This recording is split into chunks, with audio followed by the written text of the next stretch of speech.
monitoring to every 2 to 3 hours is a very challenging task for the critical care team. And here, critical care team manages the complete patient progress from the time of every critical situation till the time they get depart from our hands, from the critical care hands. So the critical care team completely involves certain ICUs like CT ICU, okay, neuro ICU, general ICU, PICU, high dependence units. Okay, today our main theme to bring the upgraded standards in critical care and maintain the standards to the utmost where patient goes with the best smile. Okay, and today we have certain special guests amongst us. Dr. Sharat Reddy is a senior intervention cardiologist and executive director of Medicover hospitals. A person comes with 18 plus years of experience and a person with a complete great visionary. Sir, I would like to welcome you. Thank you. I mean, I want to express my gratitude to both Dr. Rakesh, our medical director, Medicover group of hospitals, and Swati, our nursing director. Yeah. And for initiating this program, which has been my dream since ages. See, what made me think of these kind of programs in our organization is a big story, but I'll try to bring out some things. So I went around many hospitals in developed world as well as developing world while proctoring cases everywhere. If I look at human resources and infrastructure and compare from the developed countries versus our country, the layering of structure is same. There is no big difference, but in the layers which exist there and the layers present here, there is no difference. But what is very significant, what appeared very significant to me is the level of training people had in each layer is immensely different. The level of training, level of enthusiasm, and level of moving further or getting advanced in scientific manner is significantly different from human resources here to there. And what brought that difference, in those organizations which I compared with our organization? So there are many things. The infrastructure, of course, it's a multi-pronged issue which we may not address, immediately. But human resources issue we can definitely address with certain change in a training pattern in organization. And that is what exactly we want to achieve with this. In all the layers in hospital human resources, the most important layer in patient care is nursing. The other layers, consultants, junior consultants, registrars, and rest of the paramedical staff. So these layers are different, and the nursing layer is completely different because these are the people who are going to stay in all the layers. These are the people who are going to stay with the patient 24/7. And these are the people who are going to change perception of patient on hospital services. And these are the people who are going to neutralize the deficiencies in other layer of services. So that is the reason the nursing is the paramount layer of services in healthcare infra or healthcare human resources. And that is the reason we wanted to twist or bring some change to this layer in our organization. And when I thought of what made me, a kind of good interventional cardiologist in my life, in last 15 to 20 years of my professional career, when I just went back and analyzed myself, what I realized is I should know what I know and what I don't know. The moment I know what I don't know, that's where the learning starts. The moment we think I know everything, finish. Your learning, you became a blind spot in entire organization, you'll become a blind spot in entire organization, and you'll create blind spots to every individual in the organization and all the people working under you. So every person should know that he doesn't know everything related to his service. That is the truth of the matter, right? No one knows everything. So that is what I realized in the beginning of my career. And the moment I realized I don't know everything, then I'll start exploring for whatever things I don't know, right? So once I start exploring, see, in this exploration, there is another fact, which all of us should realize, that every patient or every problem is not same. And there is no single or simple solution for all the problems. So every problem is different and every solution is different. So we have to tailor solutions to the needs of patient or problems which we encounter in serving patients. So this is another fact. So the moment I realized I don't know everything, I realized I have to explore. In my exploration, I always kept that I have to tailor the solution to the need of the patient or problem of the patient.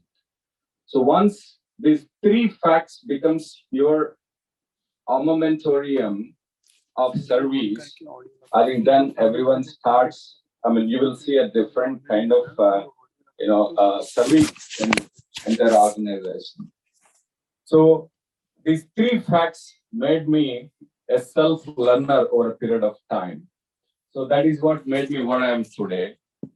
So, and this I want to bring into each and every individual in this layer, nursing layer of organization.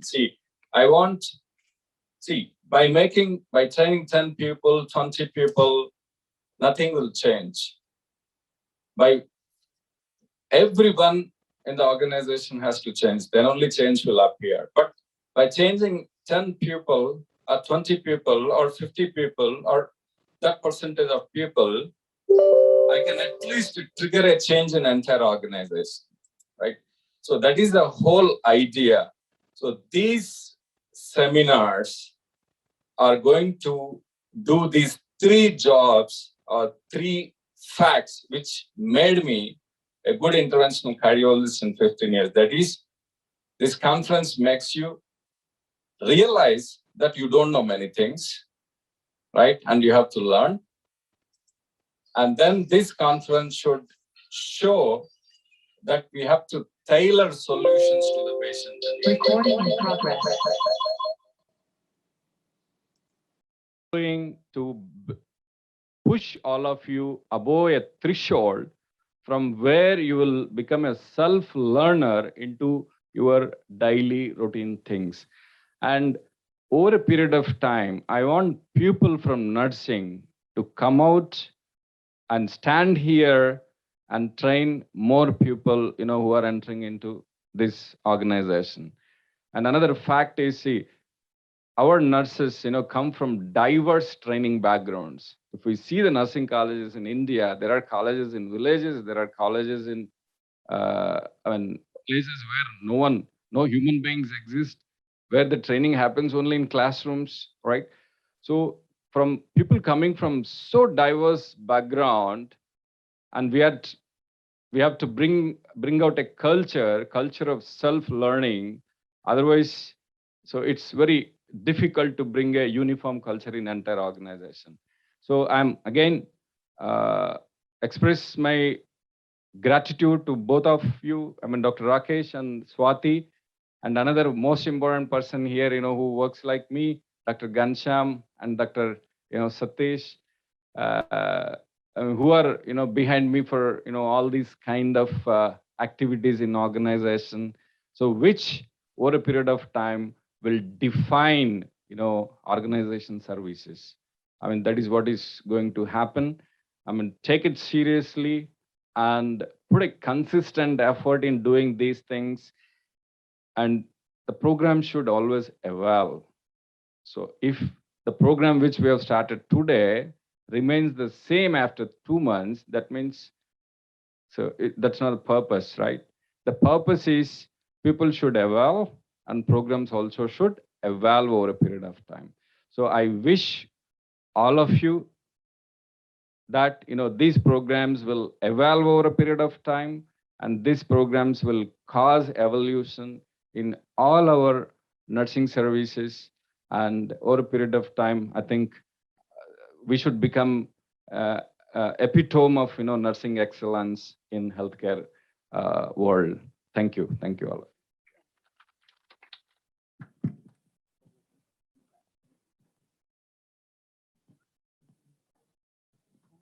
I want everyone to give a small round of applause to our Sharath Reddy sir. An investment in knowledge always pays the best interest, says Benjamin Franklin. So thank you, sir, for your corrections and concerns towards the nursing profession. Next, I would like to welcome Dr. Gancham, sir, Director and HOD of Critical Care Department, to address the congregation.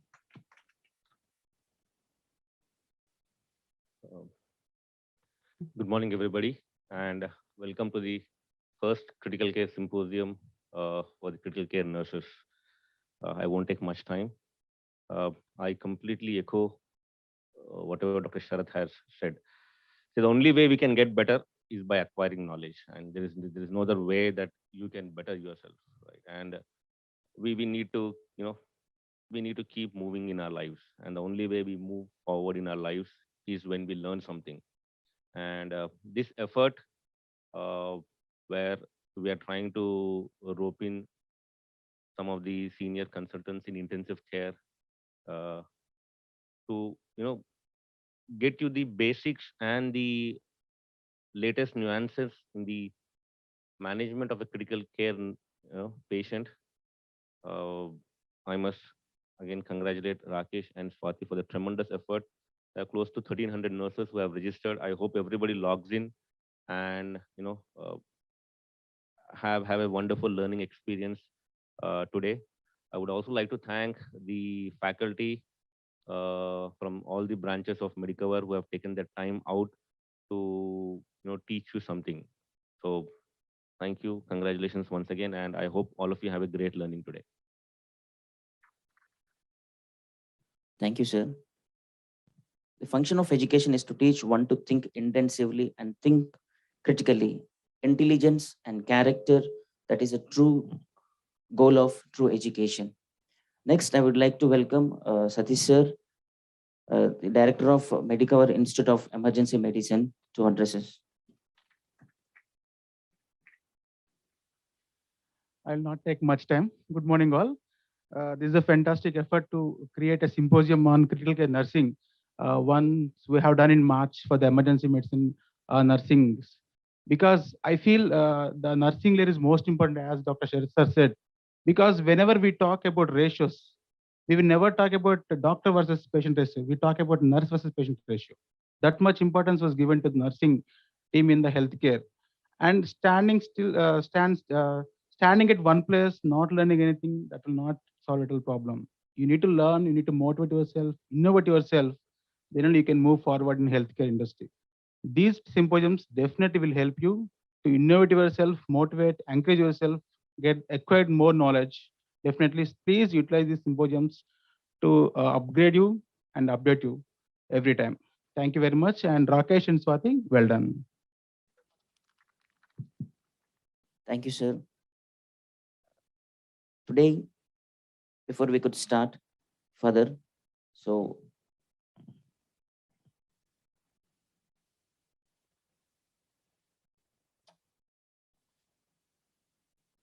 thank you so much for the dignitaries. Out of your busy schedule, I'm very grateful to that you make the occasion very successfully. It's a wonderful inspiration and boosting for us, sir, Sharad sir and Ganesham sir, Satish sir. Definitely, we will do many symposiums like this. We will not stop here. Our annual calendar also we have pipeline, and I have definitely we will work on it and more nursing activities as well as medical activities into symposiums. Sir. Without taking much time, I would like to invite Dr. Mohan Maharaj sir. So he's first speaker to our podium. Dr. Mohan Maharaj sir is Director in Critical Care Medicine and Pain Management Services, who is one of the best anesthesiologists in South India. And he's having almost 20 plus years of experience. And he's currently practicing Director of Critical Care Nursing, Medicover Hospitals, Pradama Unit, Vishakhapatnam branches. Sir has many accolades and applauds in his career, and he's very good expertise in airway procedures and difficult intubation procedures, and he's specialized trained in ACLS and ATLS and PCDT and ICTT pigtail catheters. And sir has many publications like he was presented a lot of publications into the advanced critical care technology evidence-based protocols. And sir has head of transplant program also. He's involved as a director of DNB program in transplant program. Sir, I would like to take over the session. I'm inviting you behalf of our nursing team, Dr. Mohan Maharaj sir, over to you. Sir, you can share your screen.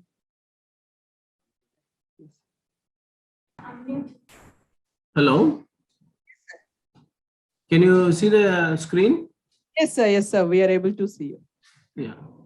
Thank you. Thank you very much, Dr. Sharad Garu. I think you taught almost 50% of my classes already over with your examples of your learning and your self-examples of how important it is. And thanks to Ganesham and Satish Kalasham Garu for introductory this one and opening ceremony. And definitely Swati is doing a great job with the local people of Rakesh and support of the people. And I thank for all of you for the opportunity to talk on role of nurses in critical care. As everybody is telling that the ratio is very, very important. And to begin with, what actually the role of nurses in critical care, I just want to talk around next 30 minutes so that the symposium will be going on. Are you able to hear clearly?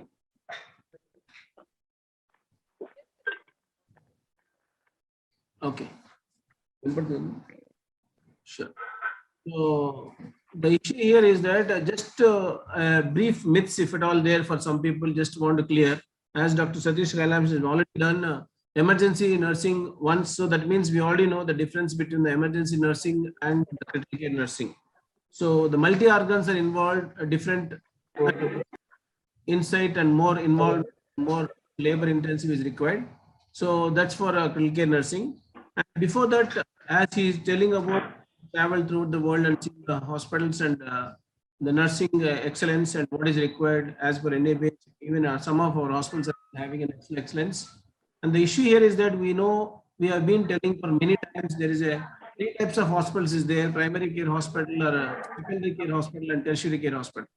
Our hospitals are mainly where the backbone is the nursing. The nursing knowledge, nursing skill, and nursing attitude, nursing work is going to the patients. And not only, there are almost 5 things are going to be different: the satisfaction of the patients, the outcome of the clinical outcome of the patients, and the service improvement, average length of stay, and cost of the patient. Everything can be reduced by a good critical care nursing. So this is very, very important area where we still wanted to do. And from the Andhra University, we would like to have a critical care nursing course in our Medicover branches.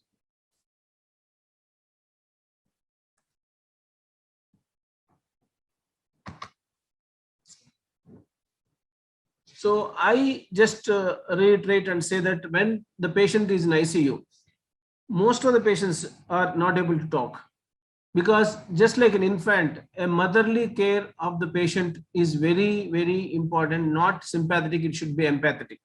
So when the baby is crying, you don't know what she or he is crying. So whether it's for hungry or is a pain or any difficulty, like that patient cannot communicate with you. And your knowledge, your assessment daily is going to make a difference. So we have a certain mnemonics which are important for us to know, like FASTag BAD, important like that. You have to really understand the patient condition. They cannot complain, and particularly sedative, but still he is not comatose. So those kind of ICU patients, multiple requirement is there for nursing. It's like you are like a mother care for an infant. I can think about if the patient is in ICU, because everything you need to do on your own. He cannot pass motion, he cannot clean himself, and he cannot eat himself, or he does not know, he does not communicate. That's a patient of ICU where a nurse can take care in critical care, because you need to have that much passion, or you need to be able to understand the patient concerns so that you can really address. It's really labor intensive. We know that is the reason why they're talking about ratio. If there's no ratio of the nurse, 1-to-1 ratio of the nurse is not there, we can't really get an outcome, or we cannot really expect something what we wanted to. Because ICU itself is only recent, 70 years old, 1950 they started. And if you just look at the monitor of blood pressure, they actually monitoring blood pressure only in 1836 they started, but later it has come to only 1946. They could able to come with only when it has come with the Korotkov sound has come. And Rossi VC is the person who has done in 1936 and did about how to monitor a blood pressure. He used to do intermittently. Now we are able to do with the monitors. So development technology of the equipment, biomedical, and the knowledge and the skill makes this ICU more multi-organ system failed patients to be managed well and get the outcomes well. So it's very, very time consuming, and you have to really understand the time management. You have a not only labor intensive, you need to understand all the gadgets. You should know the technical knowledge of them. Otherwise, you have to be dependent on more and more people. You should be able to understand what is the problem solving, how to do, and critical timing is important. I'll just take an example. You look at it. You just think one sister in ICU, patient is having a dialysis, patient is on mechanical ventilation, patient is sick. So when you're coming to the hospital and or you're on the duty, just think about 11 a.m. to 12 p.m. That's like, in afternoon time when you are there in there. Most of the times people will be coming for rounds doing. Look at the works. What are the works the nurse has to do in critical care? She has to check the vital document. She has to load and adjust the vasopressors if the patient is having BP low or having an inotropes or vasopressors, and also connect the medications, IV medications, antibiotics, or whatever is available. Then whatever is been prescribed, not available. Please understand this point. So, and see that there is a address, you are getting a regularly alarm is coming for the ventilator. So you have to address the alarm, and also in between already from morning you are taken over. You need to do the ET suction, and you have to see suddenly the next patient doctor is coming. So you have to attend the doctor's rounds, and you have to make sure that the reports are ready. You have to make ready those things. And if something is missing, or you need to have some other emergency electrolytes is required, you need to draw samples. And the feed is been every 2 hours you are giving the feed. So you are supposed to give the feed. Then every 2 hours you are changing the position. So you need to change the position. And please, patient, most of the times whether it's in Foley's or diaper, we don't know.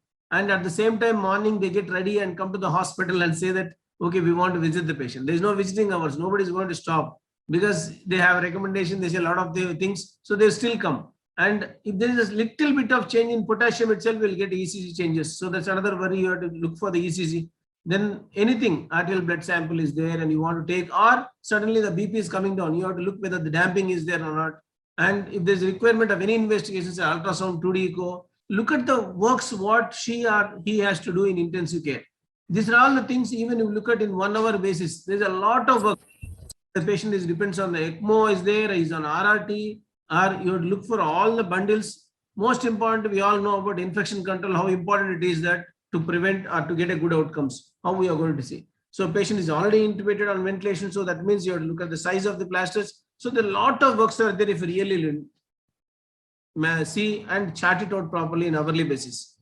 So when you are looking at, when you are taking a simple patient, you may be looking conscious patient, but suddenly he become unconscious. and so much of gadgets is required, so much of knowledge is required, and how to make a zero, how to adjust the blood pressure, and looking at the ventilator graphics, and you have to have a lot of things, multiple things you have to do at one time, because even if it's a one patient, there are multiple things are going on. So you need to look at the patient status, you need to look at the whether bleeding is there, if it is a post-operative. Even though we have a different ICUs, we have a surgical ICU, medical ICU, or neuro ICU, or cardiac ICU, different area. If the patient is having a bleeding, or urine output is actually color changed, a lot of things is required. So this much in labor intensive is the requirement.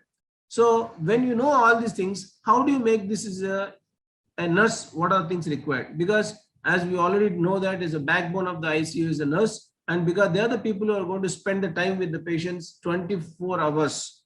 And the doctors may start looking at either in WhatsApp requirement of the investigations and the patient staying in 5 minutes or up to 30 minutes when they're doing rounds bedside.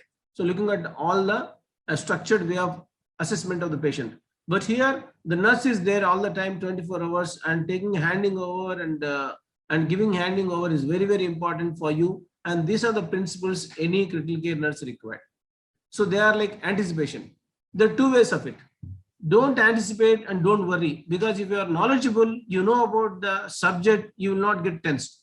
So never get tensed or never anticipate negatively. Think that you are going to learn more, you are going to improve more, anticipate for the good things. At the same time, your knowledge is going to make anticipate properly, so that you can anticipate this patient is going to, which problem is going to be there. Like a cardiac patient, what are the complications like arrhythmias?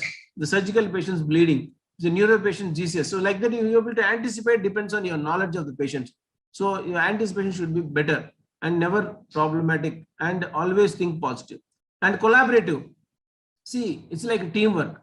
If you have a teamwork, when you are taking a proper handover, there will not be any problem. So at the same time, when you have a different persons in one area, not collaborating only you with the next sister. It is like in ICU, you don't need just nurses. You need a physiotherapist, you need a dietitian, you need a clinical assistant, and you need a pharmacologist, you need a lab technician, you need a critical care technician who will be helping you, and the IMA, ward boy, who are all there to support the patient position and movement, all these things. You need to collaborate with them properly with a good relationship, so that you'll get a best outcome. And your knowledge and your this one, like your experience and already training of this is going to make you a prompt action. Like for example, code blue announcing or early starting of detection of complications, or before going it, he is becoming, most of the people in ICU, we talked about delirium, where the patient is comprehensive, coherent, properly talking. All these things will know only when you know the subject. So early detection and prompt action is going to make the patient survival better and never have any more complications, because you need to predict before itself. And always, most of the times, that's the reason we say continuous monitoring, because in any ICU, it's like either beat to beat monitoring or minute to minute monitoring. It is not like in the ward, you go to the patient, see once in a BP and come. Here, you don't know what time, when is going to happen. So there should be continuous monitoring what is happening in all aspects, because you have to be attentive. You have to be really looking at all angles before what you're going to see the patients. And it is required particularly when the patient is having in ICU, what's happening? We're all actually managing the physiology of the patient, because surgical is anatomy, most of the ICU management is physiology. So you are not only monitoring, you are correcting immediately, because by the time any abnormality comes, you are the first person to be in handling the patients. So by the time doctors comes, most of the things are getting over. So you are the person, your knowledge is going to be important. It's a high intensity treatment and interventions are required, because you may require ICD immediately, you may require pigtail catheter, or you may require defibrillation required for a patient, most of the people. And suddenly, if it is a slow process, like prone ventilation is required, and if you see the investigations and suddenly you see looking at the urine output is coming down for last hour to 1 hour, because we are monitoring hourly basis. So how it's going to be, organ failure is happening, the GC is coming down or bleeding is occurring. So, and you have to recognize the deterioration, because the early recognition of the patient monitoring is going to change the outcome of the patient. Because in an emergency, they get emergency, but normally when the patient comes to the ICU, the nurse is going to identify the problems, because once the nurse identify the problem early, then automatically your intervention is faster, and once your better communication is there for you, then you can get the better outcomes. So every one of us know that 80% of the infection can be reduced just by hand washing, and if you're all doing it ritually. Normally, if you look at it, just think about it. I've just shown you this one. Out of these interventions, how many times we need to hand wash? Normally, in an hour, minimum 36 times we may need to intervene or hand wash, because you touch the patient and you touch the ventilator, then you come back and check the urine or position change or ET2 plaster or suction, anything when you do, you need to wash your hands. So when you're doing that much properly, when the 1-to-1 ratio, having a very hemodynamic unstable patient on ventilator, you may have to do at least 30 to 40 times of hand washing required in an hour. So that is what is infection control importance is. And most of the times crisis intervention, we are all very great about it. I'm sure, I think you all are good in crisis intervention and management, because suddenly something in emergency, every word there you call it as emergency. No, please understand. When you have a proper learning and proper knowledge and proper setup saying the protocols and standard operating procedures, then all these things can be come down to the minimum. When you have a proper met calls, then you don't have a code bull. So like that, the better thing is this. But after doing all these things, stress reduction is very important. There are two aspects here: stress reduction for you and stress reduction for the patient. Because when you communicate properly with the patient, when you talk to them, when you tell them properly saying that, okay, you're so and so, I'm taking care of you, are well, then the stress reduction for the patient. For you to be stress reduction is more important, because you have to be physically fit, mentally fit, and you should do regular exercises, you should have a proper sleep, you should have a proper nutrition and healthy. Then only you can deliver the goods properly, and definite better treatment can be given to the patient. Because if you are stressed out, you cannot deliver better. So you should be really having a stress reduction better with your personal life and health and happiness.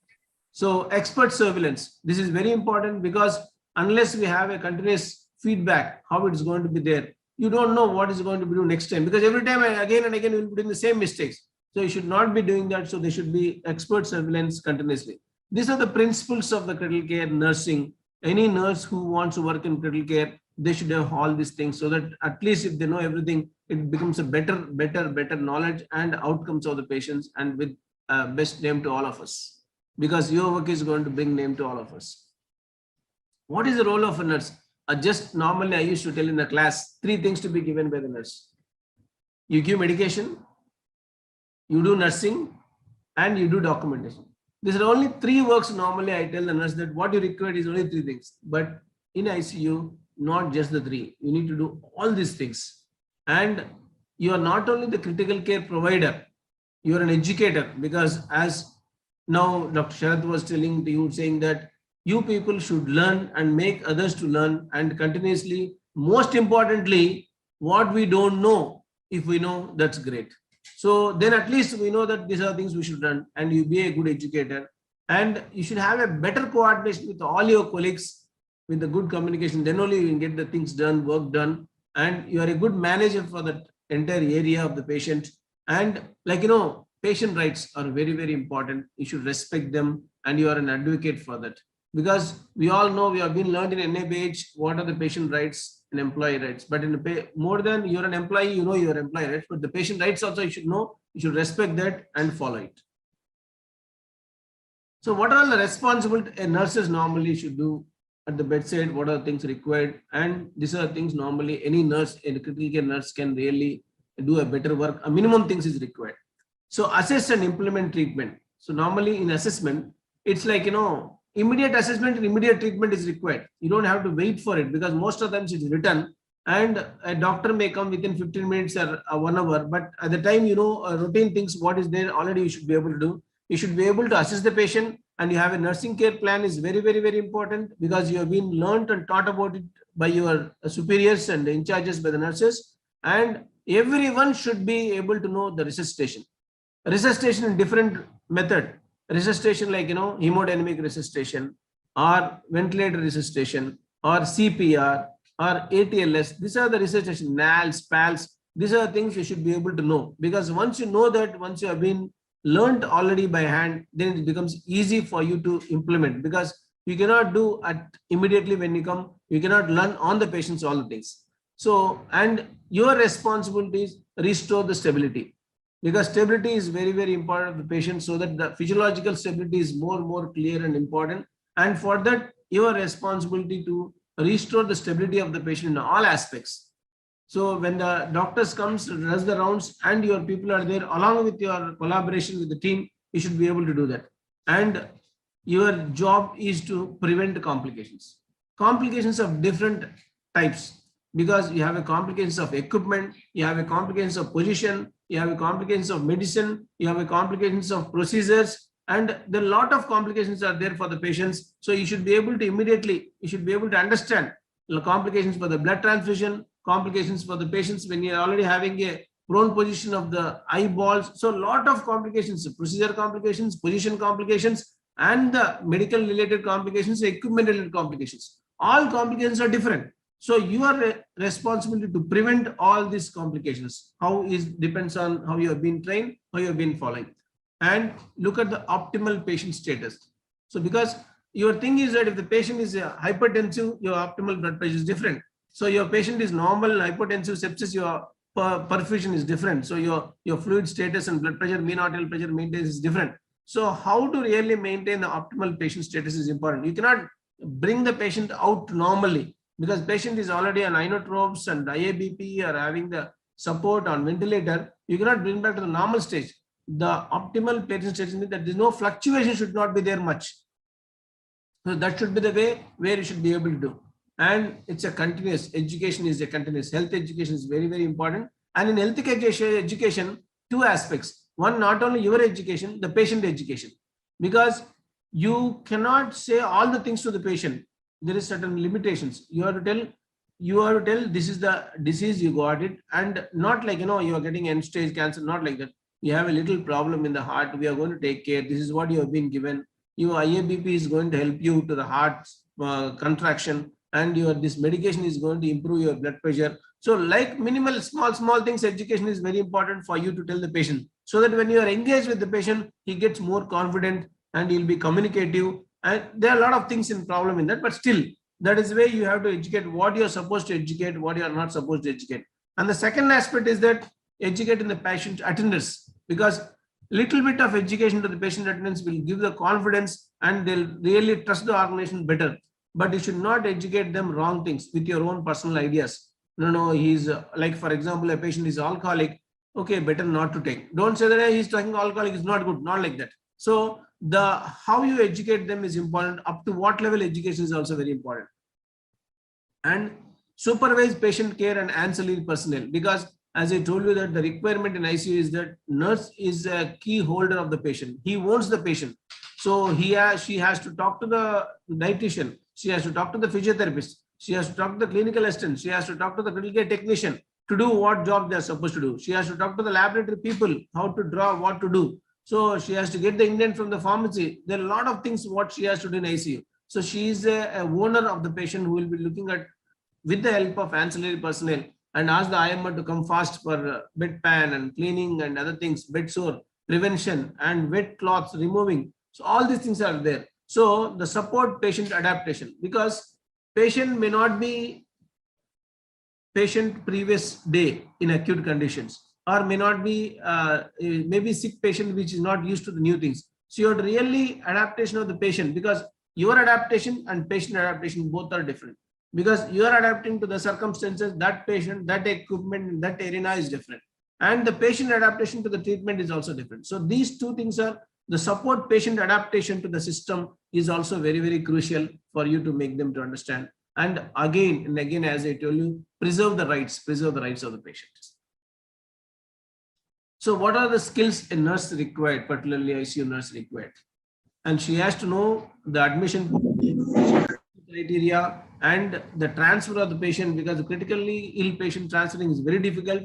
And also you cannot discharge the patient home most of the times. You'll be able to discharge the patient to the room. So the process is important, and bedside safety is important, because if you have a side rails, the patient hands or legs, and if you have a tying of the hands, what is the complication? You have a pulling of the legs and the wires is going to compress, and having the pulling of the area and tightness of the pressure problems and any injuries already there are having increasing the bed source. So this is a bedside safety required for everything. And care planning, you all know the care planning, how you are actually making out to normally write it. And look for the essential, vital, safe handling of the movement is very, very important. And as I told you, whatever is being done, document it. Whatever you talk, you document. Whatever somebody told, please document. And never speak whatever is not documented. That's also important. So because documentation is very crucial for you as well as the patient and the medical legally. All three aspects is very, very important.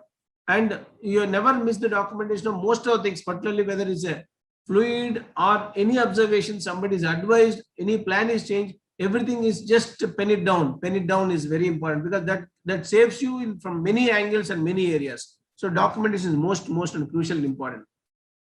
If you come to the system wise, you have to know that, the respiratory system, you need to know the airway management, ambu bag and every equipment and manual ventilation. Suddenly something happens, how to do. So endotracheal tube blocking is there, a size is there, what is important, ventilator, how, when you are going to intubate, when you are going to extubate, and if the patient is on tracheostomy, what is the requirement, and arterial line, whether how to prevent the thrombus, how to prevent the air going inside, a central line, whether it's leaking or having it. Every one connection is one infection source. So make sure that you are very, very less than the patients on infection area. So whether the patient may be having a 5 to 6 things, Foley's catheter, ET tube, and Rails tube, and central line, and so all these IABP.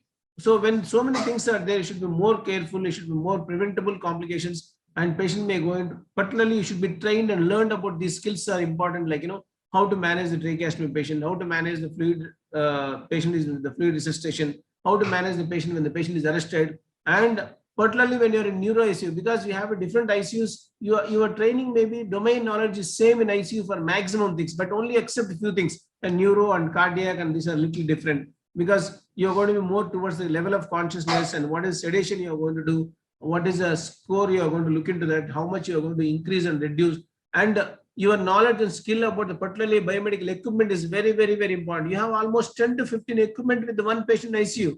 You have a SCD, you have an alpha bed, you have a syringe pump, you have a ventilator, you have a monitor, you have a zeroing technology, and you have a IABP machine, you have a plug connections, you have a lot of things are available for the patient to be in, and you have a glucometer with that continuously doing it, or most of the times you should not pick it and do it. You should know that the next speaker will tell about that. So, and nutritionally, you should know, able to know continuously how to do enteral nutrition, and if you require parenteral nutrition, how strict important you have to look at the glucose control. And mostly again, even the patient is unconscious, please, psychological care, talking to the patient, telling the name of the patient, hello, so and so, Mr. I am so and so, that should be told. Except in COVID situation nowadays, because of COVID, we are not touching. Otherwise, touch the patient and say, I am so and so coming and taking care of you. Doesn't matter patient is sleeping, because not comatose, he will understand. That will really give the better care for the patient. It reduces the post-stress disorders, post-traumatic stress disorders, and post-ICU syndromes. These all things can be reduced. And not only that, even in the intra-op also, it can really improve the patient's outcome.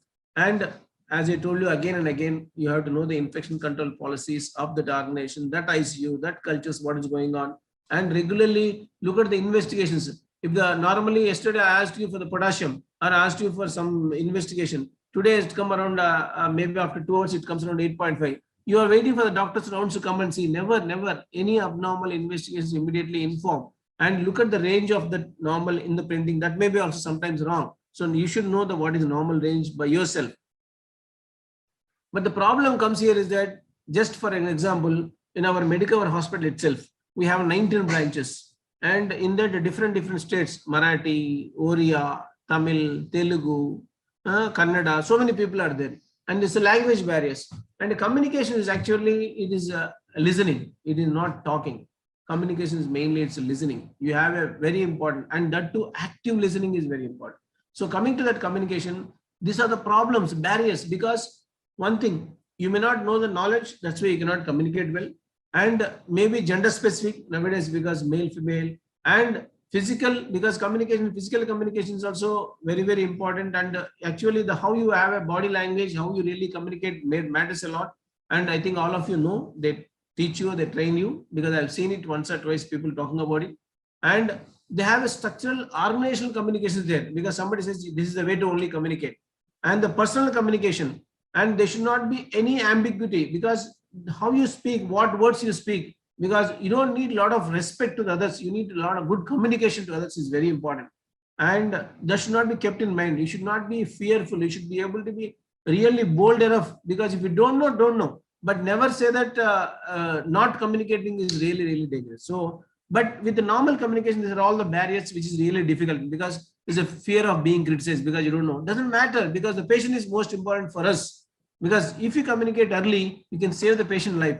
Never fear for the communication, to have a better communication, and never just because everything is physiological. So we all know in the CPR, we have been learned about closed loop communication and how important it is. Like, in a lab, when somebody calls to reread policy, because you tell that, okay, this is 6.1 or 1.6, something mistake should not happen. So when somebody says you call back, or in CPR, give an injection adrenaline, I have given 1 ml injection adrenaline, sir, or doctor or nurse, whatever it is, doesn't matter. So you need to have a closed loop communication, so that at least they will not be, because it's a high intensive, time consuming, very less time you have to do more activities, and you have to do a proper better. So for that purpose, you should have a better closed loop communication is very important, because this is how you are really going to improve and get the better outcomes. So you should have a better message passed to the proper person. So the feedback is also important. Again, looking at every normally when you have a sentinel events or any incidents happens, whenever something happens, you should have a root cause analysis. Normally you will be doing a kappa and you'll be doing a RCA. In that, next person should not have the same mistake, same problem, so that you'll be able to have a better treatment. And as I told you, the communication is mainly is listening, because you have a proper active listening. We all know there is a passive listening and active listening. This is important for an ICU nurse to know exactly how 6 active listening skills are important for the nurse, because she should be able to really proper, because when somebody coming for the rounds, if she doesn't have active listening, she will not be able to properly note it and comprehend it and follow it up.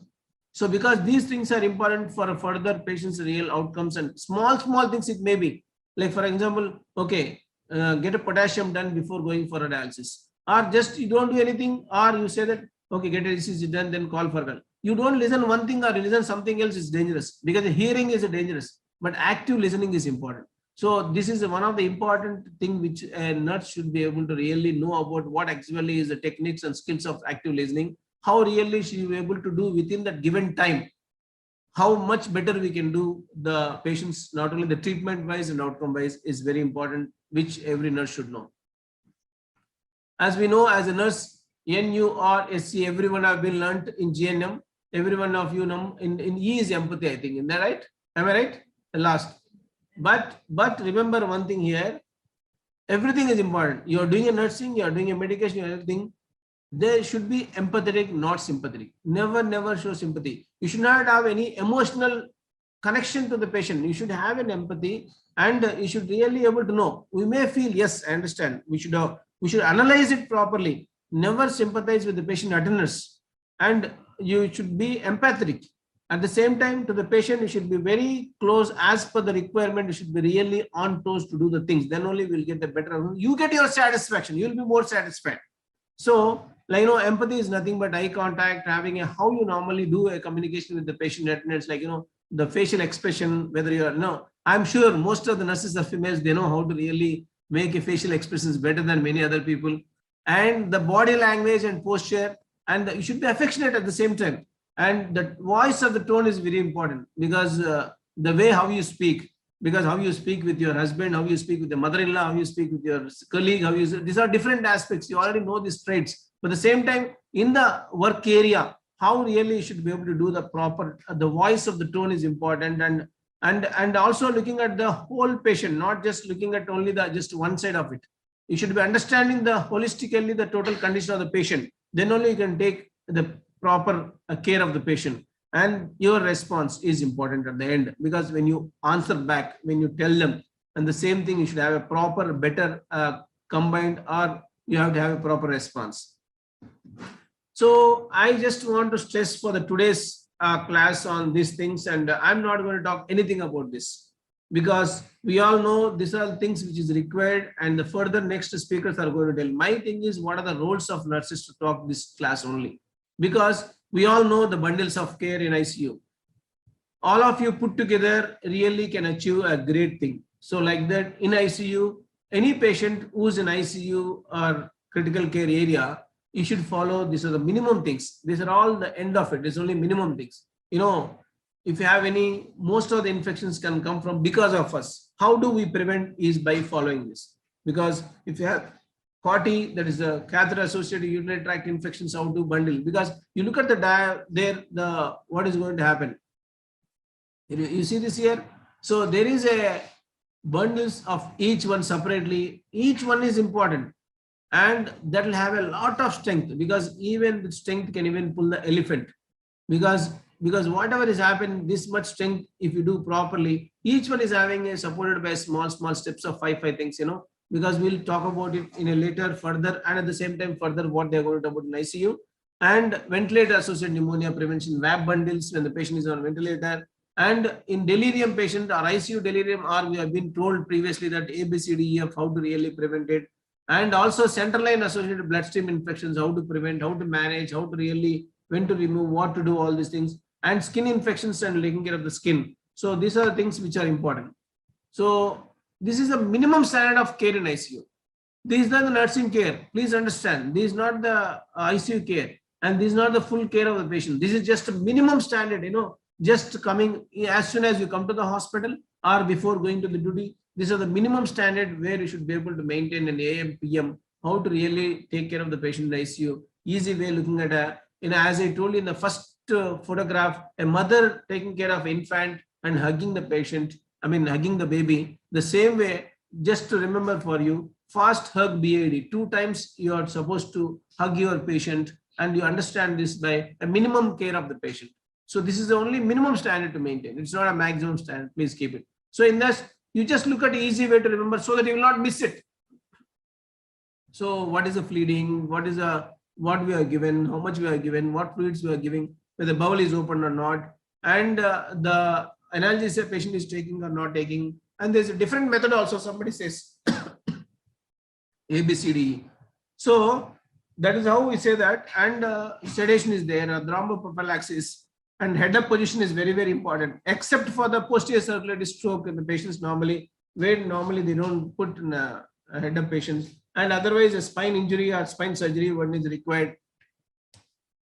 And ulcer prophylaxis for most of the patients, normally the patient is more than 48 hours of ventilation, and a glycemic control, which really makes the patient outcome better, very, very important, crucial for any ICU patient.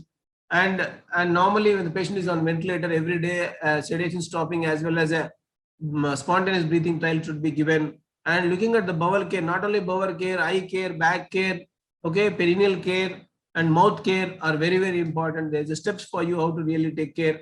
And at the earliest, taking care of the indwelling catheter removal. Suddenly today doctor has come to you for the rounds, and you make sure that the patient's antibiotic is going on already since 5 to 10 days. You have to just stress it out. So today is the 7th day of so-and-so antibiotic, so that he must not miss it. So that should be the level of what we have to take care, because de-escalation is very important to prevent multi-drug resistant strain in the hospital.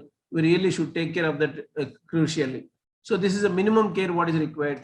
So now with this, I really am happy that I want to say the nurses are very backbone and crucial people in any tertiary care hospital for a better patient outcome, clinical outcomes, infection control, reduction of the average length of stay, and the cost reduction and satisfaction of the patient as well as the patient attendance. These are all the things. If you have a good critical care nurse, you can get it in the hospital. So for this, you should be having proper, the knowledge domain is in critical care is very, very large, and it's a vast and important. That is why we have a different ICUs and different trainings. You have a critical care and only multidisciplinary surgical ICU, medical ICU, and neuro ICU, pediatric ICU, obstetric ICU, end of life care, liver ICU, renal ICU. So different ICUs has been made to have a proper protocols and SOPs, so that you will be able to really train them in that area, except the routine management of ventilator and ICU prevention as well as the patient hemodynamic monitoring. Those are the minimum things every ICU require. But the organ specific training is much, much more required in the domain knowledge, domain area for at least few months to few years, which really make them to strong. That knowledge we really tell the nurses so that the better patient's outcome will come. And as you all know that most of the things we are doing nowadays with the simulation based training and Zoom meetings, just like this now in COVID, and that is a way. At the same time, simulation based is very, very important for two reasons, because you don't have to learn from the patient's mistakes or the previous people mistakes, and your comprehension and remembrance is much better once you touch the simulation and try to do on your own. You are doing the IV cannula training, you are doing the central cannula management, you are doing the tracheostomy management. And normally in your nursing classes in the schools, remember, they used to teach you how to really deliver the patient in a simulation. Am I right? Your laboratory, there are 3-4 labs. You have a nutrition lab, you have a laboratory and medical surgical lab. All these labs in your nursing training, they used to be mannequins. They used to teach you how to really take care of the patient and those things. So that is what the same thing should continue here. The simulation based training is very important for everything, which really makes you remember well all the things. And please understand, always change is constant. Everyone knows about it. At the same time, willingness to learn and adapt is very important. Anytime, whenever somebody tells you, a sister, nurse, I'm going to shift from there, never think that why you are shifting me here. You please think that, oh, I can have a more chance to learn more things. Please think that way, because you already learned this, you already know this. Because once you know already, there's nothing much to do for you if you really know it. But if you don't know much, you say, I want to work some more months, then I'll be shifting because I need to know something. That's a different issue. So that's why your willingness to learn and adopt the things of new technology, new equipment, and new knowledge is very, very crucial and important. And it's just unlimited. The growth is unlimited for critical care nurses. I'm sure about it, because in the world now, the requirement of nursing is very, very high. The qualified, experienced nursing having just, they are like boon, because they really require. Everybody requires a nursing people, including us, because we really require a nursing people who have been having a knowledgeable and interested to work and good attitude and hardworking. We are ready to train them, teach them, and adopt them, and make them to really make them leaders and to that area, so that they're going to have a better future for themselves. And definitely it's a backbone. So what are the trainings available for nurses? Actually, after your GNM, after your BSc, there is one we are going to start from Andhra University recognition, the critical care nursing program by ourselves, and in Medicover will start one. And there is a Indira Gandhi National Open University, IGNOU, there is a training program for critical care nursing. And we have a course in ourselves in Hyderabad also. There is a ISCCM program, Indian Society of Critical Care Medicine, and where they give the IDCC and nursing. And every week there is an online Zoom class, or beautiful, very nice classes are going on weekly, once or twice, with the STEP N class. That's a program, structural training education program. STEP means, so N means nursing. So this is what is going on. They are very good guys. And some areas and some universities of MGR, and there is another university, there is a MSc critical care nursing is also there. So there is a different area. There is a cardiothoracic nursing is different. There is a critical care nursing is different. There's different areas are available, and different subspecialties of training is available, where you can really go through that and get your certificate. Not only that, and the skill as well as your growth. So this is what I really thank you. You're all super nurses for me. కనుక్కుందాం general అడుగుతాను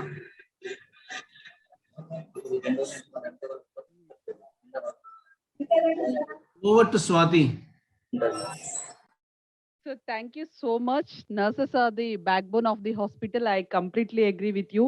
And it was very insightful thoughts on your presentation, sir. Nurses should be involved like multi-team approach. You have covered all the points. There'll be thought process, and they have to have proactive nature. They should have a critical thinking. Everything you have covered, sir. In one sentence, I can say a critical care nurse are unsung heroes for the critical care department. So with this note, sir, really we want your support every time, and we would like to conduct such kind of symposiums in future, and we wanted to engage with you, sir.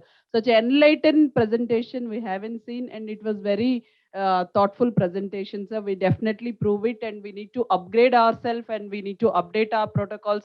Definitely we will seek your support from all the consultants, how we have to engage our nurses with the critical care courses like through IGNO or IDCCNs and MSc Masters in Critical Care Nursing, sir.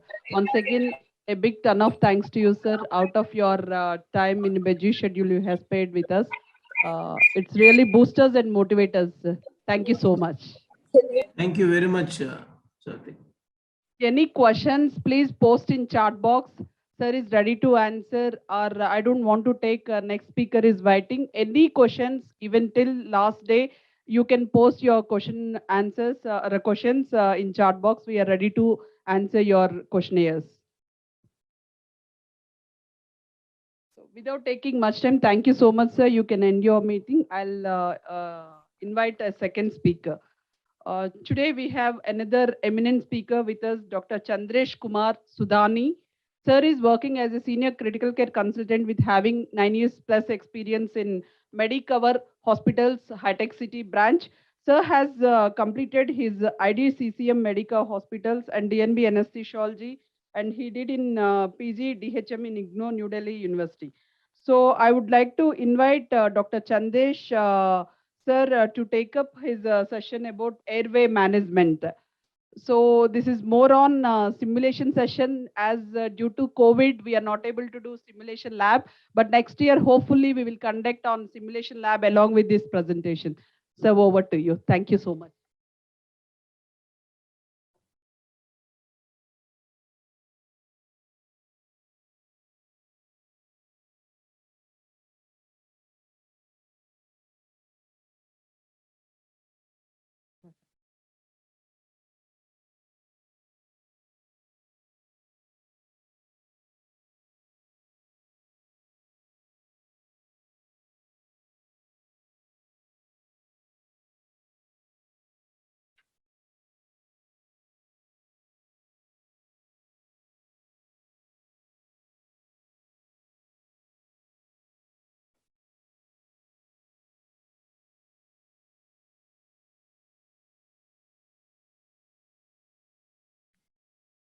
Hello, good morning, everyone. I'm really glad to be a part of this symposium for critical care nursing. And the topic is also a very good topic, airway management. Actually, this topic is very vast topic, and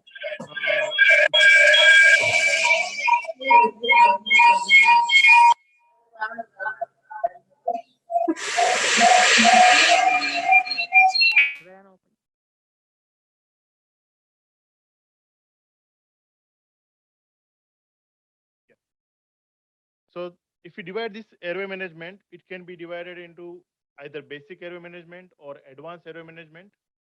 But I would really like to change this topic name as the role of nursing in airway management in ICU or in ER. Next slide.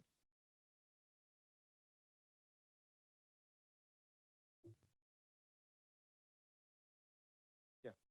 So as I told, the better if you call it is a role of nursing or no role of nurses in airway management.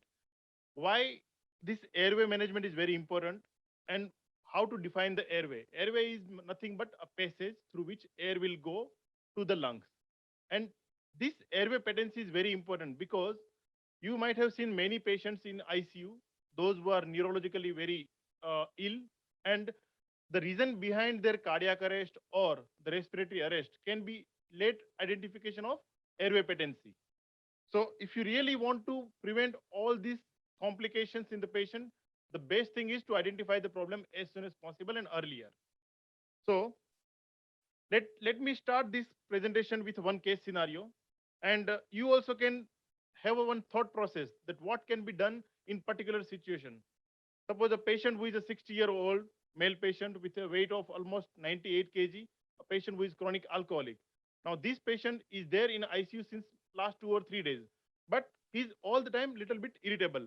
Now because of the excessive irritability and excessive irritable behavior, doctor has given an order to give IV lorazepam at least 2 or 4 mg straight. And now the patient is desaturating gradually after within 5 minutes. Now, when you are trying to call or trying to reach to the doctor, doctor is busy in doing CPR to another sick patient in the ICU. So now what will be your immediate response in this case as a nurse? Maybe you will have a different thought process But to make it into streamline, let me tell you about the few basic rules of airway management. So there are three pillars of airway management.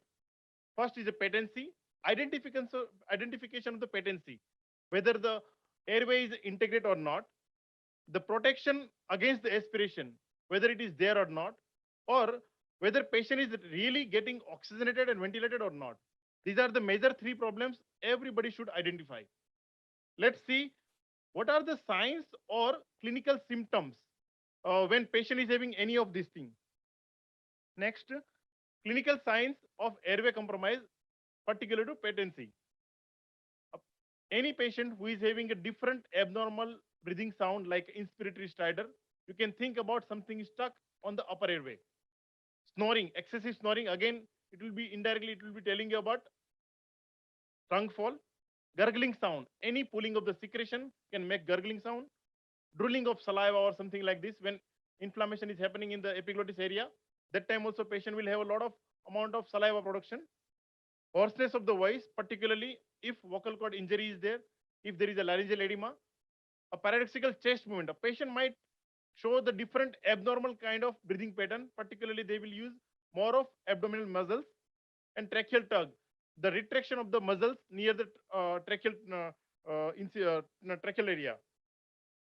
Clinical signs of the airway compromise, if you look at about the airway protection, whether patient is protecting the airway or not, particularly a patient who comes to ER after the trauma, after the road traffic accident, and if there is a multiple facial bone fractures, they will have a pulling of blood into the oral cavity.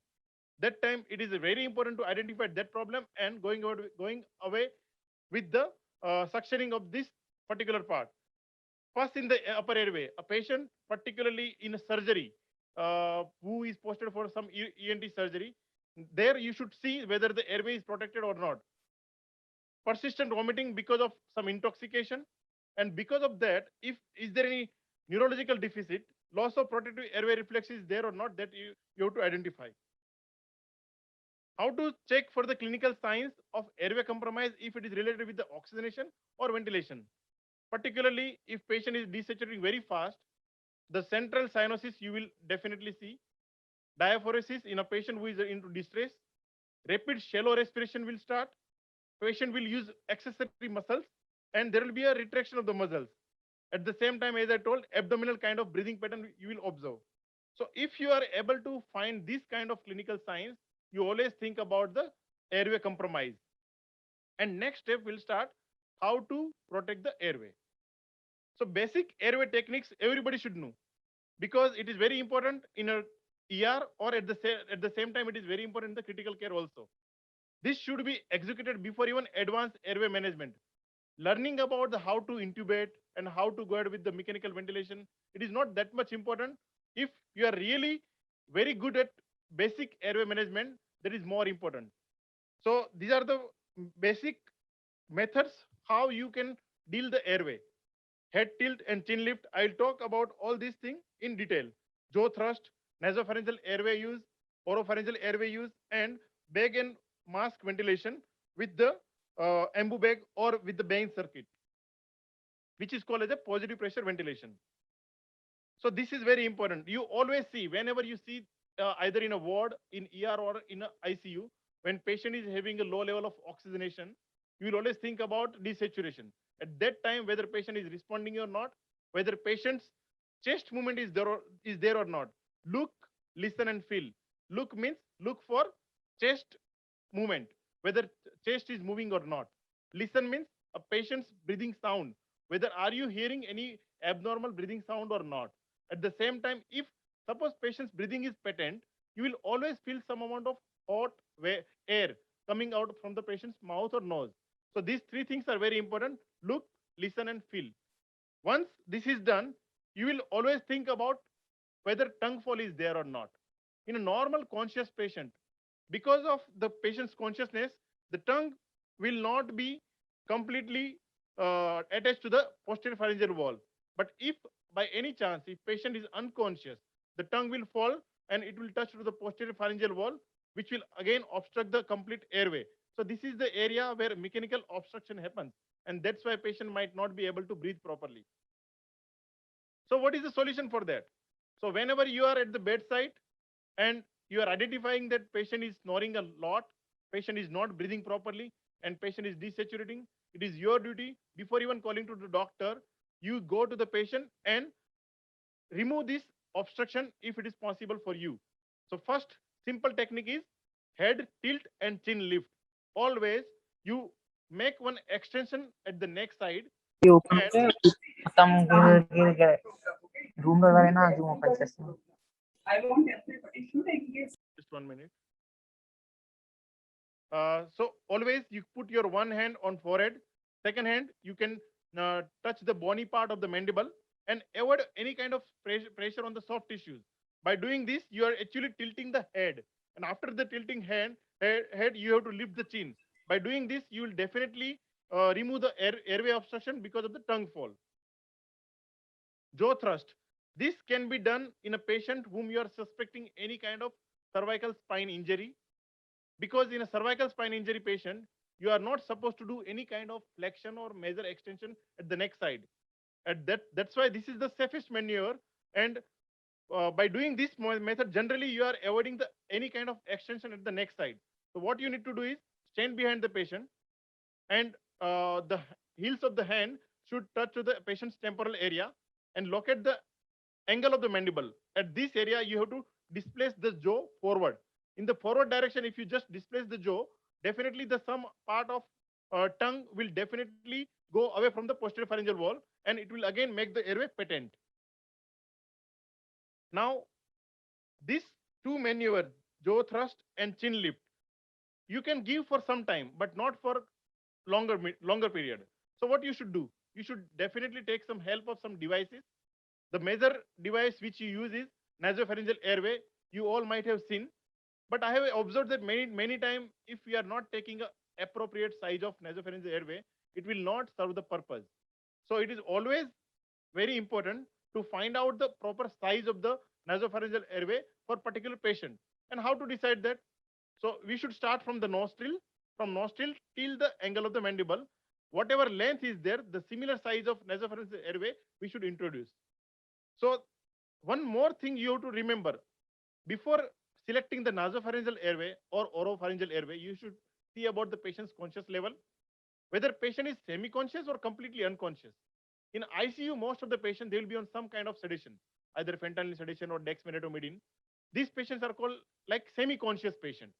In this patient, if you put oropharyngeal airway, it will be very discomfort to the patient, and that's why this nasopharyngeal airway should be very much well tolerated in a patient who is semi-conscious, because they have still intact airway reflex.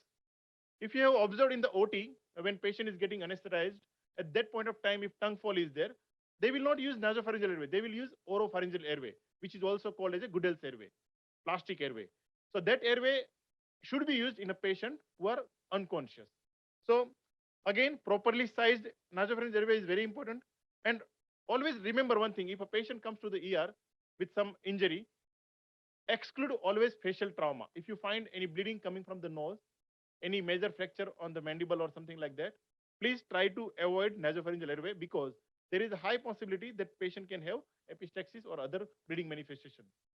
And a patient who is on warfarin or heparin or any other kind of anticoagulation, always be careful for this nasopharyngeal airway, because if you see the method how they introduce, so first of all, you have to use the lignocaine jelly, and you have to go perpendicular to the face. The general understanding is whenever you are inserting this gadget into the nose, you will think that it should go upwards. But no, it is not like that. If you look at this diagram, here you can see the palate is actually horizontal and the tube should go perpendicular to that. And that's why the axis, like it should always be perpendicular to the face. And while you are going inside, you will find some amount of obstruction because of nasal polyps or nasal deviated septum and all. So your movement should be twisting, and always avoid extra force while pushing this into the nasal cavity. Once it is placed, you have to see that after placing this airway, definitely patient is having a proper chest rise or not. If patient is not breathing just because of a tongue fall, and if you are putting this airway, immediately the tongue fall will go away and patient will have their own breathing. if patient is not given any relaxant. Now, oropharyngeal airway, you all know this. This is called Goodell's airway. Again, the indication, this airway should not be used in a semi-conscious patient. Most of the time, it is very well tolerated by the unconscious patient. Particularly, you might have seen that patient once they get intubated and patient is under deep sedation. That point of time, some people will use the OPA before intubation and after intubation also. After intubation, the purpose is different. Once the tube is inside the trachea, there is no worry about the patency. But sometime if patient suddenly become awake, and that time they start biting the tube.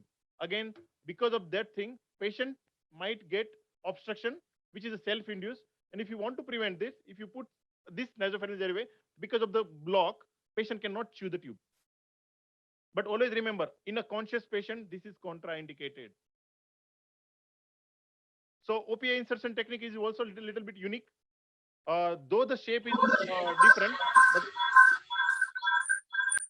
when you are beginning to insert this device, you have to always hold it as an inverted position. Once you go a little bit inside, you have to twist it and you have to make in the same direction the way tongue is there. And tongue blade may be used sometime to assist insertion. And again, once you put the Goodell's airway, check for the patency, whether patient's breathing is reestablished or not. Now, another one thing which is very good and important. So, bag wall mask. Generally, we use at the ward side, ambu bag.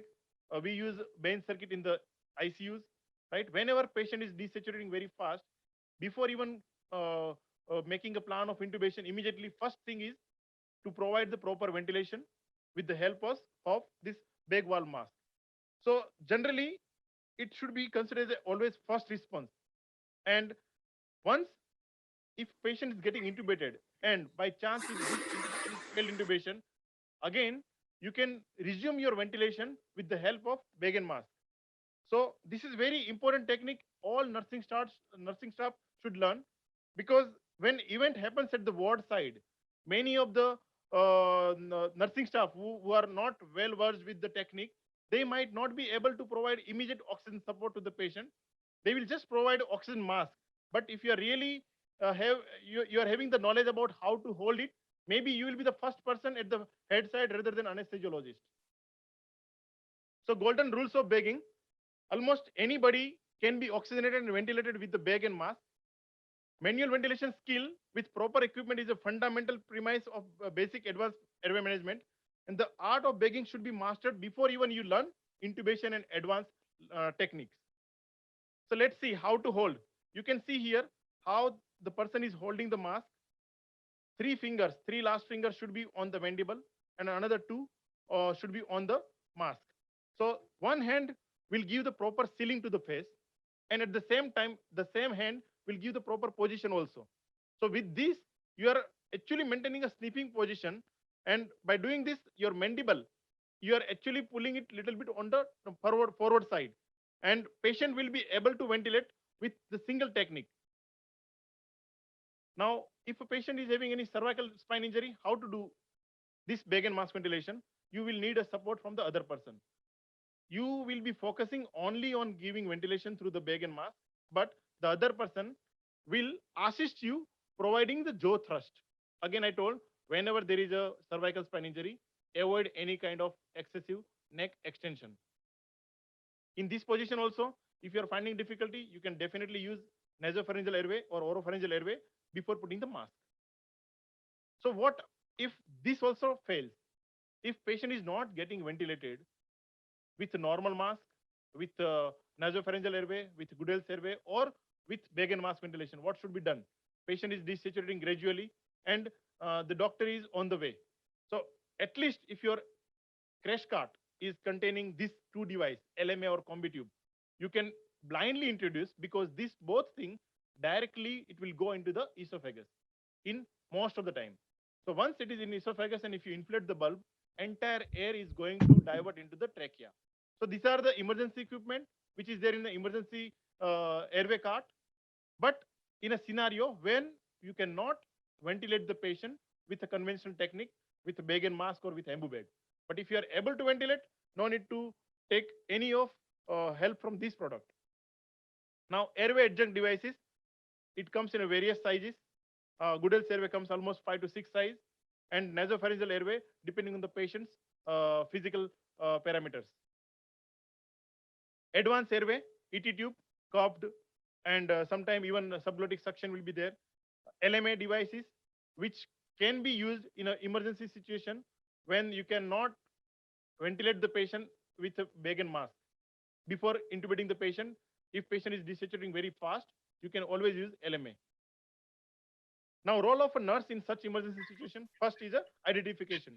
So assess the airway for the patency, and whenever it is possible, first use manual methods to open any kind of obstruction. Particularly if you are using a suction catheter at bedside, you use this first and remove all the obstruction, like if saliva, blood, or any sputum is there in the oral cavity. By doing a simple thing, sometimes you are able to achieve the good oxygenation. The basic airway adjuncts to intervene if the airway is compromised is suction catheter, or maybe you can secure the oral airway also. So now look at the first case scenario what I gave, and we continue the same scenario. Suppose the patient who is getting desaturated after giving lorazepam, and doctor is busy in giving CPR to another patient. But now doctor has finished the CPR for that patient, and he returned back to your patient who is still under the effect of that sedation, and airway is still compromised. So despite of all, if you are thinking that patient's airway is not good, patient's breathing pattern is not good, what is the next step? You all know that once the conventional methods is not working, you will definitely think about putting the definitive airway with the help of intubation. So we have tried bag and mask ventilation. Now the next is endotracheal intubation. Again, there are few techniques and types. Now, rapid sequence intubation means when you don't know about the patient's fasting status, when patient has taken some food just 2 or 3 hours before and patient arrives to ER, and you think that patient requires intubation, you will definitely go with this technique, rapid sequence intubation. It is nothing but here you should not pre-oxygenate the patient. Immediately you have to give the muscle relaxant, and at the same time, with the short-acting muscle relaxant, you will proceed with the intubation.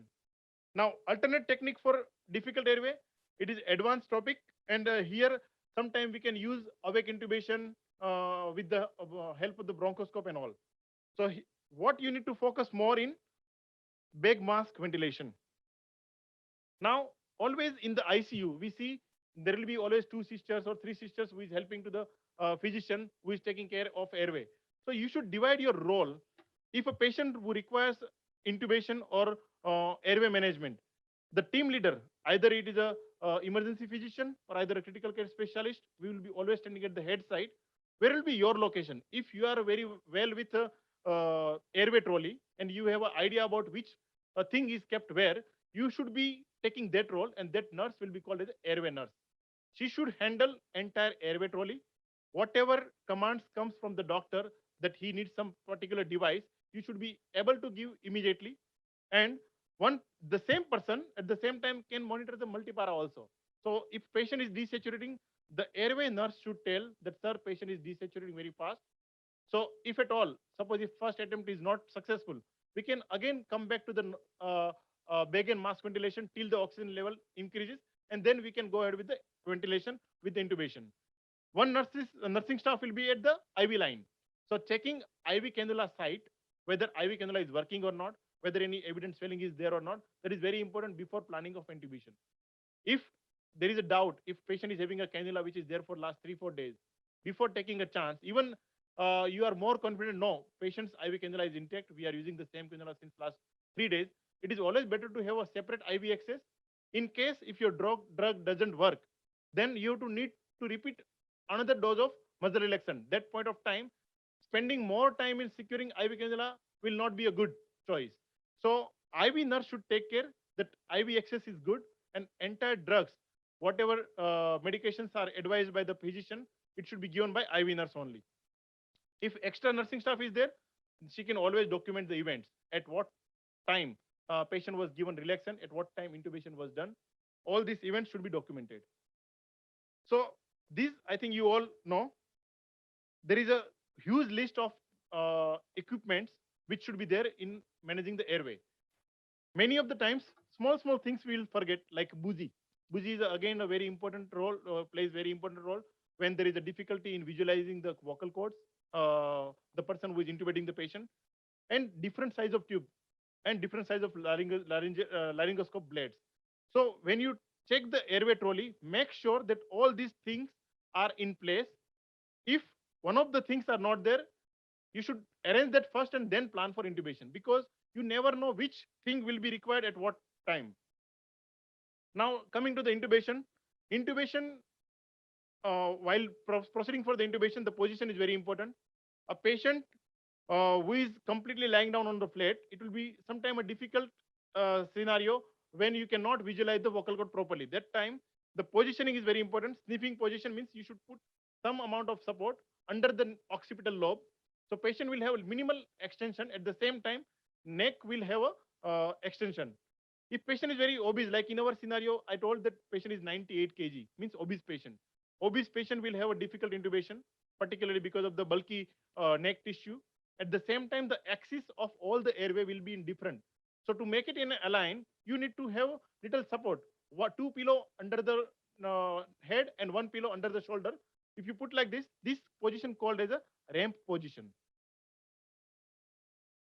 And this is the actually what we used to learn in our anesthesia days. Whenever patient comes for operation theater, we don't know how the intubation will be, whether it will be a difficult intubation or not. So to anticipate, we generally tell them that they should widely open their mouth and show the structure. Suppose if you are able to visualize all these structures like soft palate, uvula, tonsillar pillar, means you can anticipate that these patients will not have a difficult intubation. But some patient will have a very limited mouth opening, and you will not see anything apart from the tongue. Then they will come into the fourth class. So Malampatti classification actually we use before proceeding for the airway, but not in emergency scenario.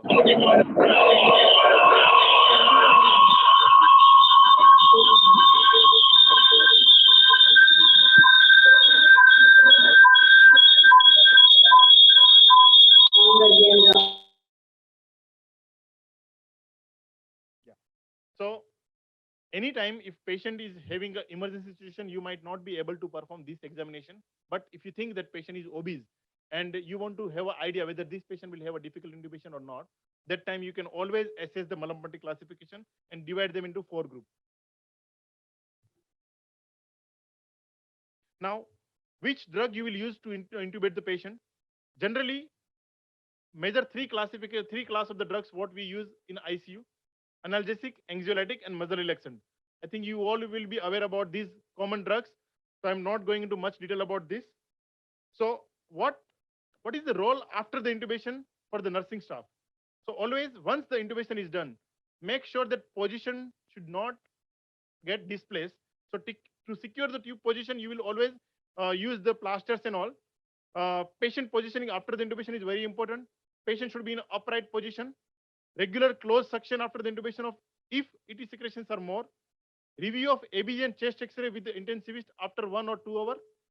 To start early rise tube feeds after intubation as per the doctor's order, and check for any fluid collection in the ventilator circuit if patient is connected with the heated humidifier, and check for regularly ET tube cuff. So to summarize, always check airway patency for any patient. Always bear in mind that look for the chest lift, listen for any abnormal breathing sound, and always feel for the change of gas exchange. Assign the roles of team leader while you are managing airway. If you are enough in number, you can always assign a particular role. Either one nurse should take care of IV line, another nurse should take care of airway. All equipments and drugs should be checked regularly. Knowledge regarding the different airway device, drugs, and teamwork are essential for the better management of patient. Thank you.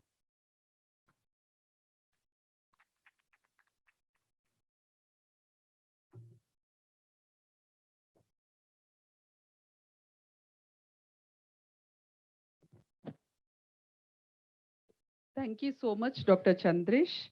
We thoroughly enjoyed the topic. It was so useful, and you have enlightened complete what to do, what not to do on airway management. So, sir, I would like to really, these kind of sessions are really impressive. And nurses wanted to do simulation lab on airway management. Next session, definitely we engage with the simulation lab and skill management. That is the thought process. Because of COVID, this time we could not able to do, but it's my promise. Definitely, we conduct a simulation session on airway management. So thank you for your time, and we have really enlightened your session. So thank you so much. So now I would like to take a break for 50 minutes, quick break, tea break, have your snacks. It was arranged in the auditorium. So come back. We have one more eminent speaker is ready to speak about other parameters on critical care nursing. So don't waste time. Come back. It is already 10:45. By 10:55, you should be back to the auditorium. Thank you so much, sir. Thanks for your patient listening. Yeah, my audience, you also can take 10 minutes break. 10:55, we can log in. Any question answers, again, once again, I'm requesting you post in chat box. Our speakers will answer your questions.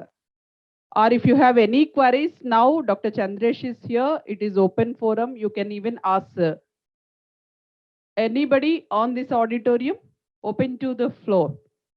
Anybody has any questions? My critical care nurses over here. You're youngsters, you're just upgrading yourself. You have any questions, please feel free to ask. If you don't have questions, either you understood 100%, either you did not understand anything. What you want me to consider? You understood clearly. Thank you so much, sir, your time and patient listening. So go for a quick tea break and come back. My audience, 10:55, again you gather. We have another session. Thank you so much. Once again, welcome to you all. I know you had good high tea. So now I would like to invite Dr. Shrikant Sahasrabuddhe. Sir is a pulmonologist and senior intensivist working at Medicover Hospitals, Aurangabad. Sir has extensive experience in managing variously complicated, seriously ill patients like traumatic brain injuries, meningitis, encephalitis, ARDS, COPD, refractory COPD, and COVID patients and viral pneumonia. He has extended his support last 3 years, like during COVID, post-COVID lung fibrosis and severe asthma patients and brittle asthma patients. Sir has extensive, knowledge and expertise handling of central lines, pulmonary function tests, and polysonographies, sleep studies, bronchoscopies, ultrasounds in ICU, pleural tappings, and temporary pacing and ascitic tapping. And he was extensive support and experience with 18 years of experience managing with Director of Critical Care ICU in Pulmonology Department, Kamala Nayan Bajaj Hospital in Aurangabad. And his publications, if I will enlighten, he has many publications and paper presentations. Sir is a gold medal reward in MD Chest, Mumbai University, Award for Excellence for Outstanding Contribution to Critical Care Medicine in India, conferred by Indian Society Critical Care Medicine in Annual Critical Care Conference, Varanasi 2018. Author of the chapter in Critical Care Update in 2018. Phase 4 trial of Ulina statin sepsis study. He won the award. And principal investigator in the CAP study and HARM study, he has been recognized for that university. So many publications has Sir done. He is a co-author and interesting case of hot pawns on FDG PET in patient of CPM World Congress Neurology conducted in 2019. He has presented a case report, Amrita's poisoning miming brain death in IOSR journal, May 2013. And anomalous origin of right coronary artery from left coronary artery, JAPI 2015. And 2 cases pseudo-inferior myocardial infarctions from JAPI 2015. Epidemiology of pulmonary and extrapulmonary TB cases, National Conferences of TB and Chest Disorder in Kolkata 2000. So many publications and award recognitions, and he has in career. So without having much time waste, sir, I would like to invite you to the podium, and over to you, sir. Your topic is on basic hemodynamic monitoring in the ICU. I think our nurses will enrich on this, enlightening their knowledge. Thank you so much, sir. Welcome to you. Over to you, sir.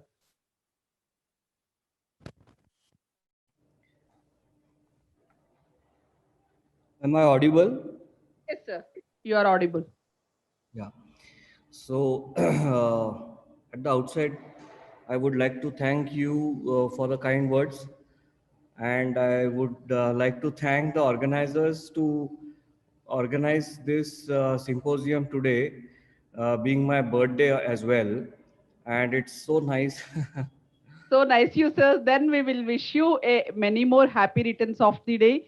God bless you and your dreams come true. And after your session, we'll sing a song behalf of my nursing team. So we all will sing a song to you. Thank you so much, sir.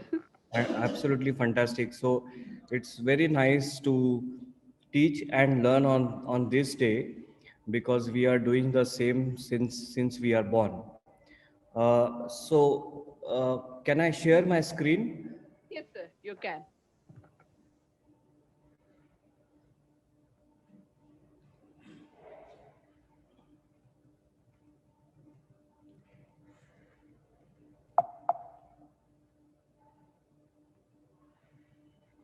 Okay, are my slides visible? Yes, sir. Yes, sir. It's Yeah, visible. yeah, okay. So I'll start. So good morning, friends, and let me actually tell you this very, very frankly, that without the nurses, no doctor or no therapy or no treatment can be complete. Uh, Nurses are the most important part of the chain of the delivery of the care, and uh, I think we are always thankful to all our nursing staffs, my brothers and sisters. So in another 30-35 minutes or so, I would touch upon the very basic hemodynamic monitoring tools in ICU with some physiology, because that is relevant and that will be important for you to uh, kind of keep in mind and translate into the patient care for better patient monitoring. Remember that you are the first responder for any problems in ICU. So more you know about hemodynamic monitoring, more you are confident of analyzing the things and interpreting it in a correct way. So having said that, let's start with few basics.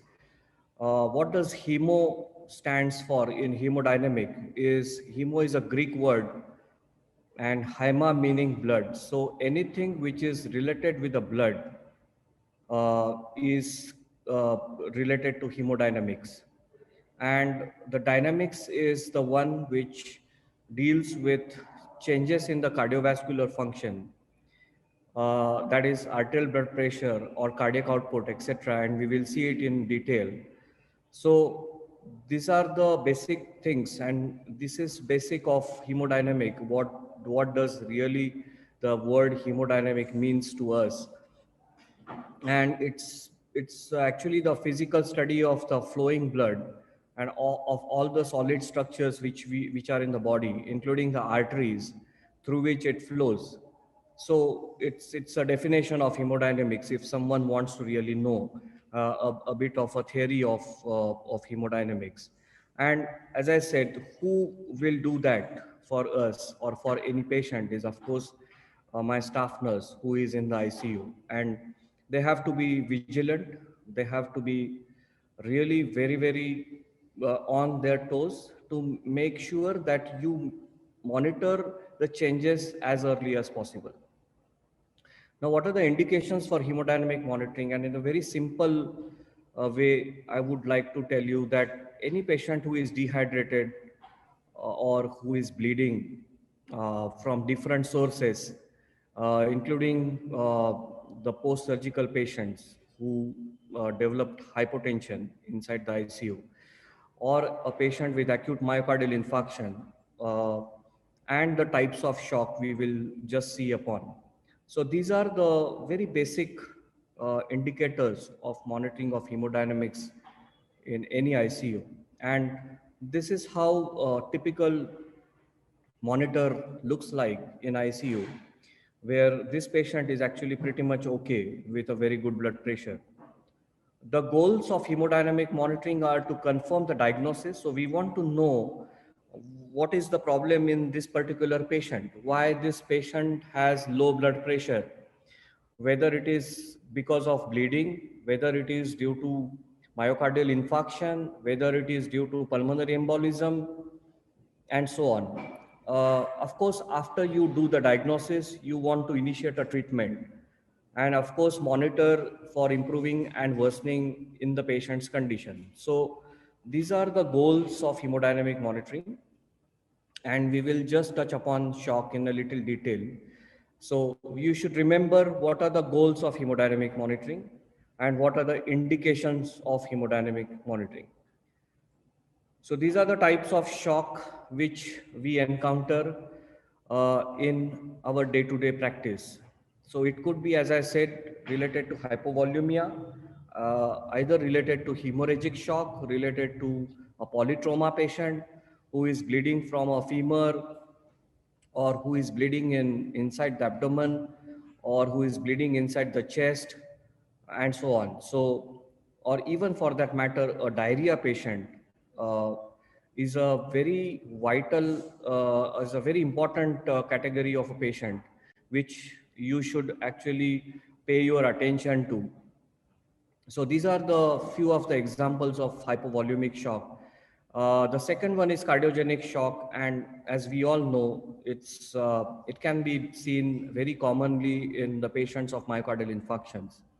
The distributive shock is also called as a septic shock, and here you can see that the patient's peripheries become warm, and so this is also called as a warm shock, in contrast with the cardiogenic shock, which is also called as a cold shock.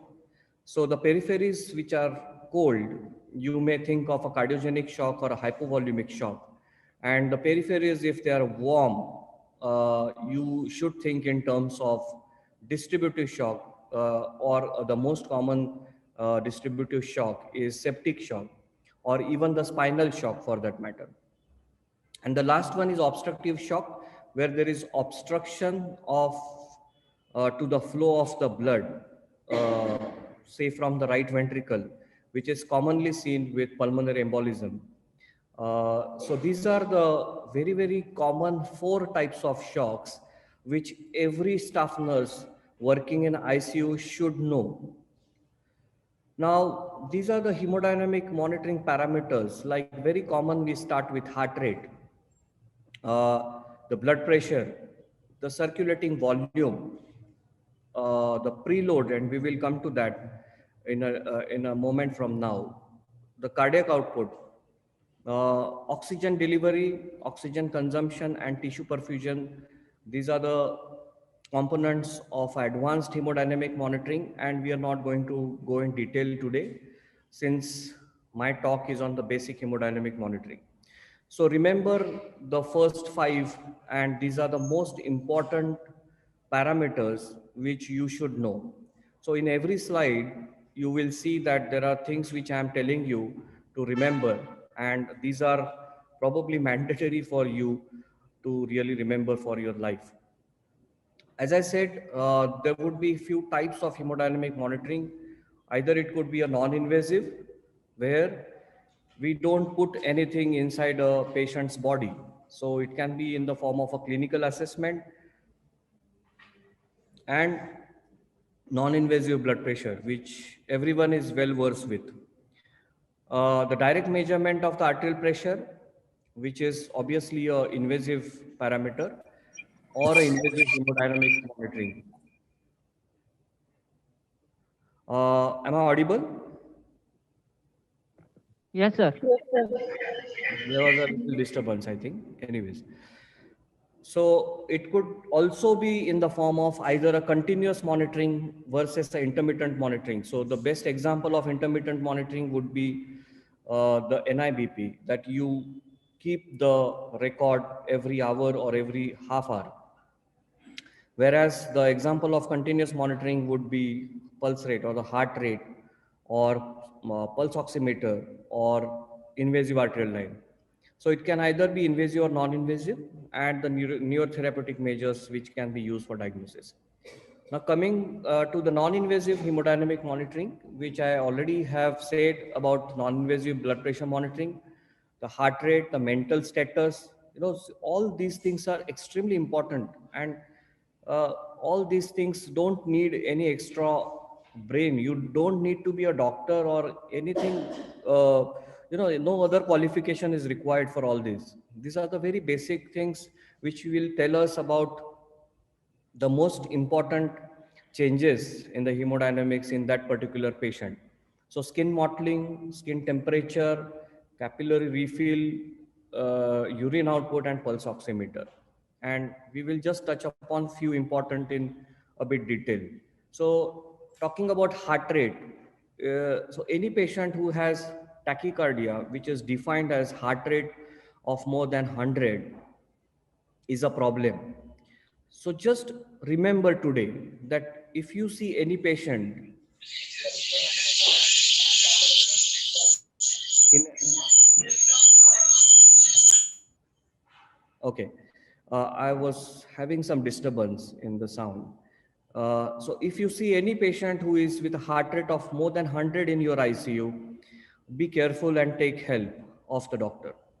If there is any patient in your ICU with a heart rate of less than 60, you have to take help of your doctor and report it to the doctor.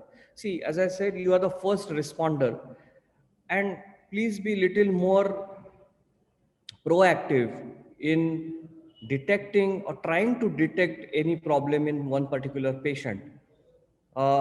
Because we believe in you, since you are all the time with the patient, and your assessment and your monitoring carries a lot of significance. Coming to the blood pressure, and this is, you can see on the right side, this is a blood pressure cuff which is attached to the patient. This is automated blood pressure device which measures the blood pressure on an intermittent basis. And the important thing is to have appropriate cuff size. This is very important. How to apply it, where to apply it, what size to apply, and so on and so forth, which I will just touch upon. Uh, so as I said, the width of this particular bladder of the cuff should be 2/3 of the upper arm. It should have the width of about 2/3 of the upper arm. The length of the bladder should encircle about 80% of the arm, and the lower edge of the cuff should approximately 2.5 centimeters above the antecubital space. Make sure that you really apply it in that particular point, because I see sometimes it coming, the cuff coming onto the elbow down, or, going up into the axilla. So these are the very practical points which are helpful. So too small cuff can have a falsely high reading, and vice versa. So too large cuff can have a falsely low reading. So the size is also important. So today you understood what should be the ideal size of the cuff or the bladder of the cuff, what should be the ideal width, what should be the ideal length, where is to be applied, and these are the very simple points which has to be remembered. Coming to the invasive arterial pressure, uh, indications, I don't think we should go in detail, but any patient who is hypotensive, and hypotension is defined as blood pressure less than 90 millimeters of mercury, systolic blood pressure of less than 90 millimeters of mercury.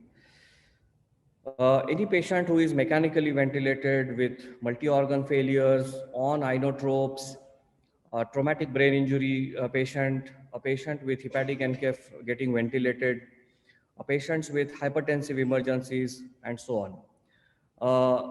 So you need the frequent vasoactive drip titration, which we see daily in our ICUs, like noradrenaline, vasopressins, etc.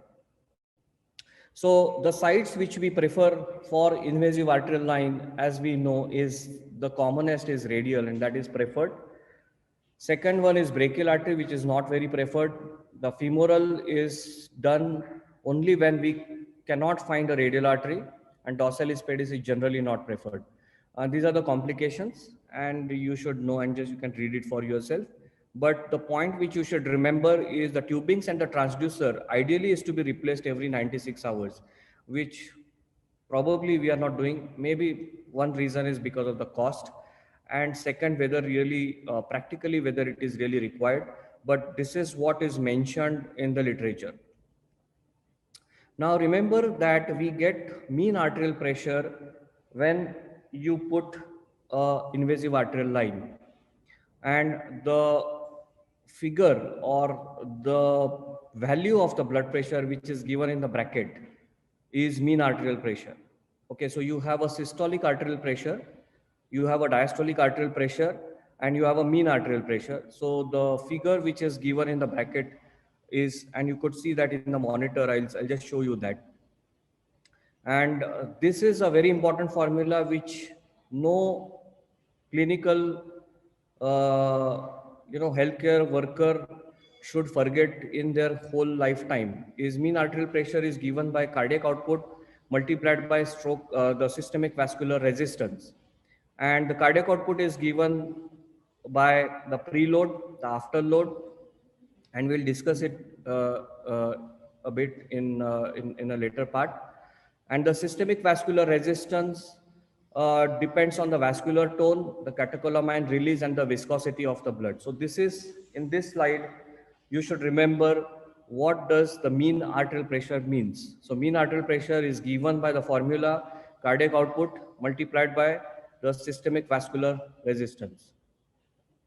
Now, as I said, this is an invasive BP monitoring, and I have taken some real-time photos from my own ICU, and my colleagues, sisters, friends, and who are sitting here, they can identify this. So this is how the arterial line looks like, and it is mandatory, even if it is, it is quite boring, and most of the times the doctors comes and they kind of actually remind the sisters at all the times, but it's really mandatory to write this. I don't know whether you can read that. It is written there as this is a line, and do not inject or do not give any medication through this. That's the extremely important point, along with the date which is mentioned. And this is how it looks like when it goes inside the radial artery. You can see that the radial artery cannula with a, with a three-way and a connection which is going to the transducer. So this is how the transducer looks like. As you could see, there are too many wires, but then this patient has both the lines. This is the bag, the pressure bag, which has a saline bottle with heparin, with or without heparin, and the pressure which is maintained about 300 millimeters.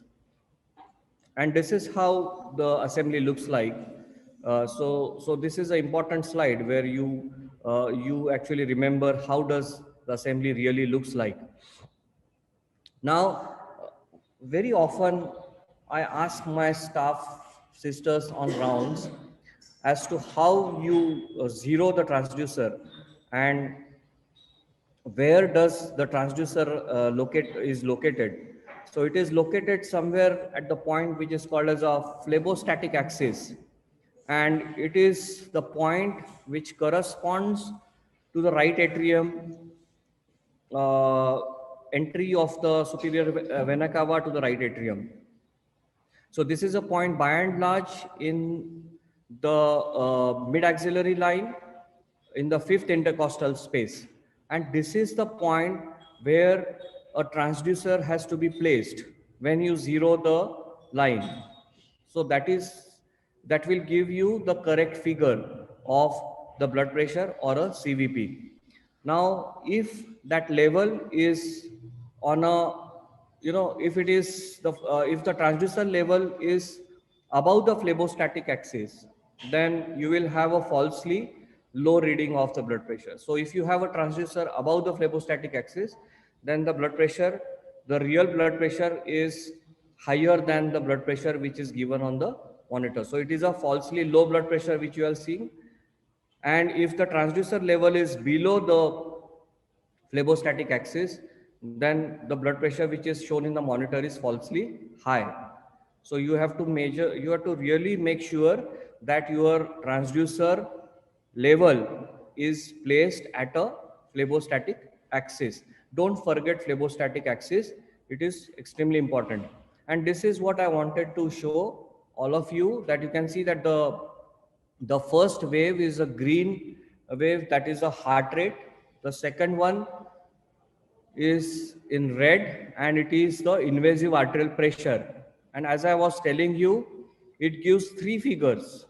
Okay, the one with this 113 is the systolic blood pressure, 69 is the diastolic blood pressure, and the one in the bracket, that is 86, is the mean arterial pressure.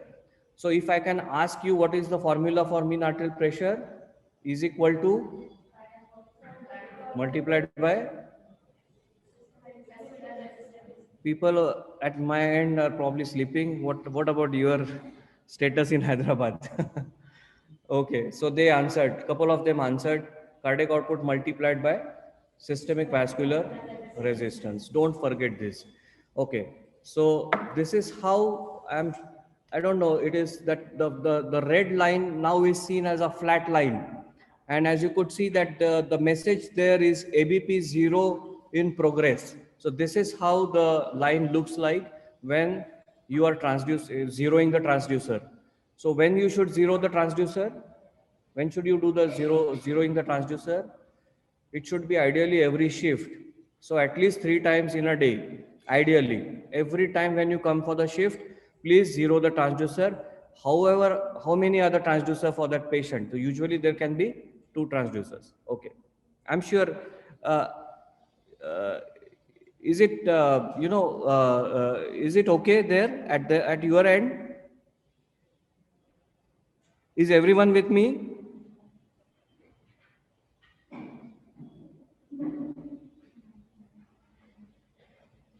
Yes, sir, they are able to view. They're View able the to screen. listen also and appreciate also, I suppose. Both the screens they are able to view, sir. It Yeah, was because I'm trying to be little interactive, although it is little difficult on a online meeting, but I don't want them to sleep at least. yes, sir. It's really good motto. Okay. So this is how the dampening test is is defined as. So there can be either a normal dampening, and I'll come to that, or this could be over dampening, or it could be under damping. So we'll just see that. So this is the graph. As you could see, it is called as a fast flush test. It is called as a fast flush test, and I want everyone to write it, which I am stressing upon. There are a few points which I am stressing, and you all should write it. So this is called as a fast flush test, and this is the flushing of the transducer. As you could see that you can have the arterial line trace. So this is the arterial line trace, right? So this is a dichrotic notch, and this is a systolic peak. Now you flush this transducer with a saline, you can see that there is something like a square, and then you have 2 oscillations here, followed by the normal arterial line tracing. So as I said, this is a fast flush test, and if you have a 2 oscillations here, this is like a normal dampened trace. It is neither over damped nor a under damped trace. Okay. Now this is very important. Now this is an example of an under damped trace. As you could see that the systolic peak is more pointed here, whereas when you start flushing, you don't have a typical square pattern here. This line is not in a straight line, and you have several oscillations after you release the transducer or the flush. When you release the flush, you will have several oscillations here, whereas in normal you have only 2 oscillations. Remember this. So when you have a couple of more oscillations and the systolic peak which is more pointed than the normal, this is a under damped arterial line trace. This is a under damped trace, and we will come to the causes of the same. And the other trace which is over damped, as you could see, that you don't have, first of all, you don't have a dichrotic notch here. There is no dichrotic notch. It is just like a hump. And this is an example of a over damped trace where you start the flush test and you could see that there is only one oscillation here, followed by, when you kind of finish the flush, you only have one oscillation here. So this is a over damped trace. So you should remember this appearance of the flush test for an arterial line to call this particular trace as either a normal damped, under damped, or a over damped trace. Okay. It's very difficult to take the feedback actually when you are online, but anyways. So lectures नाही ऐकलं तर answer काय देऊ right. So आता काढला हा हे बघा हे काय? पण हे काय Okay. Can I please request the हे इकडे host to mute all others except the speaker? Okay. So these are the causes of overdam. So how did the overdam trace looks? How is the overdam trace looks like? It looks like a hump. Okay, it looks like a hump. So these are the causes of overdam trace. So when you see a trace like this on a monitor, it is your duty to see whether there are any air bubbles, whether there is any loose connection or any clots in the system, or there is the pressure in the bag is low. Okay, so these are the causes of the overdam trace. Whereas the causes of the underdam, where the systolic peak is like a pointed and you have more than two oscillations. So several oscillations after the flush is underdam. Only one oscillation is overdam. And when there are two oscillations, it is normal dam. Okay. So you have underdam. These are the causes. It could be either because of the stiff tubing or a long tubing or increase in the vascular resistance. I think this slide is also extremely important when somebody is at the bedside of the patient. So just in short, what are the nursing implications for the same? And we have actually discussed that. So it is basically to prevent or reduce the potential for complications. Always maintain about 300 millimeters of pressure in that bag, which I showed you. Maintain a continuous flow through the tubing. So you have to make sure that it is getting flushed on a regular basis without any air bubbles. You should have a aseptic dressing which is to be changed. The sterile caps on opening, as I said, change the tubing every 96 hours, that is 4 days, and 5 minutes hold on the discontinued side. So these are the practical points for the staff nurses. Coming to the central venous line or a catheter. So you could see that we can either put a central line into an internal jugular vein. So these are the big veins in the neck. Either it could be central venous, this thing in an internal jugular, or it could be in a subclavian. These are the two basic veins. We don't prefer the femoral vein. We never put a femoral vein as a first choice. We put femoral vein only when you have problems related with these neck veins. So as you could see that this diagram, I think I'll show it in a real time X-ray where you could see that this is the central line which is going. If you can appreciate, this is a radio opaque line, and the tip should be at the starting of the second intercostal space, where it corresponds to the junction of superior vena cava to the right atrium. Okay, so this is how the central line looks like. And what is this? If I can ask my people over here who are sitting here, what is the diagnosis in this X-ray? Can someone tell me? If anyone tells me here, I'm going to give chocolate to that. If anyone who tells me what is the diagnosis?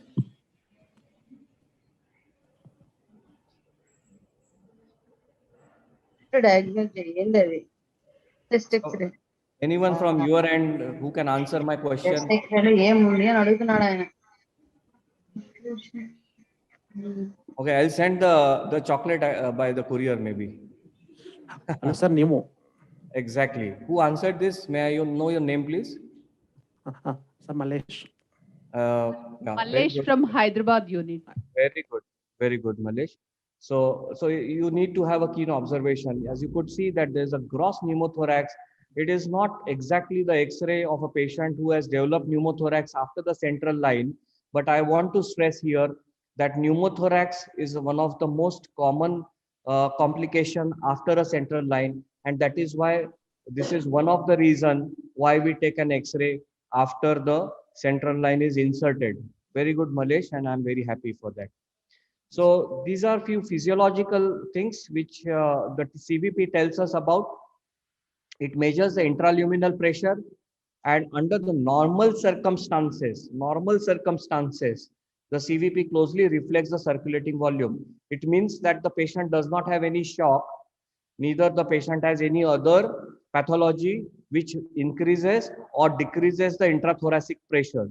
Okay, so this is affected by the venous tone, the ventricular compliance, the myocardial contractility, the afterload, and as I said, intrathoracic pressure is a very important component for the interpretation of central venous pressure.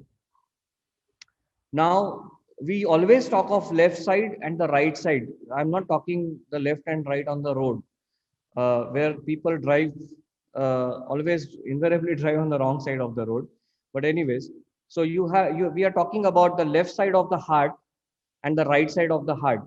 So the left side deals with the mean arterial pressure which we put, and it is mainly the afterload, whereas the right side deals with or we actually monitor it with the help of central venous pressure, and it deals with the preload. So pre is before and after is after. So pre is the preload which we are discussing is one of the component in that is central venous pressure.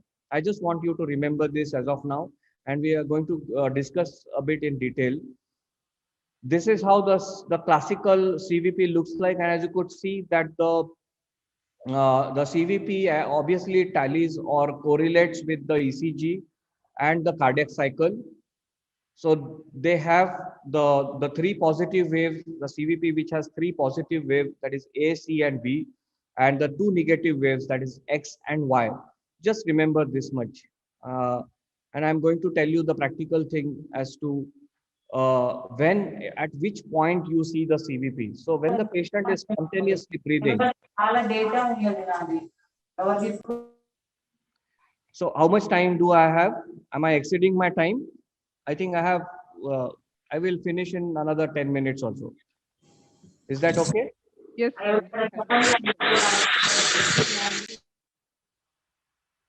Right.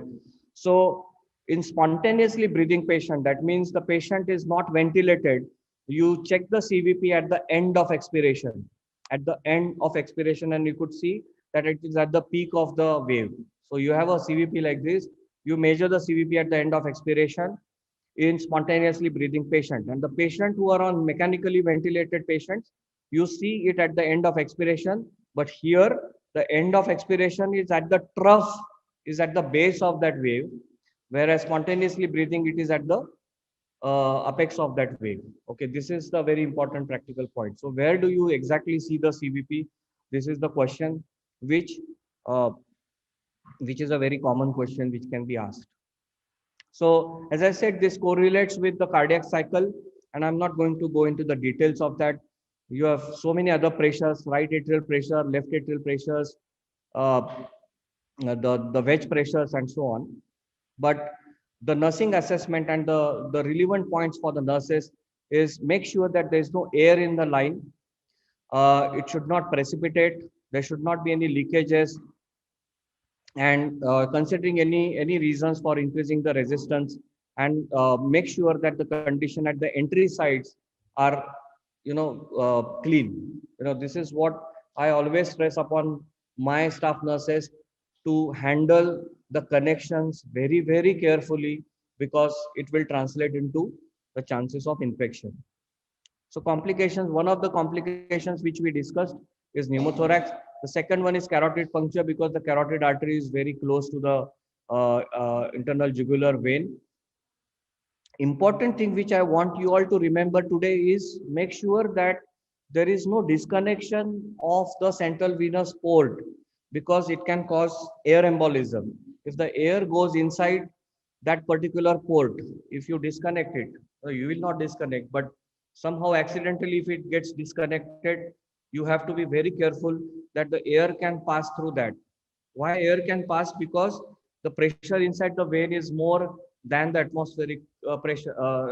The pressure inside the vein is less than the atmospheric pressure, so it will have a sucking effect, and the air from the atmosphere can go inside. Okay, this is the same precaution which anyone has to follow when you are removing a central line to avoid the chance of the air embolism. And about 70 to 300 cc of the air is fatal if it goes inside at the speed of 75 to 150 ml per second. And other complications, you can just read it for yourself. The another part of hemodynamic monitoring, which you are seeing nowadays more and more than maybe sometimes CVP or other invasive catheters like pulmonary artery catheters, which at present I'm not actually discussing that, but we are preferring echos, as you could see. And this particular diagram shows how inferior vena cava looks like. As you could see that this is labeled here. This is the inferior vena cava, which you can see. This is a lever here, and this is going in the inferior vena cava drains into the right atrium. Okay, I'll show you the few views also. And this is what another important slide could be. So these are the clinical interpretation of CVP. So if you have a low CVP, think of hypovolemia, low CVP, low. So what is the normal CVP? What is the normal range of CVP? Always give it in the range. What is the normal range of CVP? Can someone answer that?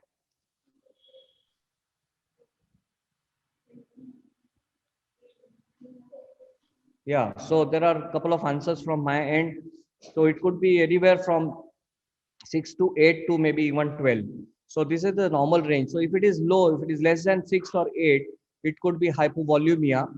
If it is low or normal with a hypotension, this could be infection or sepsis. If it is normal with a tachycardia with low urine output, again it could be hypovolemia. So don't forget hypovolemia and sepsis for any patient having a high CVP, having a low CVP. Okay, I was just testing whether they are sleeping again. Okay, now this is the clinical interpretation of CVP when it is high. So if it is high, as I said, increase in the intrathoracic pressure because of tension pneumothorax, it can be high. It can be high even in heart failures because there is a venous congestion, because of low cardiac output, and even the pericardial tamponade. So these are the conditions for the high CVP: tension pneumothorax, heart failure, or pericardial tamponade. Now, as I said, this is the concept of the right and the left. So if you have a good right pressure, if you have a good right-sided venous return, it will come into the heart. So it is measured by CVP in our case. There would be a good stroke volume or a good cardiac output from the left side. So the good cardiac output will depend on the good venous return. If you don't have a good venous return, there won't be a good cardiac output. Okay, because there won't be a sufficient blood inside the heart to be. This is what I meant. So this is a preload. That is, pre means before. That is the right side, and it is given by the venous return predominantly, and the after load, which is given by the systemic vascular resistance. Okay, so this is what I meant. This is another very important formula. So the cardiac output is given by product of the heart rate and stroke volume.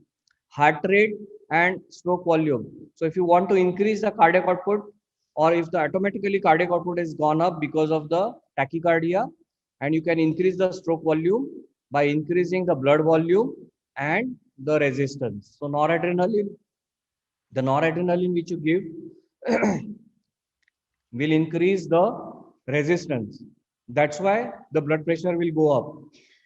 Okay. So this is the formula.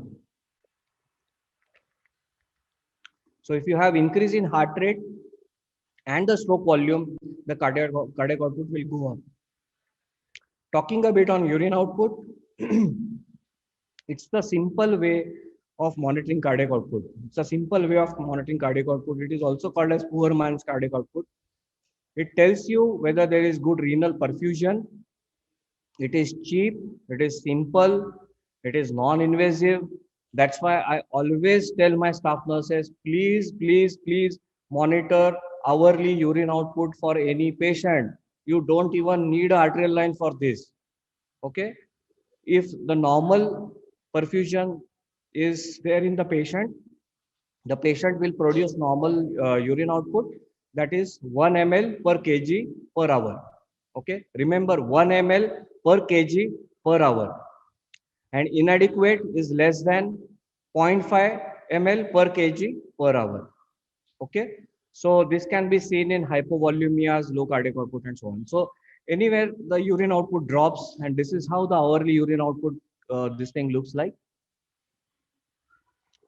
So these are the different views of echo. This is apical 4-chamber view where you can see LV, RV, LA, and RA.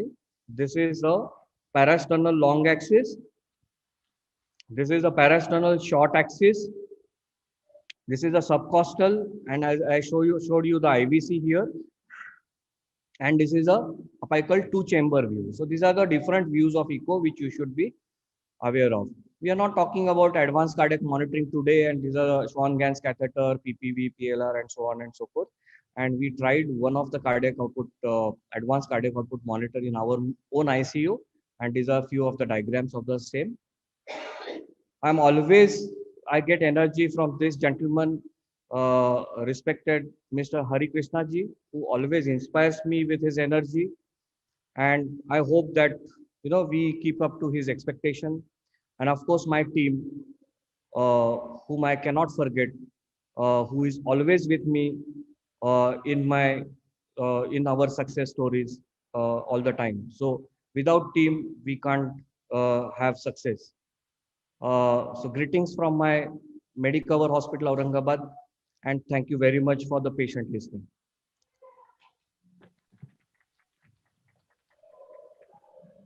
Thank you so much, sir. It was very enlightened session. Audience, do you have any questions? I will be happy to answer if any. Please, it should, you have it any should be questions. more interactive session. I thought, but then, as I said, it's little difficult because there is a little lag between the speaker and the audience. So Yes, it sir. is difficult. Audience, I may request you to post your questionnaires on chat box. Sir is ready to answer anytime. This Anytime. till Yes. end of the day, we will Absolutely. engage our speakers, and your question answers. Maybe you are not ready to ask now. You can post your questionnaires in your chat box. We are ready to answer you. Thank Absolutely. you so much, sir. Yeah, I We think I want should to tell again, you. I should again thank the organizers for giving me the opportunity today. And Yes. there can be no noble thing to teach and learn on my birthday. So thank you very much once again. Sir, I wanted to sing a song along with me, Dr. Nandakishore from Hyderabad branch, senior consultant from critical care. So we would like today's birthday, so we will sing a song. A small gesture which we do. Please, all of you stand up from podium. So we'll Do I sing have to birthday stand? song for Srikant sir. So Okay. Should I stand as well? no sir, no sir. Okay. It's a small gesture from my nursing team. Thank you. Start, Martina. Birthday to you. Happy birthday to you. Happy birthday to you, dear sir. Happy birthday to you. May God bless you, sir. May God bless you, sir. May God bless you, dear sir. Happy birthday to you. Fantastic. Thank you so much. so much. Thank you so very much. Yeah. Thanks, sir. Thank you so much. Yeah.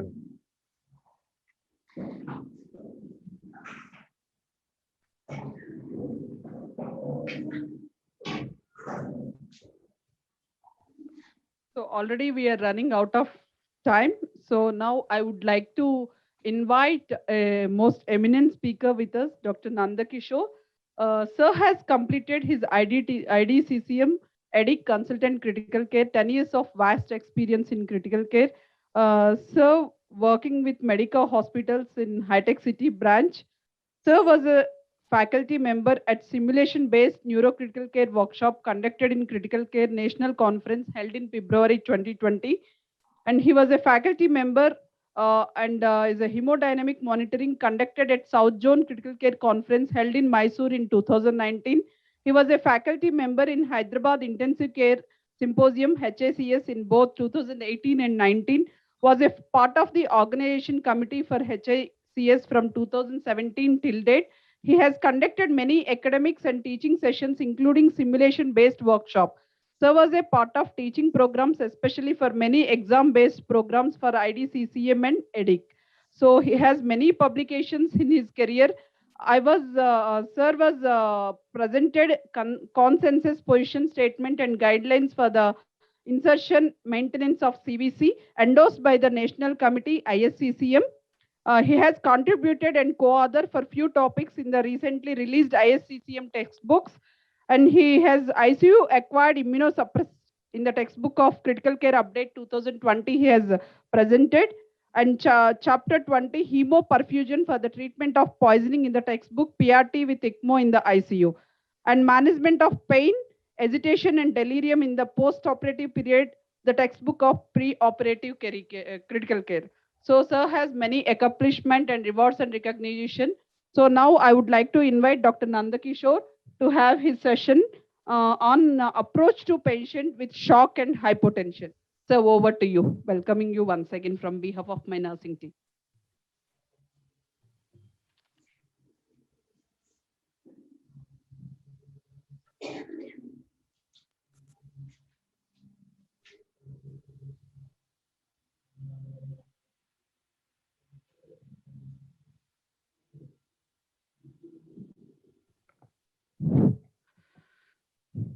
Thank you, Swati. Thank you for introducing me. So I was thinking how to start my session after, you have heard a lot of lectures from today morning. All these lectures were didactic talks. Some of you might be liking it, some of you might be sleeping. I don't know. So let us make it more interesting. Actually, Dr. Srikanth in his previous talk has made my lecture more easy. Most of the topic regarding the physiology, what's the afterload, what's the preload, what is meant by mean arterial pressure. These are the basics of hemodynamics you should understand before you see a patient. And my talk will also be more about understanding about shock.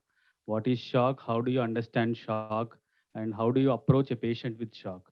So Dr. Srikanth has actually made my talk much easier. And I would like to make this talk more interesting. I will give you a case scenario. So by the end of my talk, if anybody can answer what's the type of shock, I think I'll be successful in inculcating my talk into your brains. Okay, is that fine? Okay, done. Okay. So see, let us go through a case scenario, and by the end of the talk, probably any one of you, I'm expecting that some of you must tell what's the kind of shock and what is the probable reason for this patient ending in shock. Okay, so this is a case scenario. Here, a 50-year-old lady, hypertensive diabetic, presents to your ICU with complaints of fever on and off. She also has a generalized weakness, easy fatigability, and syncope. On admission, she is drowsy with slight altered sensorium. The vitals, you check the blood pressure. Blood pressure were 80 by 39 millimeters of mercury. She's tachycardic with a heart rates of 120, and she is febrile. She has a temperature of 102. She is tachypnic, respiratory rates of 28, maintaining saturations of 92 with face mask on 6 liters of oxygen. So this is the basic case scenario. So this is the type of cases which we regularly see day and out, isn't it? Okay, patients present like this into the ER. They walk into the ICU with this kind of presentation where they're extremely hypotensive and this thing. So you do a physical examination, you touch the patient, you see the peripheries are warm, she has a rapid thready pulse, she's diaphoretic, she's sweating a lot, and you put a Foley's catheter and you realize that she is oliguric. Okay. So this is the kind of case scenario which we regularly get in the ICU. At this point, can you anybody tell first thing, uh, is this patient in shock? Yes or no? So how do you tell that this patient is in shock? So vitals. Okay. So the blood pressure is low. And what else is telling you that the patient is in shock? Okay. Signs of low cardiac output. Okay. What else? Temperature. Okay. So what is the cause of shock, you think, in this patient? Most likely septic. Okay. Let's see. Okay. And how do you approach this case will be the next discussion. Okay. So is this patient in shock is my first question. You totally agree with me that this patient is in shock because you have your own explanation that this patient is having hypotension, this patient is having signs of loss of cardiac output. Okay. So first, before assessing the patient, you should know what are the signs and symptoms of shock, right? So before going to this is a standard textbook definition of shock. Anywhere you go, you should remember this definition just for exam purpose, right? Shock is a state of inability of the circulatory system to meet the metabolic demands, secondary to inadequate blood flow. Either it could be due to reduced cardiac output or it could be due to a mal-distributed cardiac output. Actually, the patient can be having a normal cardiac output, but that cardiac output is not sufficient enough, okay, due to increased metabolic demands. Suppose a patient has fever. When patients have fever, the metabolic rate goes up, right?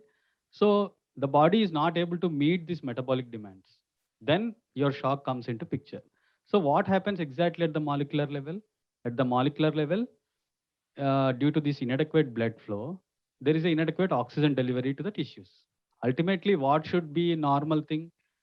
The blood flow should be good to the every organ of the body, and ultimately each and every cell should get adequate oxygen and energy.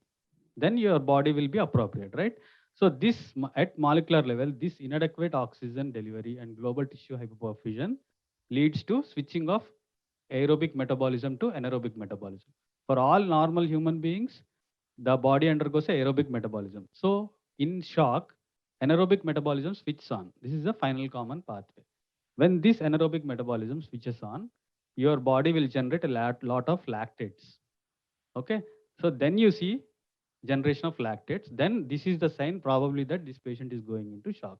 So this is the theoretical definition of shock when your body is not able to sustain the metabolic demands.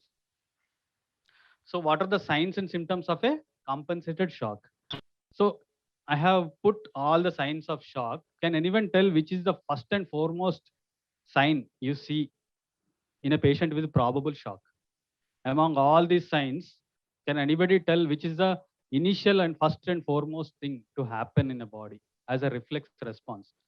Suppose patient has some fever or sepsis kind of thing, or suppose patient has some myocardial infarction, or patient has some anaphylactic shock.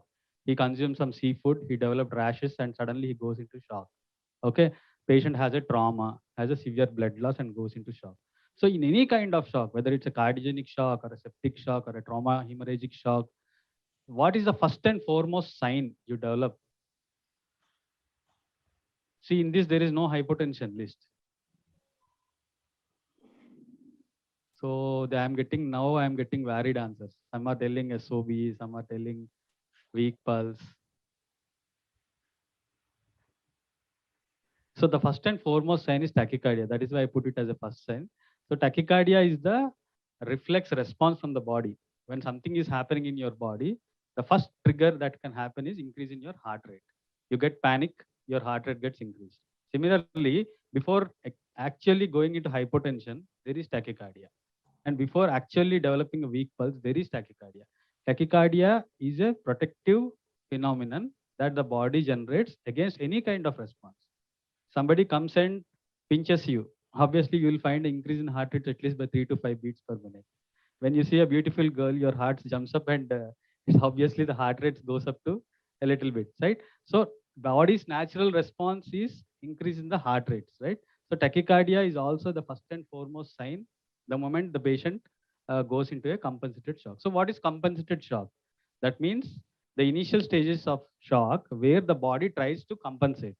Actually, the body will try to compensate and protect against the shock. So these are the signs of compensated shock.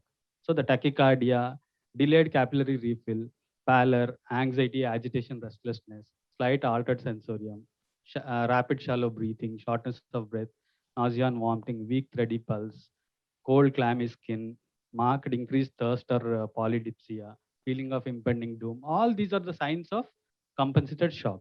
So this your job as a sister or a nurse is to identify the compensated shock and stop the progression into decompensated shock.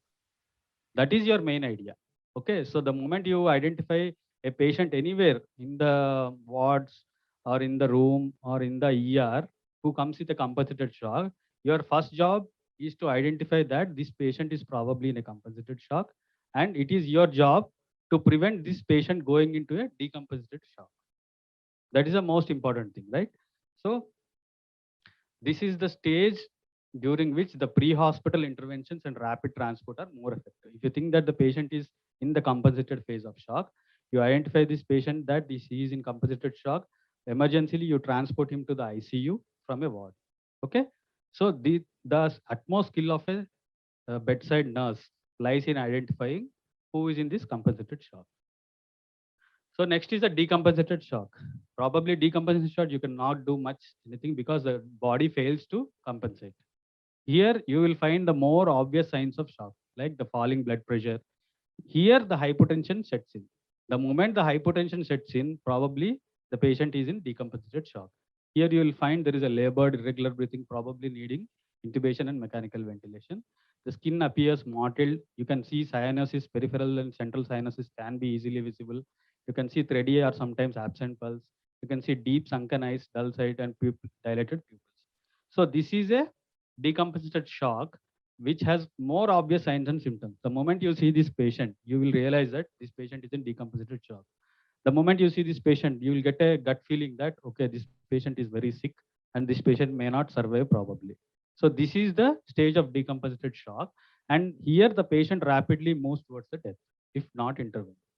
So this patient previously who was in a compensated state can rapidly progress into a decompensated state. Okay.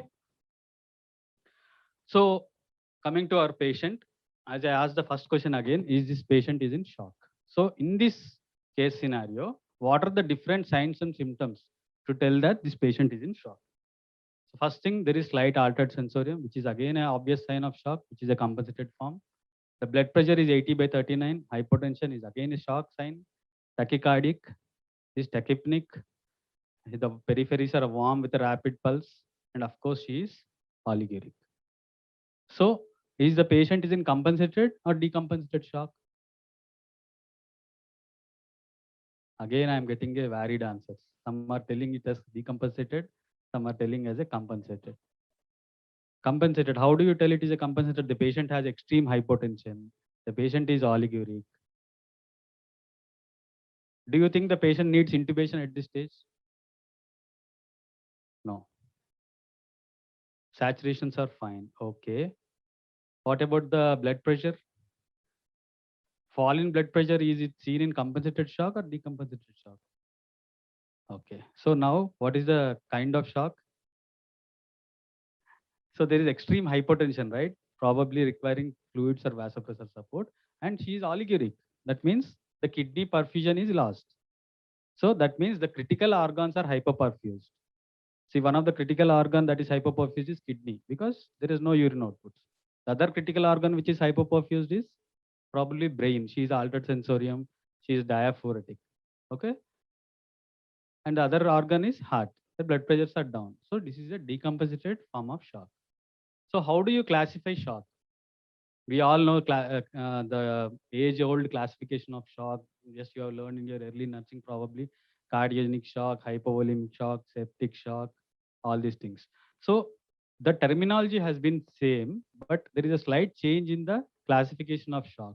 Our understanding of shock from last 10 years is different from now. Previously, we used to classify the shock based on the organ system affected. If the heart is affected, we used to tell it is a cardiogenic shock. If the patient has some sepsis, we used to call it a septic shock. If a patient comes with trauma and is bleeding, we call it as a hemorrhagic shock. Probably the understanding terminology is same, but there is a slight change in the understanding of pathophysiology. Okay, so I want you to think in a simple way. So this is my pictorial representation of why I want to tell you about the understanding of shock. Imagine that there are the major three organ systems. The circulatory system is made up of three components. One is the heart, the blood vessels, and of course the blood. So imagine there is a overhead tank in your house, okay, which is filled with full water, okay, and through the help of the pipes, it comes into the tap. The moment you go into the washroom, you open the tap, the water comes in. So it's as simple as that. So if you have inadequate water in the pump, so no matter how many times you open the tap, the blood won't come, right? So similarly, the reservoir is nothing but the tank, which is nothing but the blood, right? And the pump is nothing but your heart. Okay. So if there is a pump inadequate pump failure, I mean inadequate contractility of the pump, or there is a pump failure or the inadequate capacity of the heart to pump, your blood flow won't come from the reservoir into the pipes. Okay. The pipes are nothing but the blood vessels. So when you think in this way, shock can be either due to malfunction of any of these three things. Shock can be due to failure of the pump, failure of the reservoir, that is the inadequate blood volume, or failure of the pipes. That means there is a leaky blood vessels. If the pipes are leaking, whatever amount of blood is flowing through the pipes, it will not reach the target, right? It will leak in between, which you typically see in sepsis, dengue shock, where there is a capillary leak. Okay, so I want you to understand the type of shock based on this simple thing. It could be either the pump failure, either the failure of the reservoir in inadequate blood volume that happens in hemorrhage or blood loss, and there is a leaky capillaries or the leaky pipes, that is the blood vessels. So what causes shock? Either I told it's a pump failure, dilatation of the poor vessel function, or there could be leaky capillaries, or there is a decreased blood volume as in the reservoir that happens in the blood loss. So problems with the heart itself, the pump itself fails to perform, is nothing but your cardiogenic shock. When when the pump is not able to function well, it will not pump the blood out of the heart into the blood vessels. It leads to cardiogenic shock and loss of fluids. If a patient presents with 20 to 25 episodes of loose stools, or if a patient presents with extreme trauma with a massive blood loss, you find that the patient is hypovolemic. That means there is a problem with the reservoir. It doesn't have adequate volume. Okay. And problems with the vascular system, that is the pipes. If the pipes are extremely leaky, okay, which the new terminology is called a distributive shock. The volume gets distributed. Okay. So this happens typically in septic shock. And the other one is the obstructive shock. That means conditions blocking the blood flow to or fro from the heart. Okay. So if the blood is not coming into the heart or not going out of the heart due to a blockage, which typically happens in pulmonary embolism. Pulmonary embolism is one thing which you need to look at. So if the conditions blocking blood flow to or from the heart, it is called as obstructive shock. So you should always find your own way to classify your shock. When the patient comes to the ER or ICU, first assess the patient. You cannot directly looking at the patient, you cannot tell it's a problem with the pump or it's a problem with the pipes or it's a problem with the reservoir. Probably from the history, clinical history, you can know. If suppose patient is coming with trauma, right, and there is extreme blood loss, you imagine that the reservoir is problem. There is decreased blood volume. And if somebody is coming with chest pain and you find that there is an acute MI, you think that it is a problem with the pump. If somebody is coming with fever, tachycardia, and probable sepsis, urosepsis, something kind of that, then you probably think the problem is with the distributive shock. So as Dr. Srikanth told, the global hemodynamic relationship, what is the ultimate thing which you look before the patient, whether this patient is in shock or not in shock, is the mean arterial pressure. We always, as an ICU doctor, I am at least obsessed with the mean arterial pressure. I usually come around and ask, what is the MAP? What is the MAP? So MAP is the mean arterial pressure, which is a product of cardiac output into systemic vascular resistance. So what is cardiac output? Cardiac output, again, two variables depend on this cardiac output. That is the heart rate and the stroke volume. So ultimately, which is the game changer? The game changer is the stroke volume. Okay, because any kind of shock, the heart rates will go up. So heart rate is not the game changer here. It is the stroke volume. Okay, So stroke volume again depends on the preload, afterload, and the contractility. Okay. So what is preload? What is afterload? Preload is nothing but the amount of blood coming into the right heart is called as preload. Okay. What is afterload? The amount of blood going out of the ventricles is called as afterload. It's as simple as that. So if the blood is not adequate coming into the heart, that means the preload is decreased. When the preload reduces, there is a stroke reduction in the stroke volume. Ultimately, there is a reduction in the MAP. So when do you find the reduction in the preload? When there is no adequate blood return to the heart. That happens in the hypovolemia. So what is decreased afterload? The blood is not adequately pushed out of the heart. Okay, when there is an obstruction or when the heart itself cannot be able to perform this. So decreased afterload can be seen in obstructive shock like pulmonary embolism or the cardiac itself. Okay, and of course reduced contractility. The pumping mechanism, the contractility of the heart is not good. That means it happens in problems related to the heart. That is acute myocardial infarction. And of course the systemic vascular resistance, obviously the peripheral vascular tone. The major function where the systemic vascular resistance affects is the septic shock.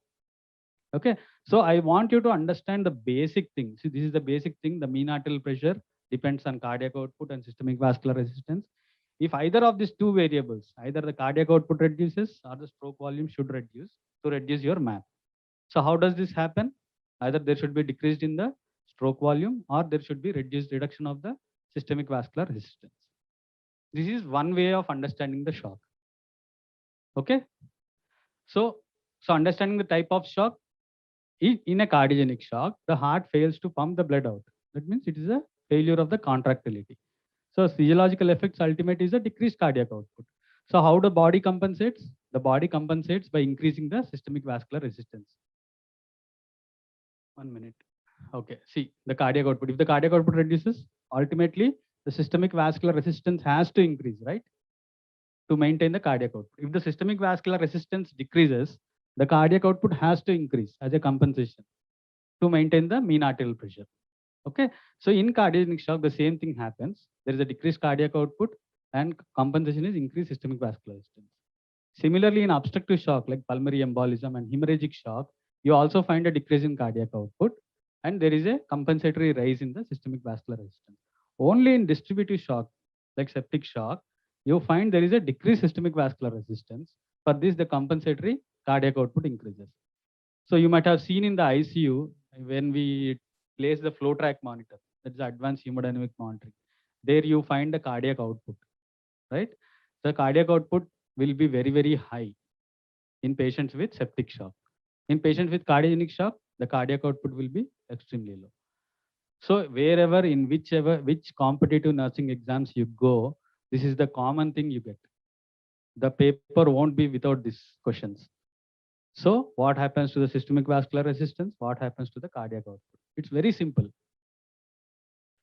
So whenever you assess the patient, you should question yourself that is the fall in blood pressure associated with decreased cardiac output or an increased cardiac output, right? You notice that the blood pressure is low. So why the blood pressure is low? Is the blood pressure due to reduction in the cardiac output or increase in the cardiac output? If there is a reduction in the cardiac output, this will be the signs. The pulse pressure decreases, the diastolic pressure decreases, the extremities will be cool. Why the extremities will be cool? Can anybody answer? Blood supply to every organ is compromised in shock, but why the peripheries will be cool?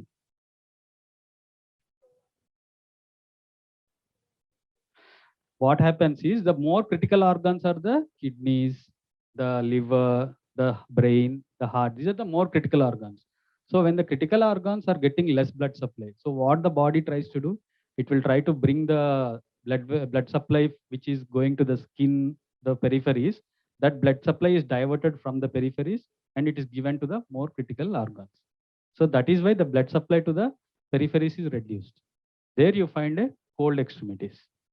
Okay, so the capillary return is slow, the heart sounds are muffled, but temperature and WBC counts are normal.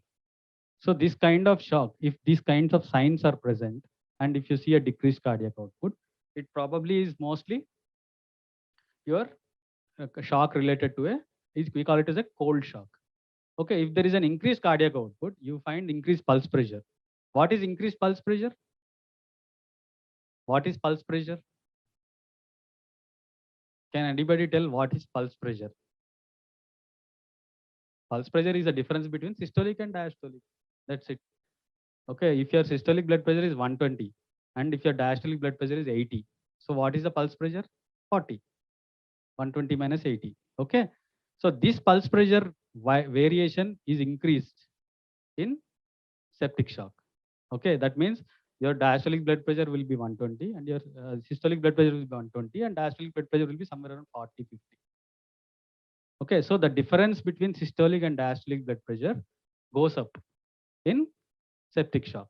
Okay, in cold shock or cardiogenic shock, what happens? The pulse pressure reduces. You find 90 by 70. Okay, 80 by 60, like that. The pulse pressure is very narrowed. So this is also one way where you can tell what kind of shock. If the pulse pressure is low, that means, and the extremities are cold, that means it's probably a cold shock. So what are the causes of cold shock? Most probably cardiogenic and hemorrhagic. So if the pulse pressure is very high and there are warm peripheries, okay, it's a warm shock. So what are the most common cause of warm shock? Sepsis. So it's as simple as that. So the moment you see a drop in the blood pressure, you classify what is the cardiac output. Is it decreased cardiac output, increased cardiac output? You see the other signs, whether the peripheries are cold, peripheries are warm. What's happening to the pulse pressure? Whether the pulse pressure is high or pulse pressure is low. What's happening to the capillary refill? The capillary refill is increased or decreased. So this is the basic way of classifying a shock. So is the heart too full? If it is yes, probably decreased pump function and it's a cardiogenic shock. And decreased cardiac output, if the heart is not too full, probably it's a hypovolemic shock, decreased venous return. So it's a hypovolemic shock. And if the fall in blood pressure is associated with a increased cardiac output, probably it's a septic shock. Okay, there is no confusion. Okay, so let's see what are the causes of shock. I have been discussing warm shock, cold shock, reduced cardiac output, increased cardiac output. But if you see the pathophysiology wise, okay, the cardiogenic shock could be due to failure of the right ventricle to perform or failure of the left ventricle to perform. So what are the causes of RV causing failing of RV? That is a tamponade, tension pneumothorax, massive pulmonary embolism, RV infection due to inferior wall MI, chronic carpulmonale in COPD patients, end stage COPD, pulmonary hypertension. These are the causes where the right ventricle doesn't perform adequately. So the blood has to reach from the right atrium to the right ventricle. And the right ventricle has to pump the blood into the lungs, right? From the lungs, the blood gets purified and again goes back into the left atrium. From left atrium, it again goes back to the left ventricle. So if the RV is not able to pump the blood into the lung, obviously the LA will not receive the blood, right? So in what causes the RV to fail? These are the other causes of RV. Okay. So when does the LV fail to contract left ventricle? It's in myocardial infarction, myocarditis, which you commonly see in viral myocarditis. Many of the COVID patients in our ICU died of myocarditis. Okay. Septic cardiomyopathy, arrhythmias, acute mitral regurgitation. These are all the causes of LV failure. So when the left ventricle doesn't perform well, okay, obviously the patient goes into a cardiogenic shock. So cardiogenic shock can be due to failure of right ventricle as well as failure of left ventricle. Okay. So what are the other causes of distributive shock? Sepsis, anaphylaxis, okay, massive blood transfusion, post cardiac arrest, adrenal crisis where there is severe adrenal insufficiency, and neurogenic shock. You have a patient with traumatic spinal cord injury. Okay. In that, the patient is in neurogenic shock. Okay. In that patient also, you find a picture similar to distributive shock. Okay. And there is another form called as hypovolemic shock where you see there is extreme blood loss. Okay. Blood loss or volume loss. So how do I approach with the patient shock? So you have seen this patient, you have examined clinically, and you feel that your gut feeling is that this patient is in shock, probably compensated or decompensated, whatever. So what do you do now? How do you approach? How do you know what is the kind of shock? So how do you approach is history. The most important thing is the history. The moment you ask the history, 50% of the times you will come to know what is the kind of shock. Patients present with sudden shock, they collapse at home. Young patient went to a restaurant, had some food. After that, she collapsed in the hostel. You assume that because she has recently consumed some food, probably there could be some anaphylactic shock. Okay. Young depressed fellow, okay, not having proper sleep since many days, found unresponsive in a room. You suspect a toxin ingestion. Right? That could be the probable reason for shock. Elderly man, 60-year-old, diabetic, hypertensive, had a chest pain, collapsed. So what will you suspect? It's an MI. So history is the most important thing where you can often delineate the cause. You can delineate the cause in almost 50 to 60% of the cases. Okay. And of course, physical examination, which I've been telling in the last 15 minutes. Okay. So clinical history, can it diagnose a shock? Can anybody tell what is the cause of shock for this patient? 65-year-old presents with severe chest pain with profuse sweating and SOB. Simple. So what is the cause of shock in this patient? Probable cause of shock. 65-year-old presents with severe chest pain with profuse sweating and shortness of breath. So what could be the probable cause in this patient? Cardiogenic shock. Okay. So I'll give you another scenario. 23-year-old male presents with multiple episodes of loose stools and vomitings associated with fever and hypovolemic. Okay. 60-year-old female, uncontrolled diabetes, presents with complaints of abdominal pain, burning micturition, dysuria, vomitings, and collapse. Probably urosepsis, septic shock. 45-year-old male recently underwent an orthopedic surgery. He was immobilized since many days. Presents with sudden onset of shortness of breath and syncopal attack. What could be this? He underwent an orthopedic surgery. He was lying on the bed since 1 month. He is immobilized. Pulmonary embolism. So the moment somebody is immobilized, they are more prone for DVT and pulmonary embolism. So that should strike in between. Whenever you find a history, is the clinical history relevant to the picture? First thing is what you have to see. 25-year-old met with an RTA, polytrauma, presents with deformity of the left thigh, bruises over the left hypochondrium and left chest wall. So what is the probable cause? Hemorrhagic shock. Trauma with a deformity of left thigh. That means probably he had a femur fracture and he has lost blood there. Right? So it is a probable cause. So clinical history, most often it can provide a diagnosis of shock. Okay. So can anybody tell how to quickly estimate the blood pressure bedside? Somebody told it. Pulse. How do you know if I look at the pulse? How will I know the blood pressure? No, without measuring the blood pressure through a cuff, can I know the blood pressure of a patient roughly? How? If I have a pulse, my radial pulse is present. What is my blood pressure? Okay, I don't have a radial pulse, but I have a carotid pulse. So what is my blood pressure? Can we roughly tell, at least not accurately, roughly, what is the systolic blood pressure? Is it possible? Yes, it is possible. So you palpate the pulse, you know the systolic blood pressure, that at least this is the number. So if somebody has a dorsalis pedis in his legs, okay, you can feel the dorsalis pedis. Okay, that means the systolic blood pressure is probably 90. So if somebody calls you in the ward, sir, this patient is unresponsive, you go rush to the patient. The first thing you do is you check the pulse, right? You check the carotid is there. Then you check the radial. Yes, radial is there. Then you check the dorsalis pedis in the leg. So that is there. So if the dorsalis pedis is there, that means the patient is not very hypotensive. That means at least the blood pressure will be more than 90. That is for sure. Okay. So if you feel only the radial pulse, or you are not able to feel the dorsalis pedis, okay, then the probable systolic blood pressure will be somewhere around 70-80. If you are able to feel the femoral, if you are not able to feel the radial or dorsalis pedis, okay, and you are only feeling the femoral, then it could be probably somewhere around 70-80 again. And on all the pulses are absent and only carotid is there. That means probably the patient is having systolic blood pressure. And if there is no carotid pulse, probably it's time to start CPR. Okay. So look for the pulse. Probably this is the game changer, and this is probably the early informer that this patient is going into shock. Okay. So can shock be without hypotension? Somebody comes and tells you, sir, his blood pressure is absolutely normal, so he can't be in shock. Can that happen? Can shock be without hypotension? So the blood pressure is stable. Blood pressure is 110/70. Okay, I am telling that this patient is in shock. Can shock be without hypotension? Yes, shock can be without hypotension. Shock can still be without hypotension. So don't assume that blood pressure is normal, so this patient is not in shock. This patient can still be in shock.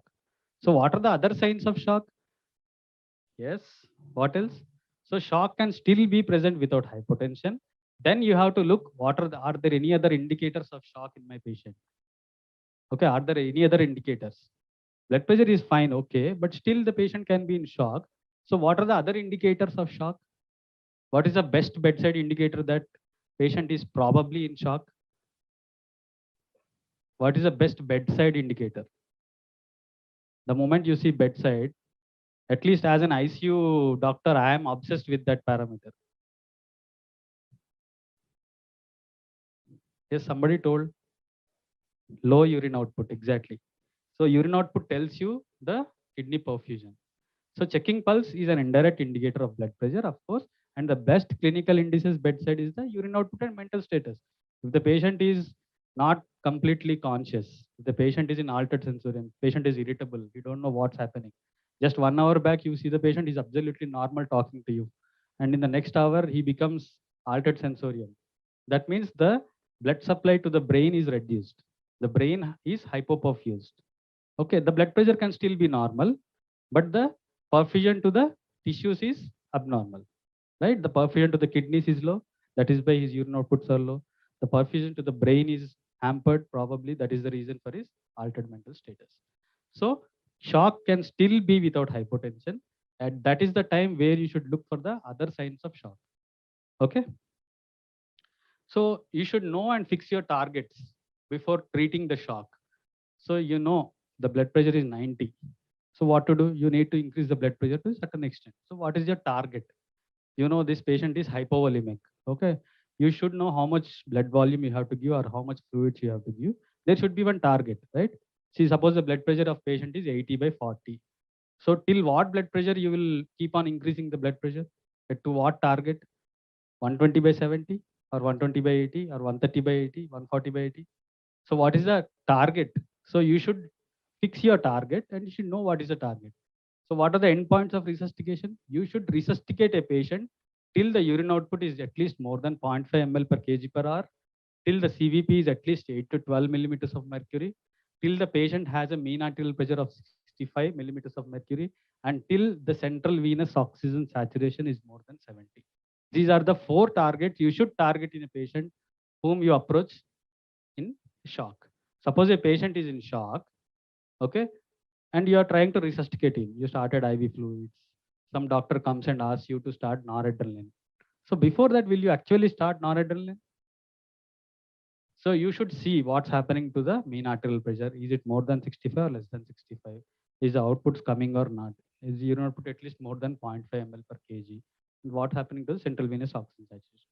So these are the basic targets you should set among the patients. Okay.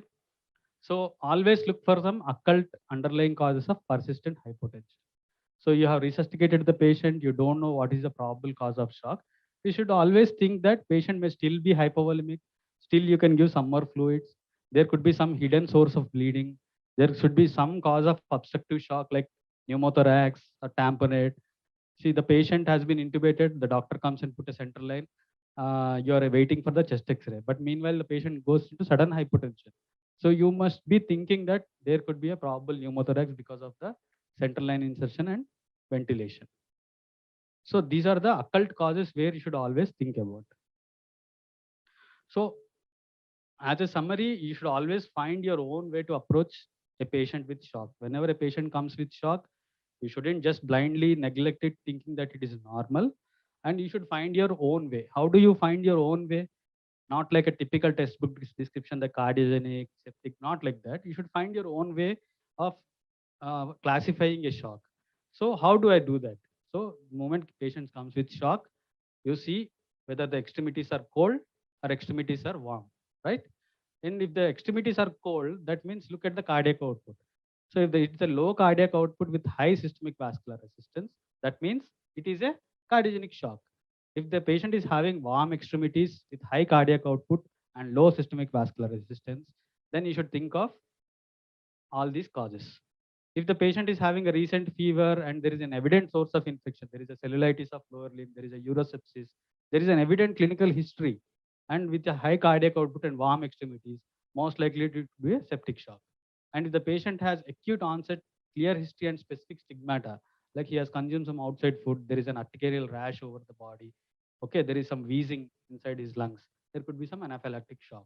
And if the patient has some neurological symptoms, unopposed vagal tone, like a similar patient with a cervical cord compression, okay, then it's a neurogenic shock.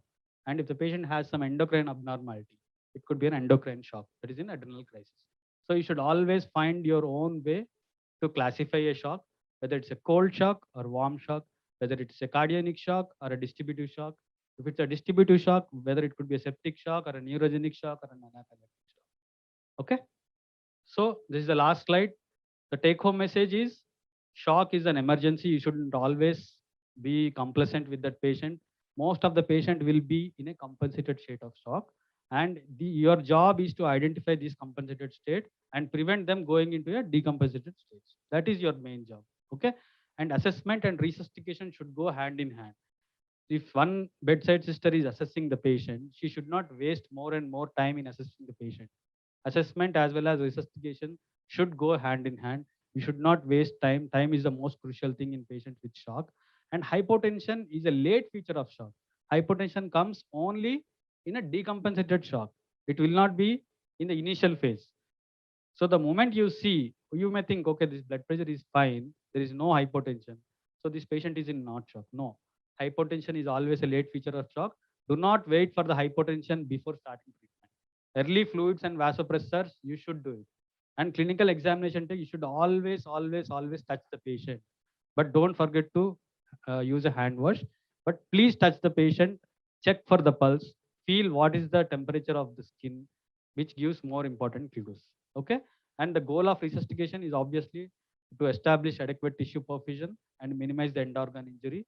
And fluid therapy and timely initiation of vasopressors is the most key cornerstone for the management of shock. Okay. Thank you.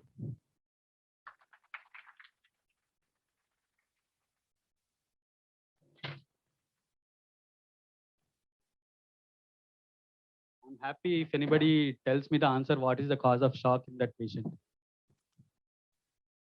In the case scenario which I have showed in the first slide, what could be the cause of the shock? Septic shock, sure. Why?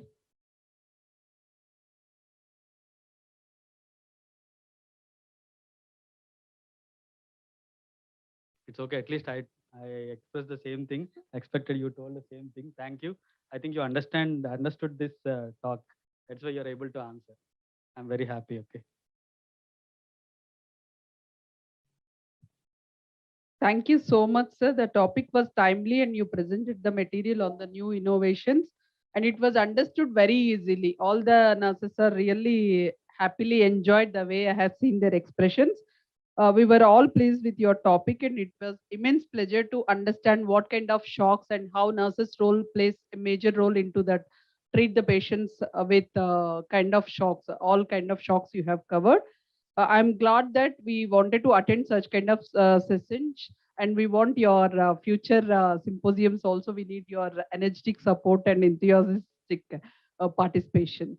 So without taking much time, again, I'm posing these questions. Any audience poll, if you have any questions, post in chat box because almost there are 1200 nurses registered and people are watching. If you have any doubts, if you are not reachable in the auditorium, you can post your questionnaires into the chat box open to the auditorium. Anybody has any queries? Feel free to ask. It should be a most interactive session because it is useful for us. They come and take lectures, but you need to know what kind of questions you have and what kind of learnings you are understanding from this topic, what kind of queries in your mind. Feel free to open your minds. No hesitations. Sir is ready to answer for your questions. Anybody from the podium?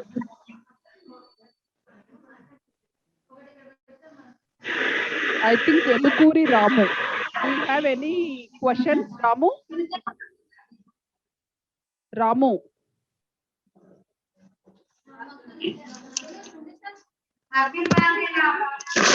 From Vizag, Unit 1. Ramu, if you have any questions, please post that. Either you mute your mic if you don't have any questions. Still open to the forum. You can chart your questions in your chat box.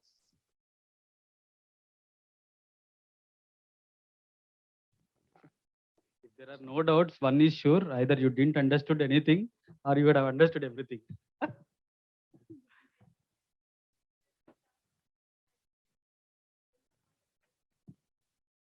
Okay. So Anita has asked, patient is in decompensated shock, how much volume you have to keep? Okay, see, any fluid challenge is defined as you start with a fluid challenge of 250 ml to 500 ml.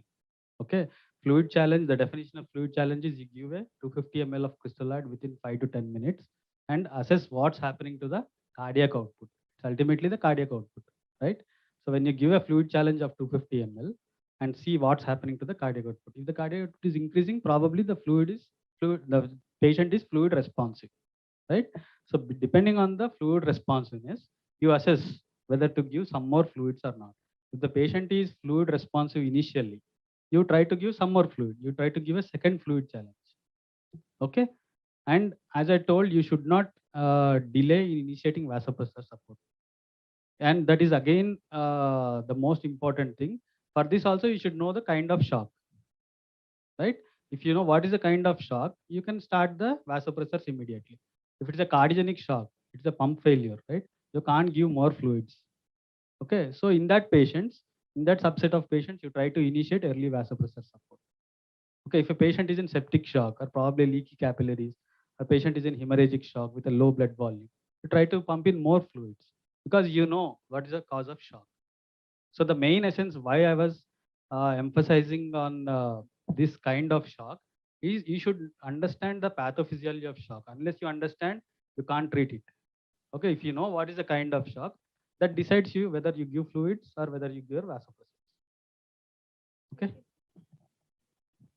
Behalf of audience, I have one more question. If a patient walks into dialysis, especially we may see chronic kidney failure patients, and they have, and during dialysis, they may have hypovolemic shock as vasovagal hypotension. Many patients, perceive with code blues, especially. What kind of fluid management will support for kidney failure patients, and how you wanted to treat such kind of patients? CKD patients are a different subset of patients. CKD are patients are where they have end stage renal disease. Both the kidneys are not functioning. That means the kidneys are not able to handle the fluid electrolyte imbalance. Okay. So usually, but the dictum is CKD patients are fluid overloaded. They come to the dialysis sessions to get the fluid removed because the kidneys are not able to do the function, right? So generally those patients are fluid overloaded. But when you try to remove more fluid from them, right? You try to do an ultrafiltration of 3 liters, 4 liters, just within a span of 3 to 4 hours. They usually come for a dialysis session of 3 to 4 hours, right? But when the fluid removal rate is more than the timely removal, when you remove a lot of fluid like 2.5, 3 liters, 4 liters of ultrafiltrate within just 3, 4 liters, any patient, not only CKD, when you try to acutely drag the fluid in a very high volume, obviously the patient will be relatively hypovolemic. Such patients, they cannot tolerate due to their bad compensatory mechanisms. So that patient collapse. So knowing that the patient is in CKD and knowing that the fluid has been dragged out, initially when the patient collapses, you start them on vasopressors. You first try to stabilize them. The moment the patient comes into the ICU, perform a 2D echo and ultrasound, and then see whether the patient is volume depleted. Okay. And if the patient is volume depleted, that means more fluid has been removed during the dialysis session. You try to restore this volume. That is the best thing you can do. So CKD patients, as Swati asked, they are a different subset of patients. They are generally fluid overloaded. Yes. So another question related to fluid management. Just later you have said that crystallites would be the choice of fluid. In So which what, patient? volume Yes. in the shock. So can we administer the colloid over there? See, there is a lot of evidence based on crystalloids versus colloids. Yeah. Okay. Colloids, there are different types of colloids. There are starch solutions. Okay. There are jello fusions. Okay. Colloids are nothing but the substances which have high molecular weight. So they stay in the intravascular volume for more time. Suppose you give 500 ml of crystalloid, either ringer lactate or NS. The average duration of stay in the intravascular in the veins is around 1 to 2 hours. Okay. So when you give a colloid, the colloid stays in the intravascular compartment for more than 6 hours. So the main idea is that is why you give colloids. But having said that, colloids have a lot of side effects. Okay. There is a lot of evidence to tell that starch solutions cause acute kidney injury. Starch is nothing but a carbohydrate solution which is in a dissolved form. When you give the starch solution in a patient with already slight renal compromise, they go and obstruct the renal tubules.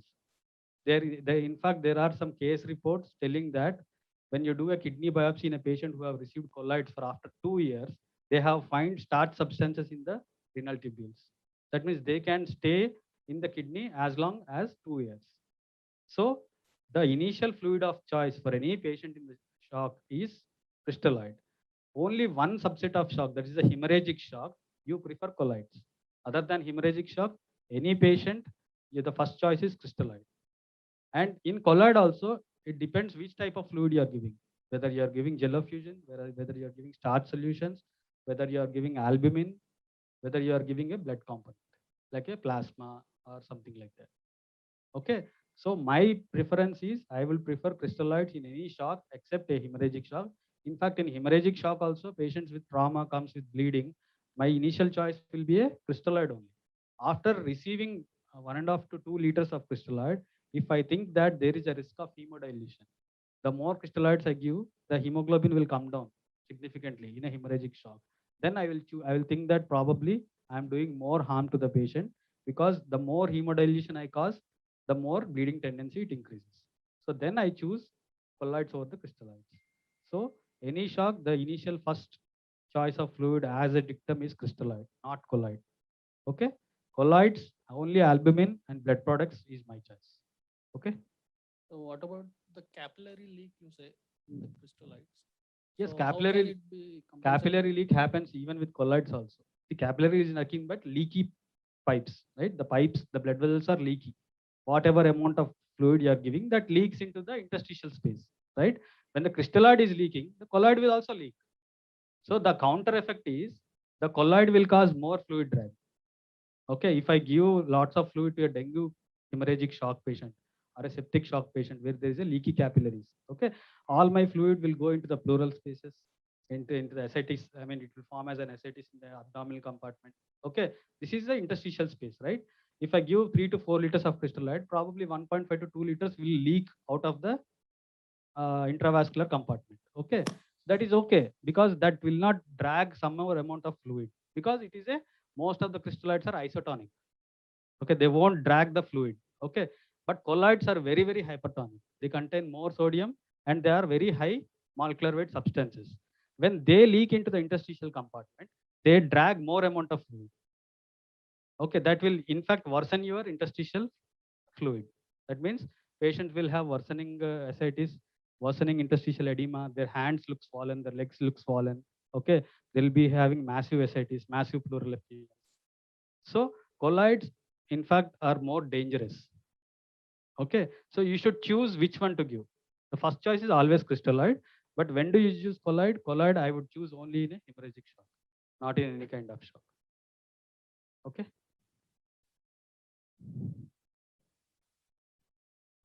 It depends on how fast you resuscitate.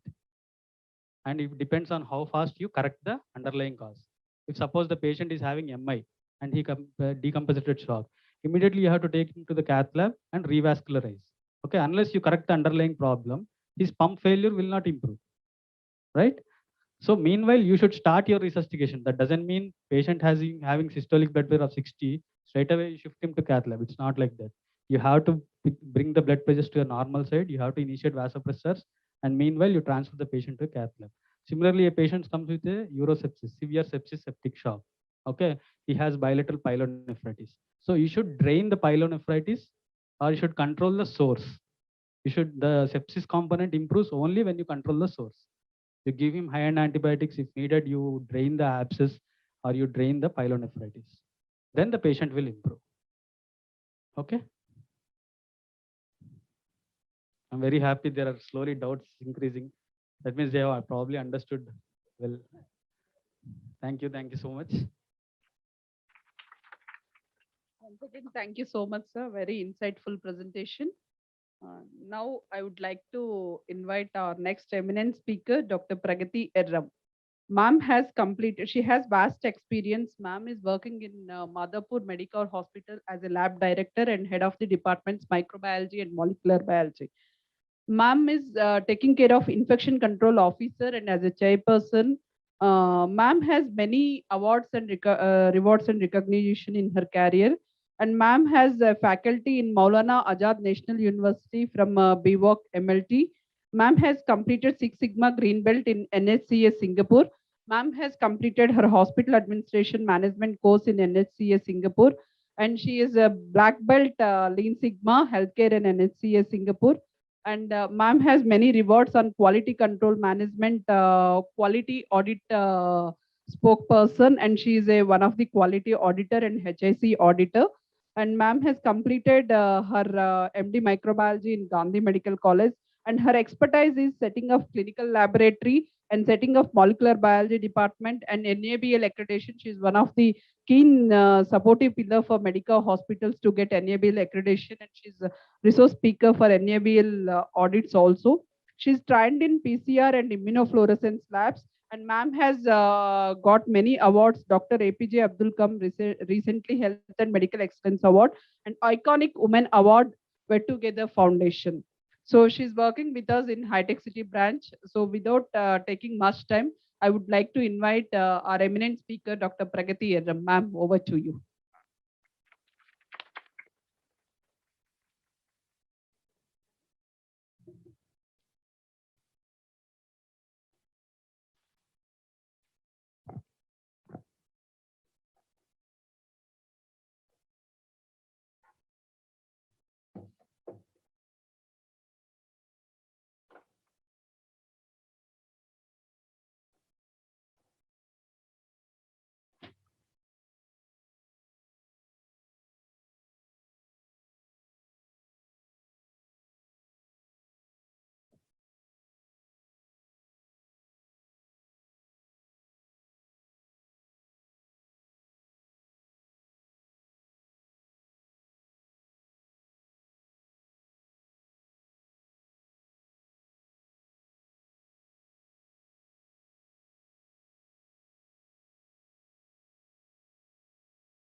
Morning all.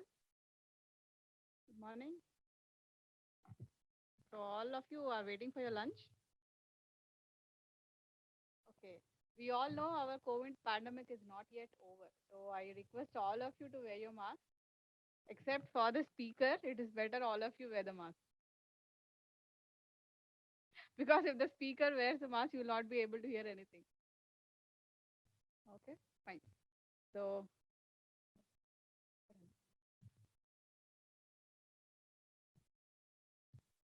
I'm going to talk on infection control practices in ICU.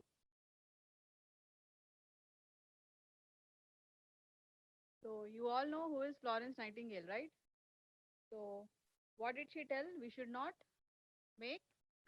do sick, no harm. They are already sick and we should not make them more, we should not give them more harm when they are in our hospital under our care. Okay. And healthcare associated infections, why are they important? Because economic loss for the patient as well as for the hospital due to prolonged hospital stay, and as well as also it will result in adverse patient outcomes. And in most healthcare facilities, the average incidence of healthcare associated infection is around 5 to 10%. Now, what are the most common organisms which cause healthcare associated infections? As you can see on the slide, it is mostly Staphylococcus aureus, MRSA, though it is more prevalent in foreign countries. In our setup, in Indian setup, it is mainly the gram-negative bacteria which dominate. So predominantly they are Klebsiella aeruginosa, Klebsiella pneumonia, Pseudomonas aeruginosa, Acinetobacter, Escherichia coli, and under gram-positive we have MRSA and Enterococcus. These are all bacteria. Coming next is fungal. Nowadays, because of the COVID, we are also seeing outbreaks related to fungal like Candida. It could be non-albicans or albicans, as well as Aspergillus and other molds like Mucor. And coming to viral infections, why are they important? They are mainly transmitted through bloodborne. They are mainly HIV, HPSAG, and that is hepatitis B and hepatitis C. So we all should follow basically standard precautions whether we are in ICU or in floors. And there are also transmission-based precautions, which are a subset of standard precautions which have to be followed depending on the condition of the patient. So what are the standard safety measures which we have to follow?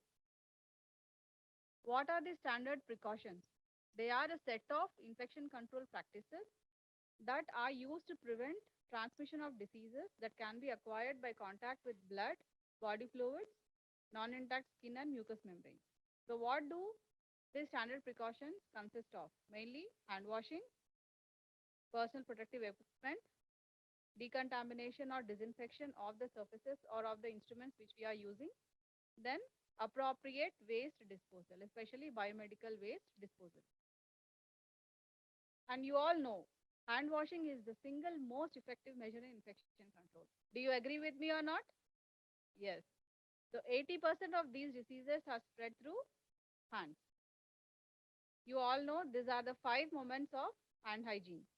Now we will go through one by one each. So for each moment, you will have to ask yourself when it should be done and why it should be done. Then you will be able to answer yourself. First thing is before touching the patient. So when you should do. Clean the hands before touching the patient when you're delivering care. Then why you should do? Mainly to protect the persons receiving care from harmful microorganisms which are carried on the healthcare workers. You are touching the patient. You should not give the patient additional microorganisms to them. That is why before touching, you have to wash your hands. Like now, what are examples? Helping someone to get washed or dressed and prior to changing incontinence wear or taking pulse, BP or examination of skin or abdominal palpation. These are only few instances which are given here where you have to have hand rub or hand wash before touching the patient. Now coming to before any clean or aseptic procedure. The heading itself tells aseptic procedure means under sterile conditions with all precautions. So what are they? When clean the hands immediately before performing any aseptic procedures. Can you give me examples of any aseptic procedures which you regularly do in your wards or ICUs? Yes. So all of you follow? Okay, good. So why? Because it is an aseptic precaution. We do this to prevent the microorganisms from entering the patient's body. So examples are oral care or giving eye drops, or when you are doing a suction, skin lesion care, wound dressing, or giving an injection to a patient, urinary catheter insertion, or catheter care. Catheter care also is a kind of an aseptic procedure. Then coming to or assessing or commencing a tube feeding system, trials tube or whatever. Then preparation of medication or doing a dressing, taking samples including blood and urine. Then after body fluid exposure risk. So when clean the hands immediately after an exposure risk to body fluids. What are the body fluids? Urine, blood, peritoneal fluid, pleural fluid. When you are doing a pleural tap or peritoneal tap, yes, ascitic tap. So why should you do that? To protect the healthcare worker and healthcare environment from microorganisms. So examples are clearly given here. When we are cleaning up urine, feces or vomit of the patient, when we are handling contaminated instruments which are used for the patient, or taking any samples of the patient. If we are exposed to them. The next is after touching the patient surroundings. Not only the patient, but patient surroundings like the bed on which the patient is lying down, or the chair on which the patient is sitting, the bed rails, or the buttons which the patient frequently press, the remote of the TV, these all come as under patient surroundings. So when you should do, clean the hands after directly touching the person, you are giving a complete care. Then why? To protect the healthcare worker, that is ourselves and the environment. Okay, this is about patient surroundings. This is about after touching the patient. So how many steps are there in hand wash? 6. So what is the difference between a hand wash and a hand rub? Can anybody please stand up and tell? Difference between a what is hand wash and what is hand rub? A hand wash is, I would like to say. Yeah. Hand wash is done when we see our hands are visibly soiled. With what do you With do hand soap wash? and water we do. Yes, good. Right. And hand rub is been done with the chlorhexidine 2%. Chlorhexidine as a sanitizer. Yes. We use. Alcohol based hand rub. Good. And what is the time for which approximate time which you should do? For hand wash, Yes. Yeah. 40 to 50 seconds hand wash. Hand rub is? Yeah. Why is this time limit given? For all these steps to be covered, it will take that much time. If you are doing in just 1 second or 2 seconds, that means you are not doing it properly. Okay? Yeah. So this is the WHO format. You all know. So now I'll play a small video on the steps of hand wash.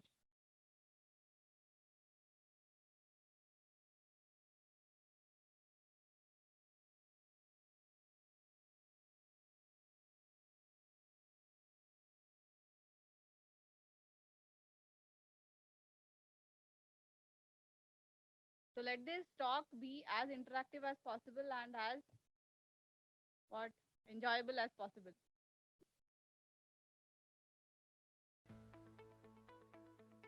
And as interesting as possible.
So that is how hand washing or hand rub has to be done.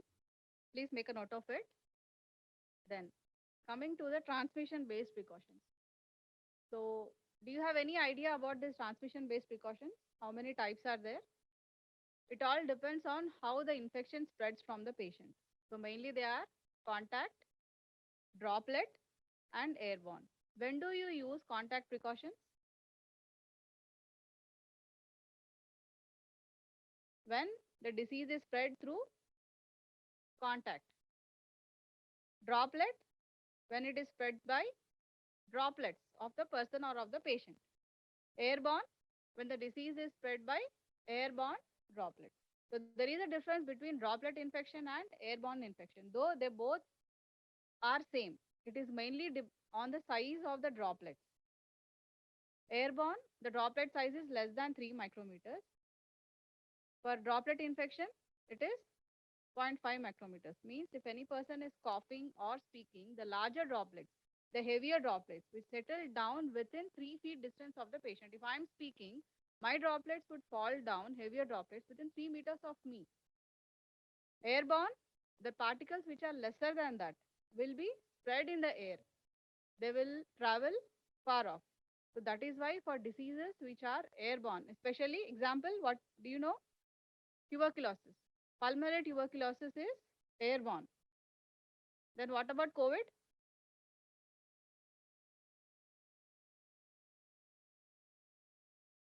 There is a confusion whether it is an airborne or a droplet. Okay. Other examples of droplet infection? H1N1. Contact? HIV, H2SAG, HCV, they all are bloodborne infections. Okay. So these are all the precautions. Now contact precautions, everyone must first clean their hands, including before entering and when leaving the patient's room. So what all should be followed? Gloves, gown, and the dedicated equipment should be cleaned after each use. Then coming to droplet, what? We have to make sure that our nose, mouth are fully covered before entering the room.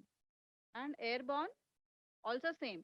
But airborne precautions, one thing is the patient has to be kept under negative pressure room so that all the air which is contaminated by particles, by droplets of the patient will not come outside of that room. That is the main thing. And you'll have to wear an N95 mask for airborne precautions, not for droplet. Then, what are the points to be remembered? We basically have to cover our wounds or small cuts. Then, gloves are not a substitute for hand wash. That we should remember. Then, first of all, soap bars are not are inhibited in hospital settings, but if at all we have it, it should be kept dry. Then when liquid soaps are used, topping of the solution bottle should not happen. We have to discard whenever the bottle is emptied. And the dispenser should be kept always clean because everybody touches the dispenser, not the bottle. So that has to be kept clean. Then we have to follow this protocol, bare below elbows. Below elbows, there should not be any ornaments, including watch, ring, or bangles. Why? Because they all act as fomites for carrying the microorganisms. And they also inhibit us in doing proper hand wash and hand rub. The crevices, they don't allow the hand wash or hand rub to get inside in between them. So we have to be bare below our elbows. Then what comes under personal protective equipment? Gloves, gown, mask, protective eyewear, face shield and apron. And all these we have to use depending on the circumstance and situation in which we are while we are taking care of the patient. It should not be like because we have told we have to wear PPE, every time we should not see all the people in all the attire. It all depends on which situation you are and what care are you giving for the patient. And there is also a sequence for putting on and removing the PPE. First hand hygiene, then next wear gown, mask, then eye protection like goggles, then hand hygiene and gloves. Then removing, last one should be removed first. That is the dictum. So first you remove of the gloves, then you do the hand hygiene, then you remove the gown, then you do hand hygiene, then you remove the goggles, then mask, then again hand hygiene. And in between the steps, hand hygiene is must. Then coming to safe handling of sharps. So you all know our NSI protocol. I'm not going to detail about that. Only thing is few points which we have to remember while we are handling sharps. Never pass sharps from one person to another. Do not pass on the needles or scalpels or anything which is sharp object to your colleague. Then always dispose your own sharp. If you are working with any sharp object, it is you who has to discard it properly to avoid NSI. Do not recap the needle. If we have to recap the needle, what should we do? Scooping up method. Then where do we discard the sharps? In a puncture-proof container. Then now coming to disinfection and sterilization. What is the difference between disinfection and sterilization? Sterilization is removal of all the microorganisms, including spores, whereas disinfection is only removal of the microorganisms. Spores will not be removed. There are three types of disinfectants which are used in hospitals: high level, intermediate level, and low level, depending on for what they are used and why they need. High level disinfectants, examples are glutaraldehyde, Sidex, stabilized hydrogen peroxide, and 1% sodium hypochlorite. These are mainly used when for instruments which come under direct contact of the mucous membranes of the patient, like scopes. We don't need proper sterilization of scopes, but high level disinfection is enough for them because mucous membrane is intact. Only in intact mucous membrane will use high level disinfectant scopes. Then intermediate level, 0.1% sodium hypochlorite, iodophores and phenolic solutions. Low level, quaternary ammonium compounds. These are mainly used for floor cleaning in non-critical area. Then coming to sterilization methods. We have many methods. I'm not going into in detail of these. Mainly dry heat, moist heat, chemical sterilization and radiation sterilization. Then what are these bundles? You know, we have a bundle concept. So what are these safety bundles? They are mainly a group of evidence-based care components for a given disease that, when together executed, may result in better outcomes of the patient. So what are all the bundles which we follow in especially ICU? COTI bundle, WAB bundle, CLABSI bundle and SSI. Now coming to, I would like to play one video on disinfection. Disinfection, especially in ICU. So how do we clean our all monitors? With what do we clean?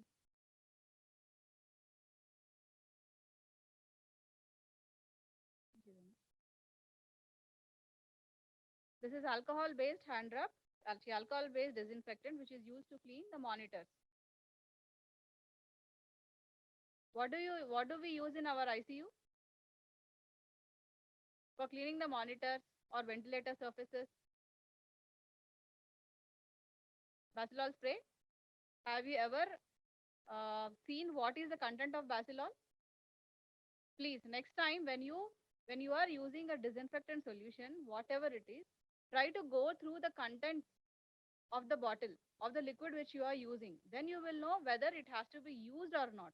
Just blindly don't use whichever is provided to you.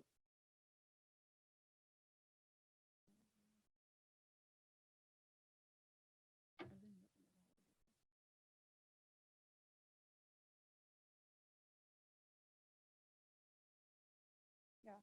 See, this is how we will have to disinfect our phone.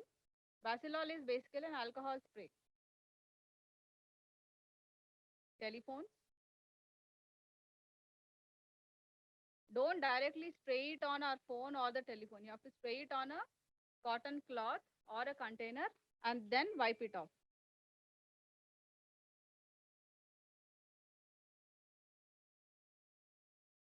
Including the lift buttons.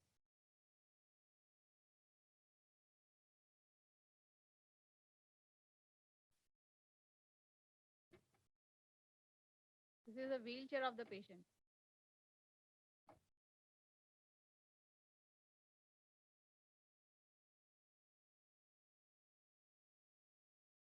What do we use? Do we use bacillol spray or sodium hypochlorite? Why?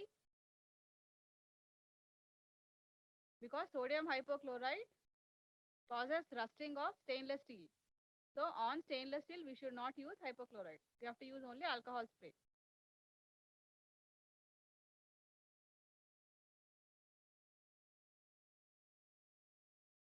So we have to disinfect with alcohol spray or alcohol swab, whichever is available.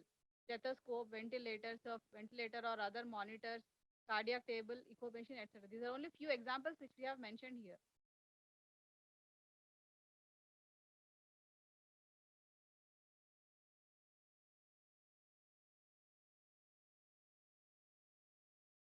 Even the IV stand.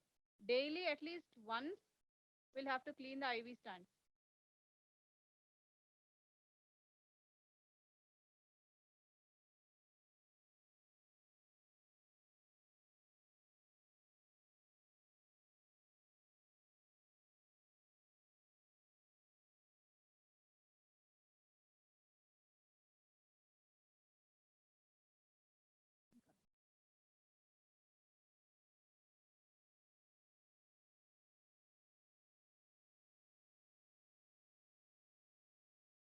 Now, why do we have to follow this COTI bundle for catheterized patients?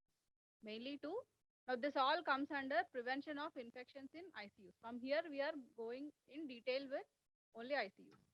So, why do we have to follow COTI bundle? Mainly to avoid unnecessary urinary catheters. And this is all about what is the bundle about. So, insert using aseptic technique. Then maintain catheter using recommended guidelines like daily care. How do we give our daily care? With what? With soap solution and water, not with betadine.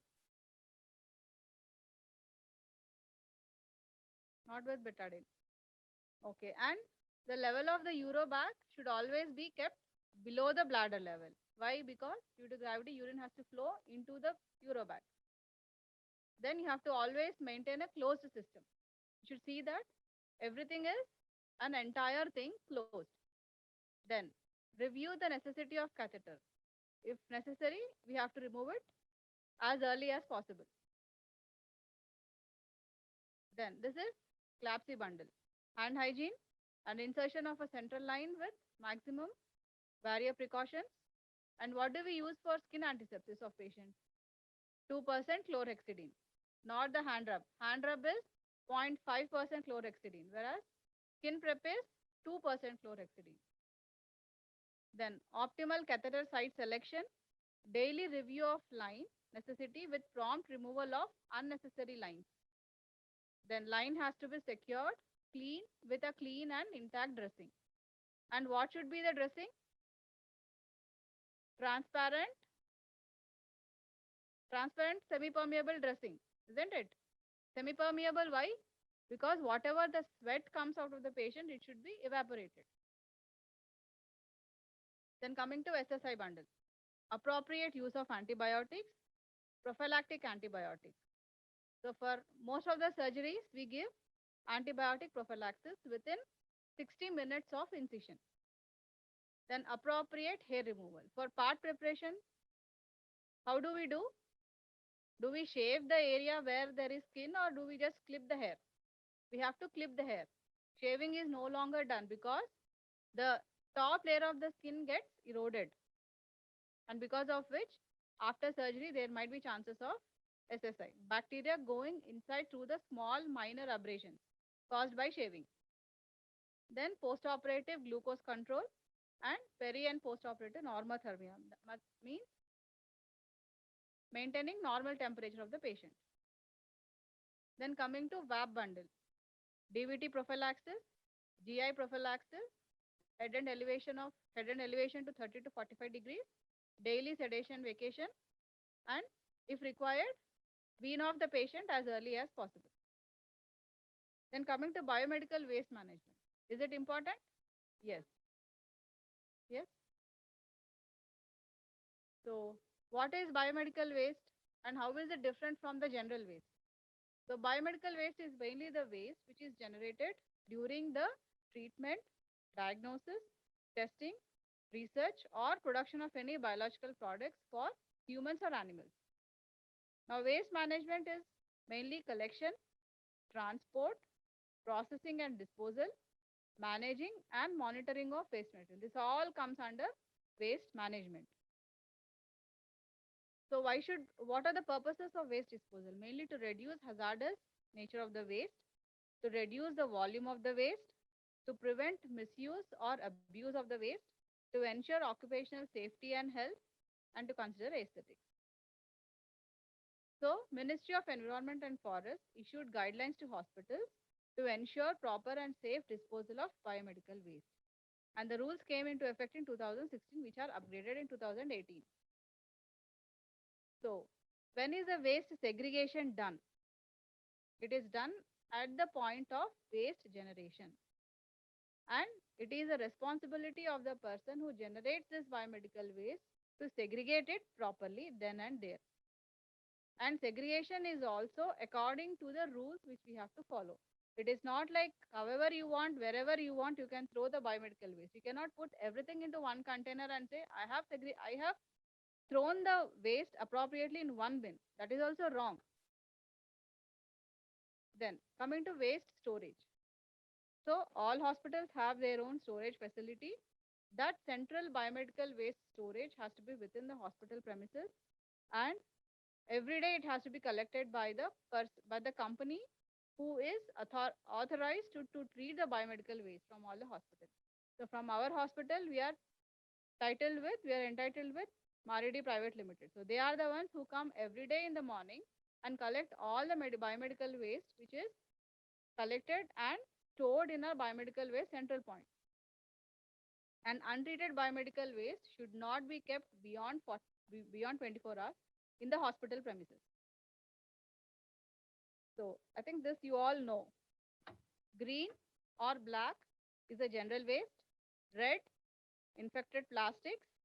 Yellow, infected anatomical waste which are non-plastics. Then glassware. Blue, we throw antibiotic vials or expired medicines, and we have one more yellow one for cytotoxic waste. And sharps and needles will be thrown in PPC container. And why are these colors important? Can anybody tell? Why are these color codes given for? Yellow, red, green. It all depends on the treatment of the waste at the final disposal site. All red infected plastics which are there in the red color bin, they will be mutilated, autoclaved, and then you reused again. Plastics, they will be autoclaved. And the waste which is in all the yellow bags, they will be directly put into incinerator. What is an incinerator? It burns at how much temperature? There are incinerators which reach up to 1000 degrees centigrade and 2000 degrees centigrade. So all these yellow bags will be directly thrown into the incinerator. They will not be opened. And the ash which comes will be landfilled. And what about the PPC container? All the needles will be autoclaved again at the site, and then they will be landfilled.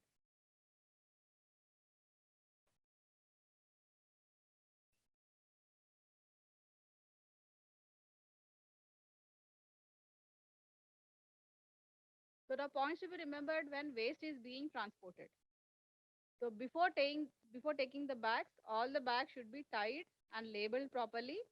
Waste handlers should not touch any other activities when they are carrying the waste from the wards or floors. Then a covered cart with biohazard symbol should be available so that all the biomedical waste, the cart should be dedicated only to carry the biomedical waste. It should not carry anything other than the biomedical waste. So all the people should be trained in this biomedical waste management, mainly to develop awareness of health, safety, and environmental issues relating to healthcare waste. What happens if the biomedical waste is not segregated or not transported properly? there is all the more chance of spread of infections. And if shafts are not discarded properly, there is all the more chance of needle stick injuries. We don't know whether which needle has been used for which patient. We might be having many seropositive patients in our hospital, so we never know which needle has been used for which patient if a person has an NSI. So that is why always segregation at the point of generation is important, not only for others, it is for us also. We might be having we might get an NSI. So we should always take care that all the biomedical waste should be segregated properly at the point of generation by the generator. And all the staff should be immunized with hepatitis B and tetanus. Hepatitis B is the only preventable blood-borne disease. What are the three blood-borne diseases? HIV, HPSAG, and HCV. Among these three, hepatitis B has a vaccine. HIV and HCV doesn't have a vaccine.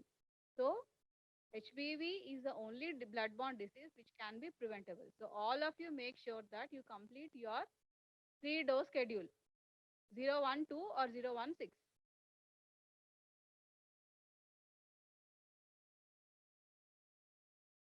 So mainly to summarize, infection control, chain of infection, standard safety measures, safety bundles, staff safety, and of course our infection control nurses. These all should work together to break the chain of transmission of microorganisms. Okay, now I'll just ask a quick question. N95 mask is required in? Yes.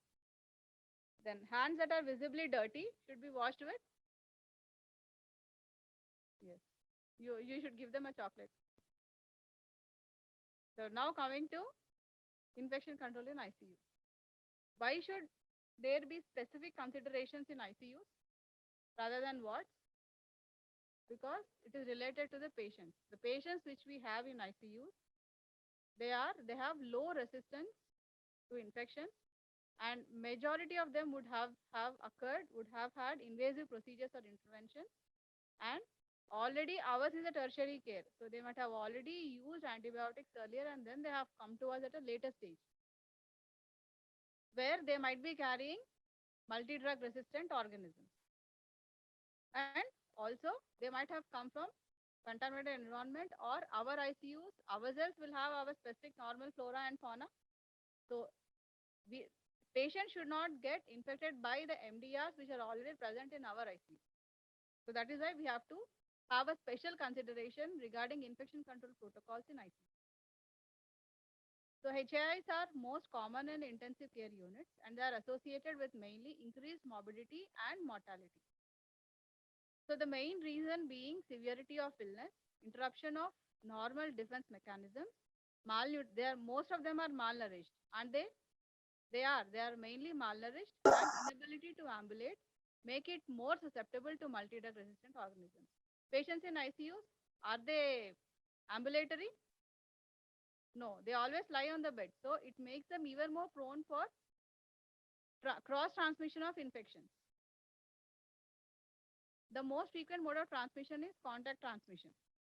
This may be either direct or indirect. Other modes include droplet, airborne, and common vehicles such as ventilator.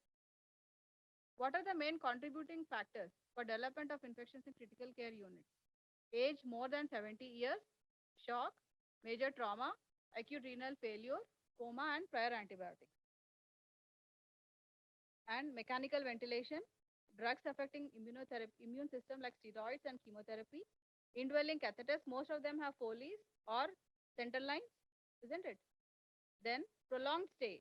Stay more than 3 days in an ICU will automatically increase the risk of the patient for contacting a disease. Infection, not a disease, infection. Then protein energy malnutrition. And no need to stress on this, hand hygiene is the most important thing by which we can prevent the spread of infection. Then sterile gloves should be worn after hand hygiene procedure while touching mucous membranes and non-intact skin and performing sterile procedure. So you have to wear a gown or a plastic disposable apron when you think there might be an exposure of body fluids from the patient.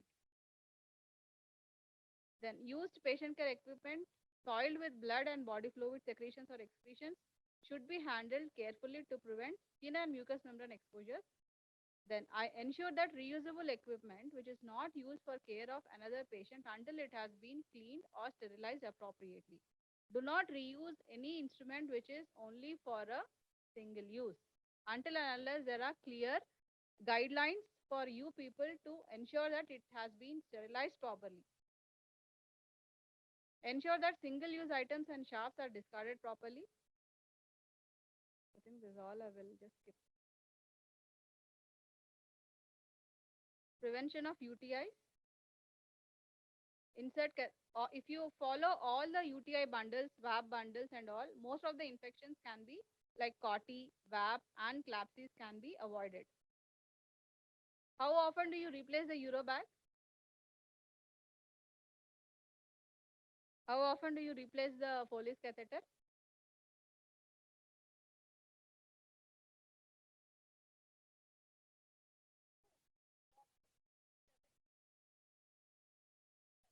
Okay.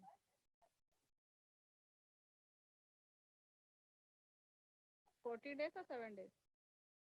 It all depends on,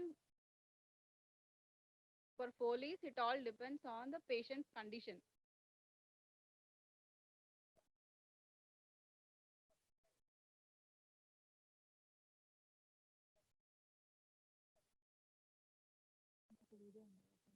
So last, I would like to play one video. I will end my session here.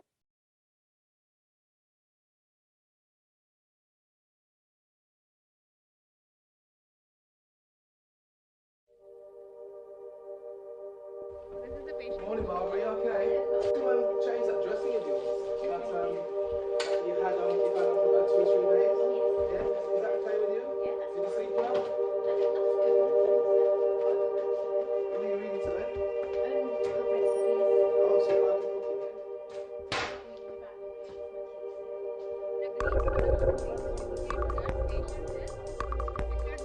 cooking, yeah?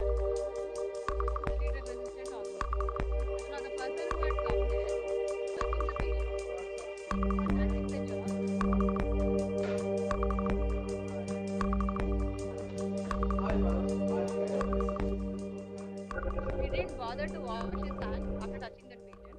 He has gone to another patient. So he is giving the microorganisms to another patient. Hand wash is not there. Hand rub is not there. So he didn't bother. He went inside.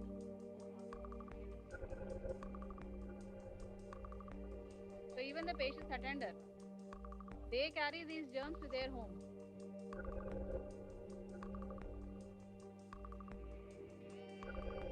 Water dispenser. The book which is there on the table.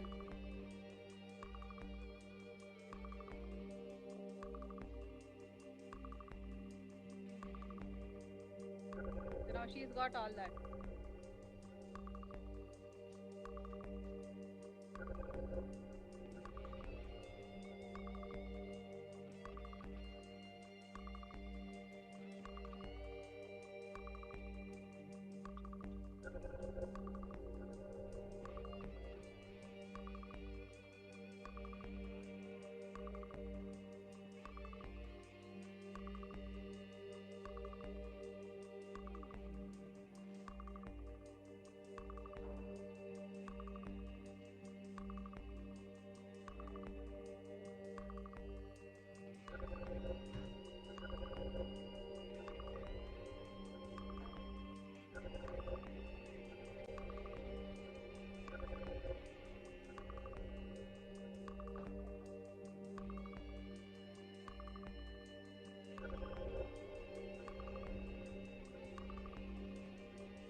Just see where it started and where is it going to end.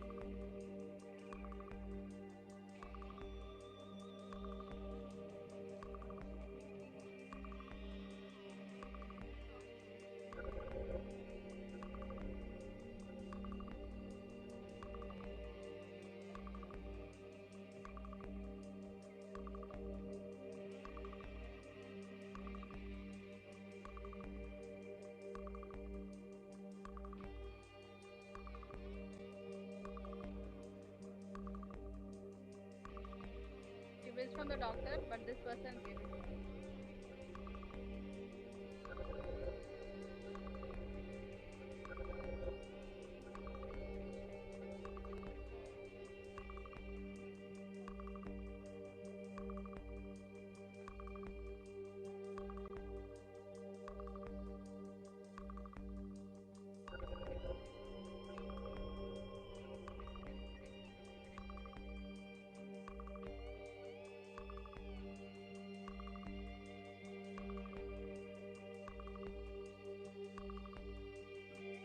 So this man is carrying all the germs to his home.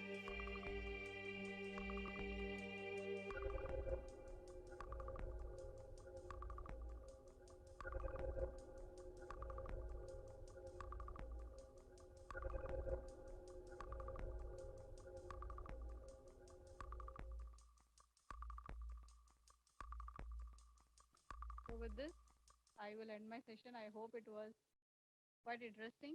I made it quite interesting.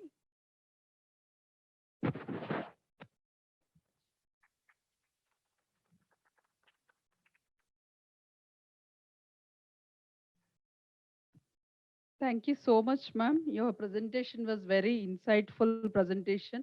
We were very much impressed, and our nurses, I think they were enriched their skills and knowledge with evidence-based protocols. Is it true? We have seen all live examples. What to be done, what not to be done, pros and cons from this presentation we have learned. So I think this session is very informative and useful for our life. So again, for audience poll, if you have any questions, open to the forum.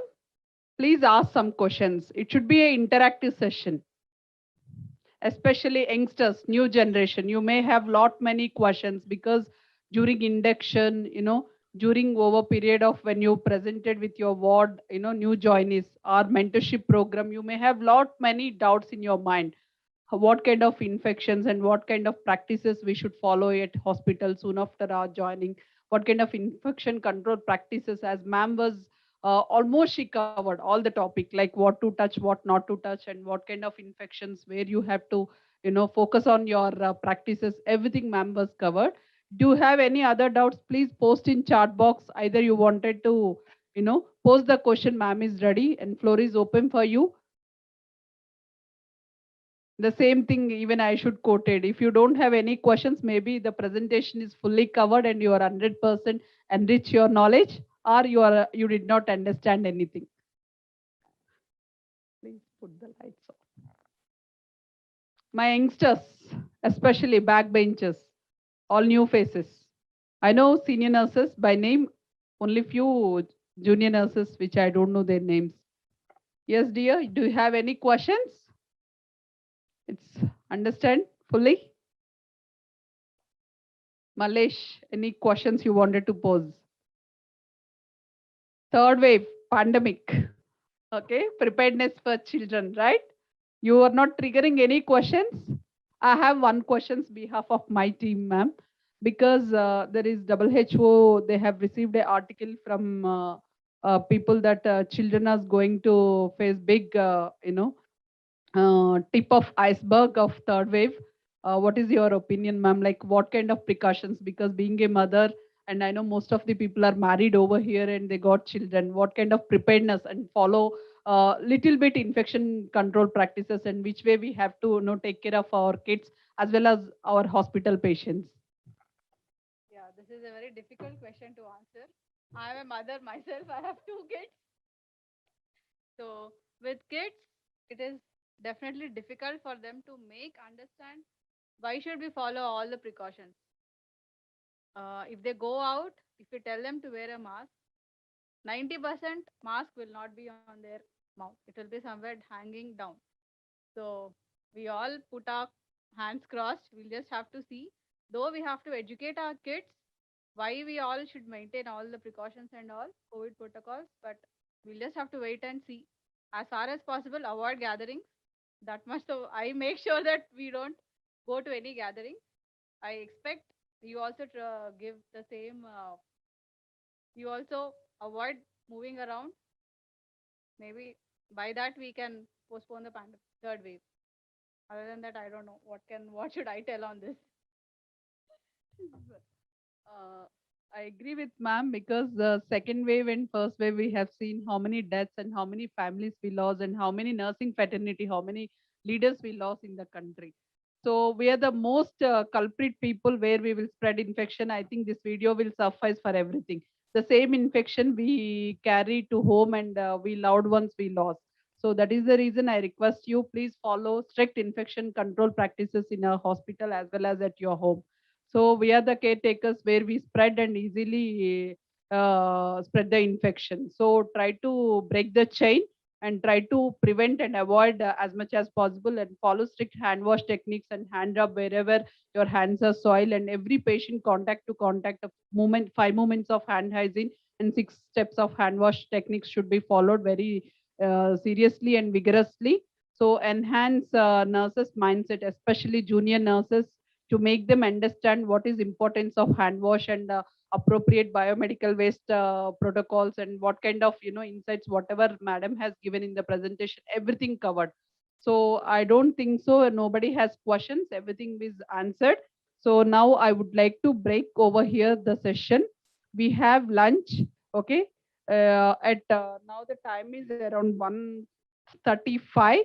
So kindly gather by 2:15. Our next speaker is awaiting. So viewers, even audience, for you also as a lunch break, kindly gather by 2:15 to the podium and we will join for other sessions. Thank you so much, ma'am. Out of your busy schedule, you spent with us and give your enriched knowledge to our nurses. Once again, thanks. Thank you, ma'am. Ma'am, kindly join for lunch. Audience, you also take a break. So kindly join back by 2:15 and we'll have our further sessions going on.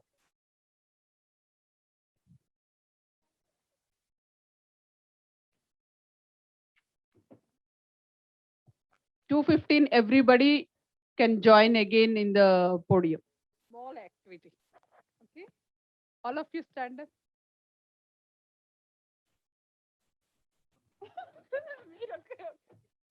Okay. Take out your books, pens, everything. Okay. Just small activity. So make you awake. No. Okay. Hold your hand. Okay. Lift your toes. You only support with your toes. 10 seconds. Just hold 10 seconds. Just come back. Again 10 seconds. Up and down, make it 10 times. Good. We'll give you. Yeah, do it. Repeat it. Naresh, Rijwan, Malesh. 10 seconds. Malesh will be the podium. He should teach everyone.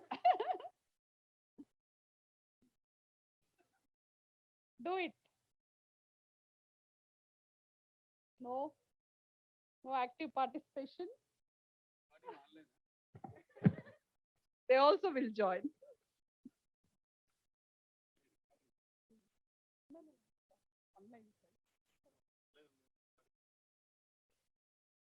Do it.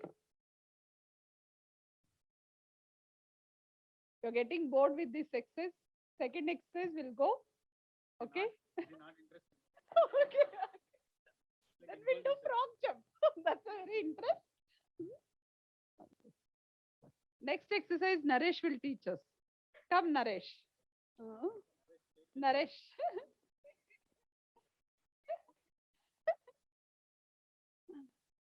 Yeah. Just give whatever you just take your hands up and give big clap. Let us see. It should be same rhythm. Sound should be here in the same rhythm, same lyric. Right. One, two. No, no, no. Everybody keep first. One, first step. Then two. Okay. Come on. Three. No, again. One, two, three. Yeah, again. One, two, three. Yes. Your sleep has gone away. Somebody slaps, some sound will come instead of clapping. So I think our participants also will join. So without taking much time, now I would like to invite our eminent speaker, Dr. Pakhanati Pradeep Reddy. Sir has having 15 years plus experience, and sir has done his MD and IDCCM critical care. And presently, sir is working with Medicover Hospitals High Tech City branch. And sir has done his Indian Diploma Critical Care degree awarded by Indian Society Critical Care Medicine. Has trained at Care Banjara Hills, Hyderabad, which is tertiary reference center in Andhra Pradesh, and trained general medicine towards award MD degree at Gandhi Medical College, Hyderabad, which is public teaching hospital with about 1,000 beds. Completed his MBBS Kakatiya Medical College, Warangal, which is public teaching hospital with about 1,000 beds, catering to need all specialities. So his expertise, okay, he is a very good resource speaker and research. He has done many researches, working as a consultant HOD in critical care in Secunderabad, as well as in right now he's in Hyderabad branch. Worked as a critical care senior critical care consultant in Century Hospital, Banjara Hills, and worked as a senior consultant care at Banjara Hills Care Hospitals. Sir has completed his fellowship in critical care medicine at Care Hospital, and sir has attended many conferences and workshops. Faculty in hemodynamic monitoring workshop conducted in 2010 at Hyderabad. Faculty in mechanical ventilation workshop conducted in 2014, 2016, and 2019, conjugated years in Hyderabad, Kurnool, and Vijayawada. Faculty for case presentations in critical care medicine, September 2019, Crest Group, Hyderabad. Faculty in Critic 2020. Faculty in trauma workshop conducted in critical care 2020, and part of organizing committee for Hyderabad Intensive Care Symposium. Past executive committee member, Indian Society Critical Care Medicine, Hyderabad chapter. Presently as a teacher for Indian Society Critical Care Medicine and having IDCCM students. So he has many membership and professional bodies. Life member Association of Physicians of India, API. Life member Indian Society of Critical Care Medicine, that you know, ISCCM. Member of Society of Critical Care Medicine. So sir has cherished his publications and the rewards and recognition in career. So I would like to invite Dr. Pradeep sir to take over the podium to give glycemic control in critical care management. What is nurse's role evolved in that glycemic control? Thank you, sir. Over to you. Thank you. Thanks a lot for those wonderful words. But see, you need not remember all these things. Okay. What you need to remember is what I'm going to tell you in the next 40 minutes or something like that. Glycemic control in critical care, why it is important and how we are going to achieve it. So before going to it, how many of you are hyperglycemic and how many of you have become hypoglycemic after the exercises? So I'm going to give you all insulin. Okay. So what is the prevalence of hyperglycemia in the ICU? In an Australian study, it has shown that out of 1,000 patients developed first 48 hours, within 48 hours, 80% of them developed a blood glucose of more than 150 or 180 or 200, defined as hyperglycemia. And this is a very huge number. If you see in other studies, even it is higher. So why glycemic control means the disease burden is very high. Almost in South India, if you see, every third person is a diabetic patient, and it's a very low cost intervention, glycemic control, and which has got a very high impact value. And if it is often used as a very good quality indicator. The quality of the ICU is pictured as the glycemic control is very good, then you can say that your ICU quality is very good. It impacts other quality indicators like length of stay, ICU stay, ventilator stay, and all. Hyperglycemia impacts survival. Yes, hypoglycemia and hyperglycemia, both of them impact survival. And in fact, hypoglycemia even more dangerous because, see, for decreasing blood glucose, you have only one hormone, that is insulin. But for increasing blood glucose, you have 3 or 4 hormones. Like your epinephrine is there, your steroids are there, corticosteroid hormones are there, your thyroxine is there. All these things are there for growth hormone. All these things are there for increasing the blood sugar. Why? Because the body is designed like that. It can tolerate hyperglycemia, but not hypoglycemia. That's why I asked how many of you are hypoglycemic. So in hospitalized patients, more than 200, and on two occasions it is observed in 38% of the people, and 26% of them are known diabetics, but out of them 12% had no history of diabetes earlier. So diagnosing de novo diabetes is also a big thing. So newly discovered hyperglycemia was also so rather than just hyperglycemia, which is visible in patients who are diabetic, the hyperglycemia, which is in de novo patients, they are having higher length of stay, higher admission rates into the ICU, and less chances of being discharged to home. So this is very dangerous.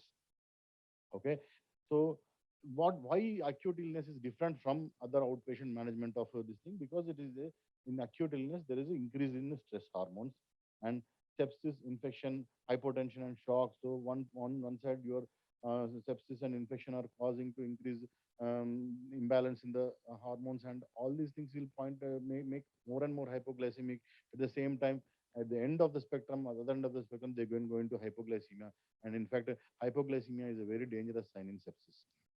So we use a lot of steroids and for different indications that can cause hyperglycemia, and nutritional and clinical inability for the patient to eat. For example, if the patient is on enteral feeds and we are stopping it for some reason, the patient is going into a theater or something like that, then, but still, if you have given insulin, you may go into hypoglycemia. So all these things you should keep in mind. Various drug interactions. This is a big cardiac center, a lot of patients will come in beta blockers. So these things which can cause hyperglycemia, these you have to keep in mind. So procedures, almost every patient in dialysis almost has one episode of hypoglycemia in his lifetime. So in outpatient dialysis, and especially if patient is on CRRT, then we have to monitor them very closely. What are the benefits of glycemic control? This is improved immune function, and this is decreased infection rates, and decreased systemic and cellular inflammation. Apart from that, increased endothelial infection, improved endothelial function. That is, the vasoplegia is there because of hyperglycemia is reduced because of various reasons, and improved coagulable state. That is, coagulation factors are good. You would decrease triglycerides, increased high HDL, anabolic effects of insulin. So all stress causes catabolic effects, but the insulin is the one hormone that causes anabolism. So for any patient who is deficient of insulin, correction with insulin will give you good anabolic state. Improved myocardial function, and decreased circulation of free fatty acids, and increased glucose uptake into the cells, and dysglycemia contributes to CIP. So for these reasons, you have to have all these will transform into your benefits of glycemia. That is good glucose count. What are the major causes of hyperglycemia in the ICU? Majorly, that is critical illness and stress hyperglycemia, immobility that itself can cause hyperglycemia, IV fluids containing dextrose or any other drugs, 25% dextrose or anything, your feeding, and drugs including corticosteroids, catecholamines, that beta blockers, octreotide, and history of diabetes mellitus and other disorders like DKA and HONC.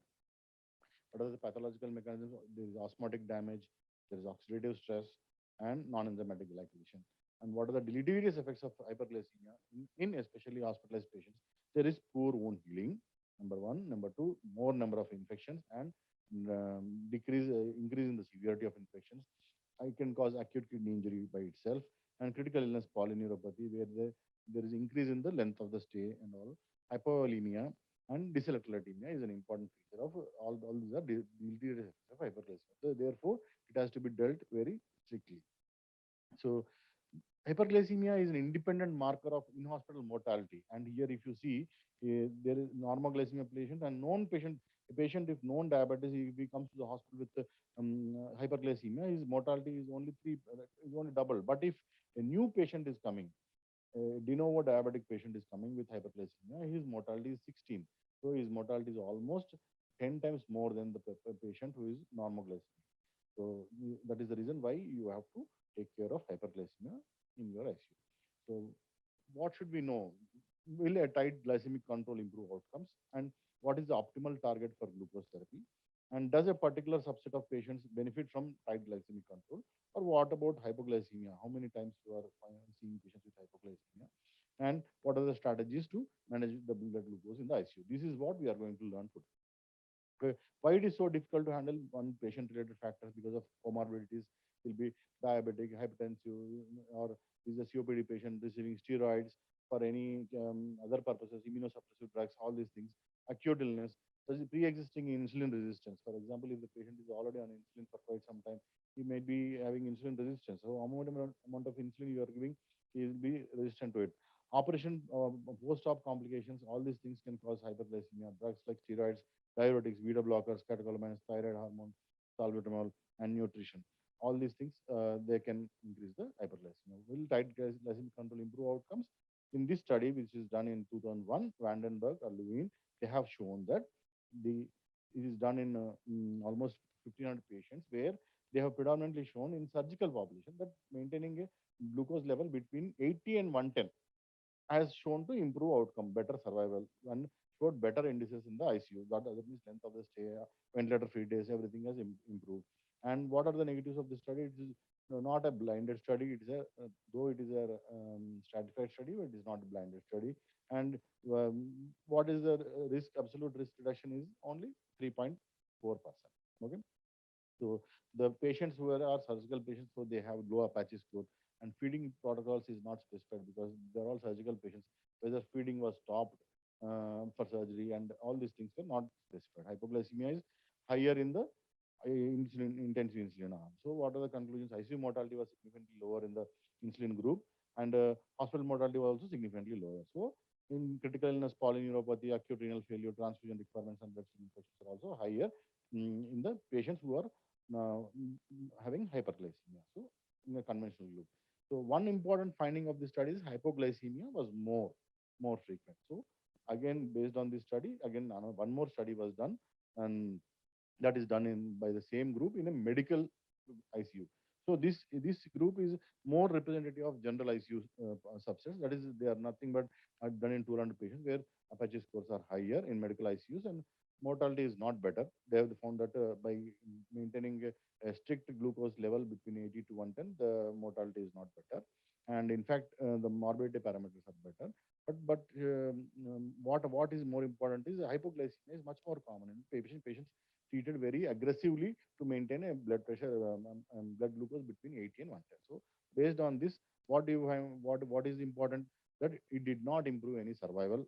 So treating them very aggressively, bringing them to below 80s or below 100s, blood sugar is not good. And intensive significant length of stay and hospital length of stay has improved, but hypoglycemia is significantly more. This is very important. So more than just a number, that hyperglycemia, it is the variability in the glucose levels that is more dangerous. So how do you say that in this particular study where they have done in 7,000 patients, if you see the hospital mortality and ICU mortality, they are much higher if the glucose is levels are more than 2 standard deviations away. That is, if there is more than 2.4 standard deviations, the mortality is much more than less than 1.2.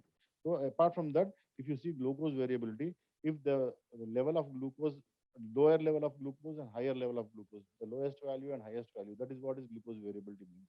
So the lowest value, between the lowest value and if the highest value, if there is more than 200, 300 variation in a particular day, every day, and that is causing higher mortality. So this we have to stop.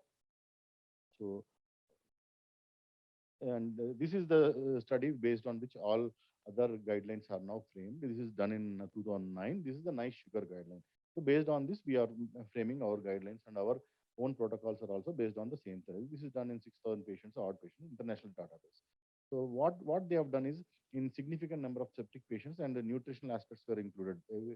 Nutrition charts have been included, and steroids were included. All these things put together, what they have found is the intense by maintaining a blood glucose less than 100, you are not going to improve any kind of mortality.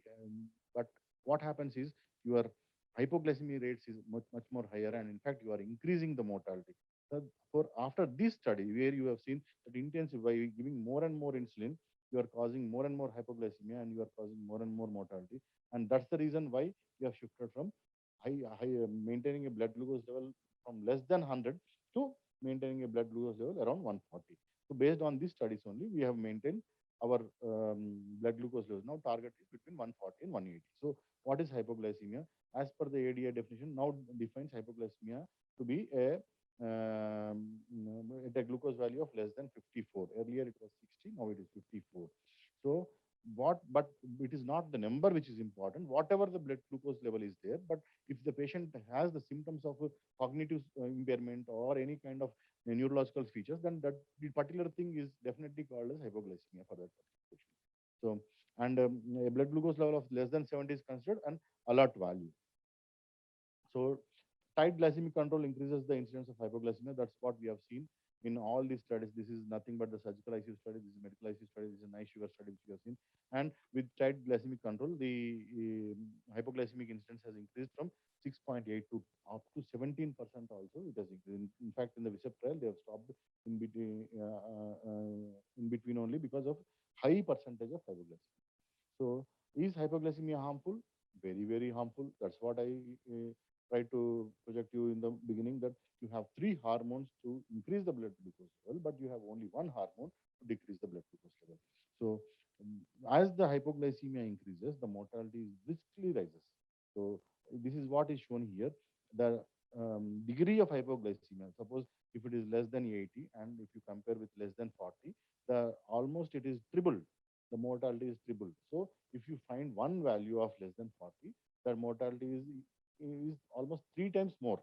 That you have to understand. So your aim should always be to prevent hypoglycemia. So how do you monitor your blood glucose monitoring? Any patient who is eating meals, you should always check blood glucose before taking meals. In any patient who is not eating meals, every 4 to 6 hours you have to check. In more frequently should be done in patients receiving insulin infusions or intravenous insulin. There you have to check every hourly or second hourly. So accuracy of blood glucose and blood glucose monitors, you have to understand that there will be definitely a variation, imprecision in the blood glucose monitors which you are doing bedside and what you are doing in the lab. So how much is that variability? It's almost 37 to 40 milligram per deciliter difference will be there. So that is why if you find a blood glucose value of 80, that could be even 40 also. Doesn't mean that every time it will be 40. That is from variability is between 0.8 millimoles, that is 14 to 40. So on average at least 20 milligram per deciliter variation will be there. So if you are finding a patient with 80 your bedside, that means his actual value could be only 60. And if that's the reason why I say any value at bedside of more than less than 100, if the patient is having symptoms of neuroglycopenia or any symptom of hypoglycemia like sweating, palpitations, or any symptom of syncope or dizziness, or in fact drowsiness, all these things, seizure, palsy, or anything, you have to first thing what you will do in your unconscious patient is check your sugar. That important is your blood glucose. So you have to understand that my stress here is prevent hypoglycemia at any cost. Okay. So again, between the lab and the blood glucose monitoring, 27 times it will be out of range if you do it in the lab. So by doing it and maintaining in the bedside also, even if you do it in the lab, there's 27 times it will be out of range. So missed severe hypoglycemia. How many times you are missing severe hypoglycemia by just checking at the bedside? Why I'm asking, why I'm quoting this is, every day you have to correlate with blood glucose and your strip every day for every patient, at least once. Then automatically your error will come down. This error percentage which you are seeing from 8% to 20%, if it is less than 8%, less than 6%, that is better. If it is more than 20%, then you will miss severe hypoglycemia almost 16 times out of 100. So that is very dangerous because a single episode of hypoglycemia increases mortality by 3 times. So if you are missing by 16%, in 16 patients, if you are missing, almost 48 times they are going to die. So risk factors, hypoglycemia is important in patient. What are the risk factors for hypoglycemia? Especially you have to be very careful when the patient is having advanced age, decreased oral intake, chronic renal failure or RRT, liver failure patients, and beta blockers, especially patients when they are on beta blockers. All these things will again cause hypoglycemic episodes. Uncorrected hypothyroidism. This is very important. Why I'm asking is this last statement. Lot of times we see patient is hypothyroid. He comes to the hospital. He is given all kinds of drugs, but you miss the thyroxine, which was he was taking earlier. After 2 3 days or 5 days, what happens is patient will go into hypoglycemia. Why? Because you are giving insulin. So why uncorrected hypothyroidism will start to appear at that point of time? Your metabolism of insulin is decreased, and that's the reason your production of glucose is decreased. That's why patient is landing in hypoglycemia.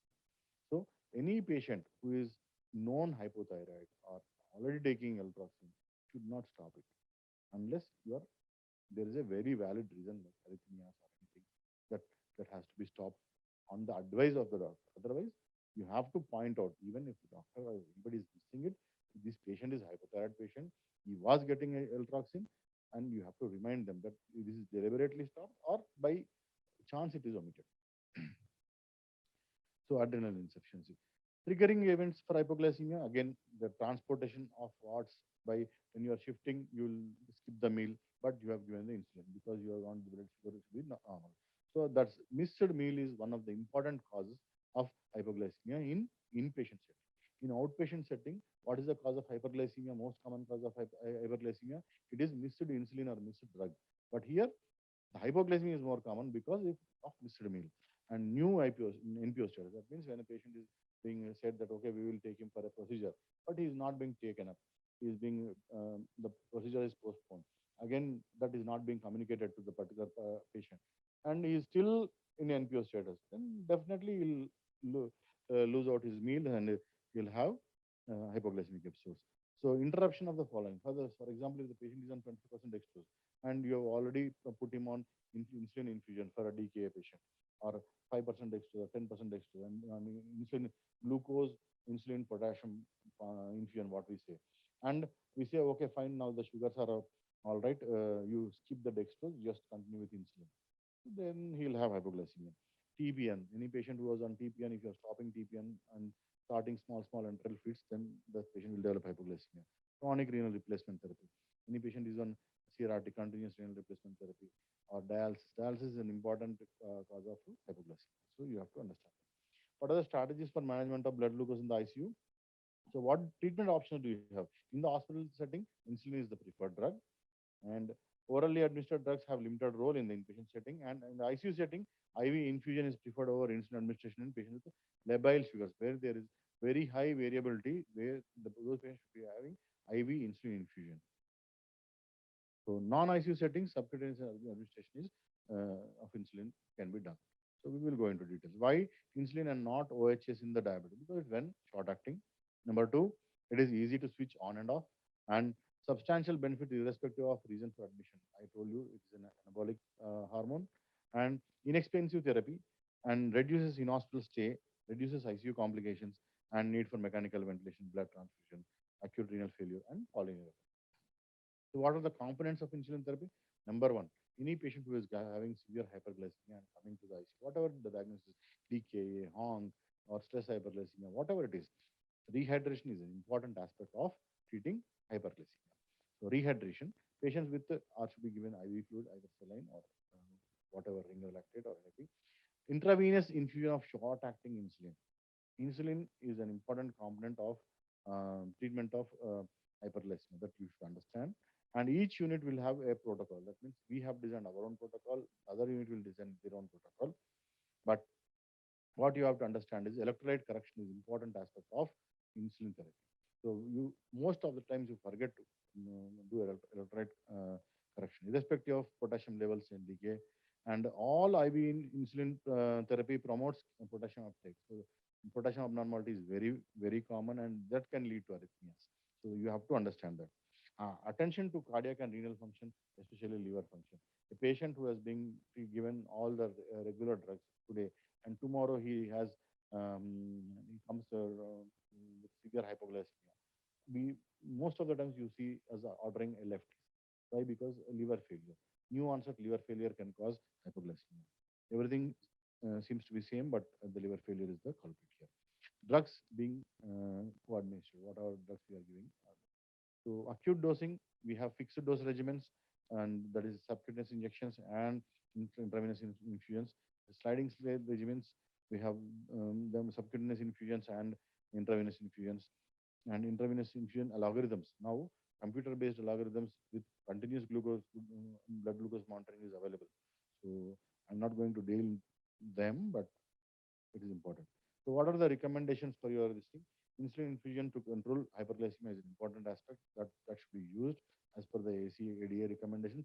Starting threshold should no higher than 180. That means if your blood glucose is more than 180, you have to give insulin. Okay, and that too in infusion form. If it is between 140 and 180, it is what you are expecting it to be there. There you can give subcutaneous insulin, provided if the patient is not hemodynamically unstable or not on any significant vasopressor supports. So maintain blood glucose between 140 and 180. Possible greater benefit at the lower end, that means 140, 150, that is the best. 130 is the best. So somewhat lower targets may be appropriate in selected patients, that is post-surgical patients, TPN patients, trauma patients, and patients on steroids. Here, you can maintain between 120 and 140 or 150. Targets of less than 110 are not recommended. So don't try to achieve overzealously treat the hyperglycemia, because hypoglycemia is even more dangerous. Why IV insulin in the ICU? Because IV infusion has faster decline in the blood glucose, acts fast, ketones within first 2 hours. So within 2 hours, your ketones can become negative. Simpler and more convenient. Most importantly, in non-glycemic patient outcomes, that is, it improves the improves the quality indicators, other quality indicators like length of stay, ventilator-free days, hospital stay, all these things. And apart from that, it is an anabolic effects, and it has got other benefits of having its effects on immune function. In patients with severe hemodynamic instability, you have to understand that you should not give subcutaneous insulin. There, you have to use only intravenous. So post-surgical patients where IV infusion has better control of blood glucose, because we don't know how long the surgery will take place and how long the post-op orders of NBM will be there. So those patients may land up in hypoglycemia. So that's why you have to use insulin infusion, where if you need it, you can just stop it.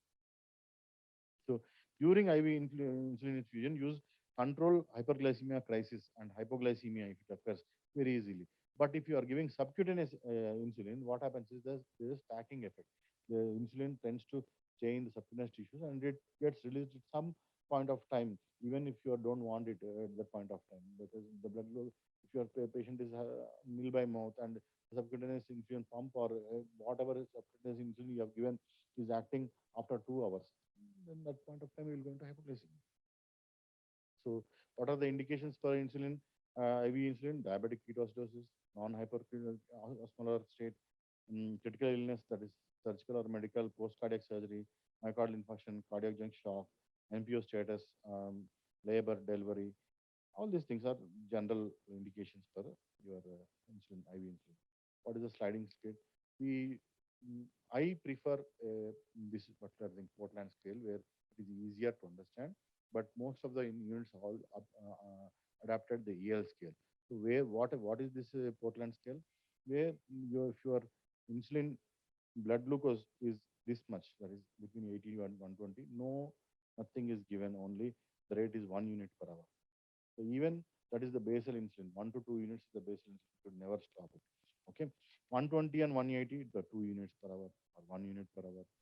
So 240, 4 units intravenous insulin bolus. 300, like this. This scale is available with us. So this is the AL infusion protocol. Here, what you will understand.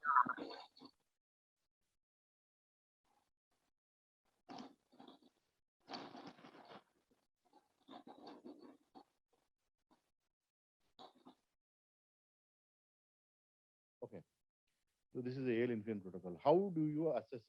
Suppose you have a blood glucose level of 300. What you should do is you should round it off the nearest one by dividing it by 100. So you need 3 units bolus and 3 units IV infusion start. So after that, you check it hourly, and based on that, you will improve. Based on that, you will adjust your insulin drip rate. So if the current rate is 3, and if your blood glucose is in the range of decreasing or increasing by 40, or if it is decreasing or increasing in the range of 80, you should come and adjust according to the scale by 2 to 3. But these insulin sliding scales have lost their sheen. You have to check your blood glucose levels every hourly, and even more frequently if you think the patient is going into hypoglycemia. Because tight glycemic control is not our goal. Our goal is to maintain blood glucose between 140 and 180. So this is our target. So that's the reason why you give arbitrarily, or important is to follow the one easy scale like Portland scale, which is very easy to follow. You follow that. That gives you a good glycemic control. So what are the different types of insulin you have? You have many types of insulin. What we use in the ICU, we use only either regular insulin, that is which high, what they call as high human rapid insulin, or we use one, if you want more rapid onset of action, insulin aspart is the one which is available. And what you use in the floors, there's something called as basal insulin. For that, you need NPH insulin or glargine. Here we are using glargine. So how frequently you should monitor your blood glucose? See, you should monitor your blood glucose until the patient is stable hourly. If what is by clinical stability? If your 3 consecutive values are in the target range, at that point of time you have achieved stability. And that means in 3 hours you are maintaining the blood glucose between 140 and 180. Then at that point of time there is no need to check hourly. At that point of time you can shift to 4th hourly or 6th hourly. Okay. Apart from that, use of indwelling catheter in hypertensive patient. Patient has outline, and I have seen so many times, so many nurses, they prick from here blood glucose. By the time in the morning when we come, when we ask them to check very early, 24 pricks will be there. Not even 24, more maybe 48 also. So this entire thing is blackened out. So that should not happen. Why, I will tell you. And whenever you have an outline, you check outline blood glucose, take the blood sample from the outline. Do not check capillary blood glucose on patients who are on vasopressors. So better to send it to lab, correlate, and then give a call. So when the patient is on vasopressors, the capillary, I told you earlier, it overestimates the blood glucose by 20%. That means if actual blood glucose is 60, you will get 100. If you are getting bedside as 60, that means it is almost 20 or 30 for the patient. So always correlate with lab. So when a patient is on severe vasodynamic instability or hemodynamic instability requiring vasopressor supports, you always, at least twice daily, you correlate with the lab. So may check 4th hourly if no significant change in the clinical condition or no significant change in the nutrition status. So all these things. So consider hourly. When you will again consider hourly, so you have achieved stability. Your patient blood glucose is within the normal range where you want. But when do you want to start hourly checking? Any change in the insulin rate? Suppose you have changed the insulin rate, but at that point of time, next hour you have to check. Okay. Significant changes in the clinical condition. That is, a patient suddenly dropped his blood pressure. We have added vasopressor supports. Or if he's having thrown a seizure, all these things you have to keep in mind. Initiation or cessation of vasopressor, steroids. If this hour you have given 500 mg of methylprednisolone, next hour and next hour, that next 2 hours, you have to check your blood glucose and adjust accordingly.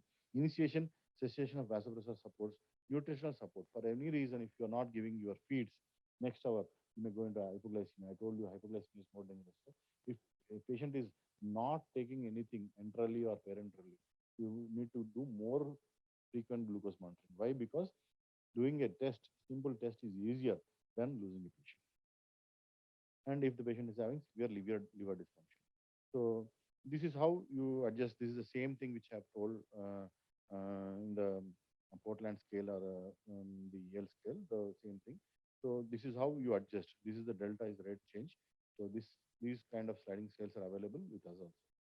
So what are the physiological components of now? You have your patient is getting better and he has to go from the ICU to the wards. So what are the physiological components of insulin? Basal insulin. What is it? It targets fasting hyperglycemia. That means when you are not eating, but still you are having some blood glucose in your body because your brain needs glucose. Okay, so that's the reason why fasting states the maintenance of fasting glucose levels or glucose glycemic levels is maintained by the basal insulin. So what is nutritional insulin? This is the insulin which targets when we eat, when we take a meal, when we give extra feeds. That is how you nutrition supplements. If you are giving bolus feeds, at that point of time, you need some nutritional insulin. What is correctional insulin? It is a supplemental insulin on top of these two. Okay, so you have required somewhere between say 50 to 60 units of insulin per day. And how do you switch that to subcutaneous insulin and shift into one? So this is what we are going to learn now. So basal insulin is a long-acting insulin, and there's no peaks in that insulin, and it is a continuous insulin action. And even when the patient is fasting, there is insulin. So this is a it is called basal insulin. So what is it? It is required for all patients with type 1 diabetic, and most of the patients with type 2 diabetic also in the hospital, they require basal. So can be estimated to be half the total daily dose. Suppose if you are requiring 60 units of insulin, so half the daily dose, that is 30 units of the daily dose, that 30 units is required as basal insulin. You have to give basal insulin 30. If you are giving a NPH insulin which acts for 12 hours, you should divide it 15 in the morning, 15 in the evening. Or if you are giving a long-acting insulin like Largin, you have to give 30 units at a time. So nutritional insulin, this is again given rapid acting insulin that has got very swift action for short duration of time. So this is for postprandial or meals insulin, what we call as meals insulin. So whenever you are eating meals, must be watched for patient nutrition. So should not be given for who are not NPO patient, should not be used. Can be estimated to be half the dose. So another 30 units of insulin which you have to give has to be divided into how many meals the patient is taking. Suppose the patient is taking 3 meals, it has to be divided into 3. Suppose if you are giving 30 units, means 10, 10, 10. Just 5 minutes or 10 minutes prior to taking the meal, you can give if it is the case of aspart, insulin aspart or lispro, or at least 15 minutes or 30 minutes earlier if he is taking normal regular insulin. What is correctional insulin? So despite giving basal insulin and nutritional insulin, if the patient is still having some episodes of hypoglycemia, and you have to calculate your additional insulin requirements and give accordingly. So these has to be given for 1 or 2 days or 3 days, and they have to be adjusted the next day into the basal or nutritional insulin. Ultimately, the patient will go home not on correctional insulin, but will go only on basal insulin and nutritional insulin. So, sorry. This is what the normal insulin secretion is in our body. So it is normally basal like this. Okay, normally 50 units per hour or something like that. The pancreas will 50 units in a total day. The pancreas will secrete, and whenever there is a meal, it causes feedback mechanism to the beta cells, and it causes increase in the insulin secretion. So this is normal. So this is what we are going to mimic in our patients. So this is what basal bolus regimen means. So we give one basal insulin, long-acting insulin, to keep a minimum insulin available to the body always. And by targeting a short-acting insulin between at breakfast, lunch, and dinner, we give short boluses of very short-acting insulin. So this is what we are going to mimic the natural production of insulin in the body. So how do you do it? Again, I told you, basal insulin, if you have a total daily dose requirement of 80, only 80% of the total daily dose should be considered as insulin required, especially if you are sending the patient. Why? Because we don't want the patient to become hypoglycemic. A small amount of hyperglycemia is acceptable in the outpatient setting, but we don't want them to be hypoglycemic. So you divide that dose of 80%. Suppose you have 100 units requirement, you will only give 80 units per day. So of the 80 units, you will divide 50% as basal insulin. That is 40 units you give basal insulin, and another 40 units you try to divide it in the daily dose. That is morning, afternoon, and evening before meals. And 10, 10, 10 units you give. You have given 70 units here. Another 10 units as correctional insulin you can give. So you should target only 80% of your total daily dose as a outpatient. When patient is being discharged, you should discharge only 80% of daily requirement. So this is how your correction insulin dosing is done. This is already shown. So what is my take-home message? Number one, dysglycemia is very common in critical ill patients. Number two, tight control of blood glucose is associated with increased mortality. So you should not try to achieve insulin levels less than 100. Always try to keep them between 140 and 180.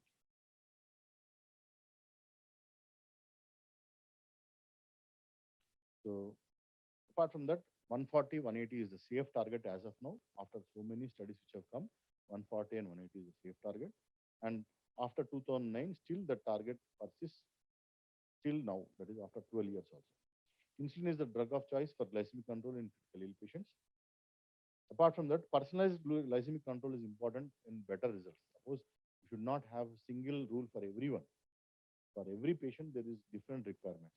So based on that, a person who is having higher dose of steroids, he will require higher insulin. The person who is already diabetic for so long, he will have insulin resistance. He will require higher insulin. So individualizing patient care or insulin requirements is important. So continuous glucose monitoring helps to reduce glycemic variability. This is what you have to avoid. You have to avoid two things in the ICU. One, hypoglycemia. Number two is glycemic variability.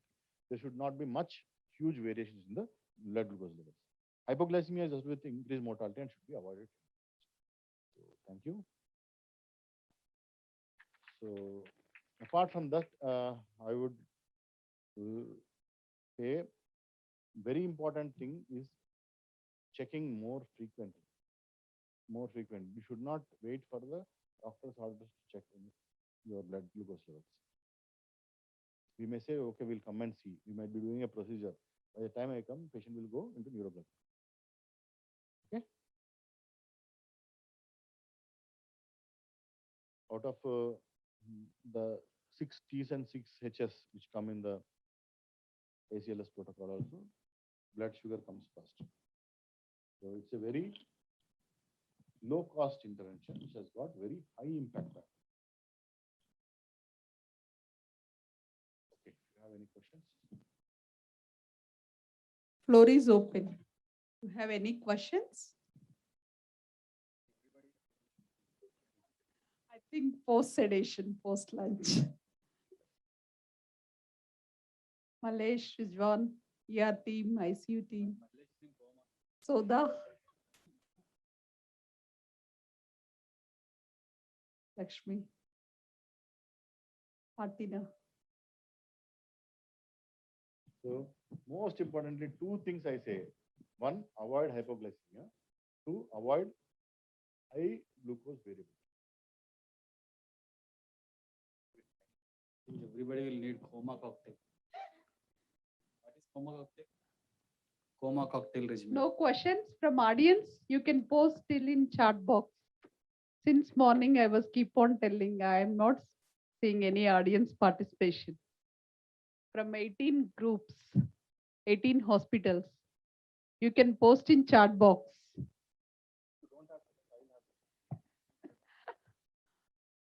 So the patient absolutely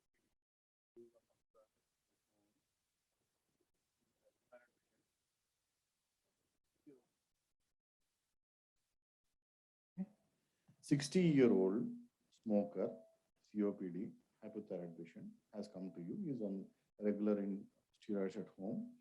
He has come to you. His blood glucose level is 500. What will you do? He is having shortness of breath and he is having significant wheeze. Yeah, you have informed me. I told it will be half an hour by the time I come. You manage.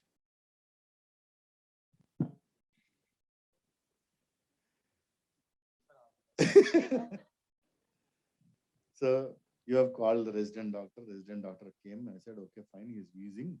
You give him salbutamol. You give him salbutamol, nebulizations, back-to-back nebulizations. Patient goes into arrhythmia. What do you think has happened? He said, okay, fine, he's hyperglycemic. You give insulin as well as you give salbutamol nebulizations and steroid nebulizations. We'll see. So what has happened? Anybody? Hyperglycemia is there, I'm telling. He came with hyperglycemia. Blood sugar is 500. the resident doctor has come. He said, okay, give insulin, and on one side, and one side you give nebulation, salbutamol nebulations. What is the side effect of insulin? Apart from hypertension.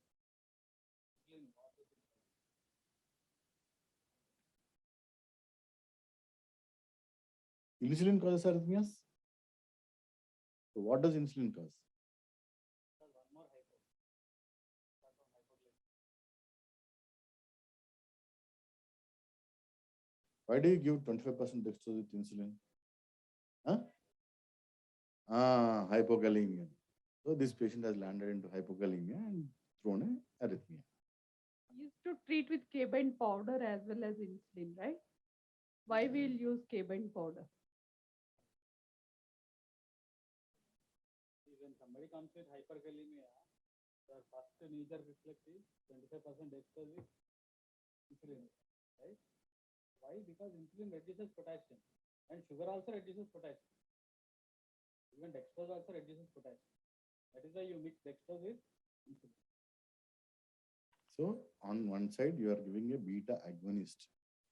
Salbutamol is a beta agonist. So beta agonist also reduces potassium. Your insulin, dextrose, both of them, they reduce potassium. So because the sugar is high, you are giving insulin, potassium is decreased, and you are giving nebulations, your potassium is decreased. That's why you have thrown a F. Any questions? I expected a lot of questions from CCUT. No questions?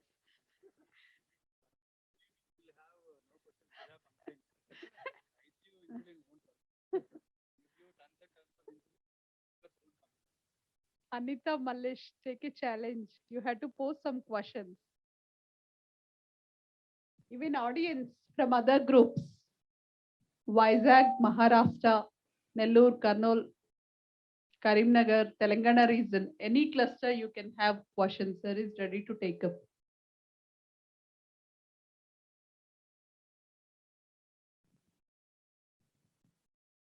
So I can consider fully understand the presentation. Either you did not understand anything.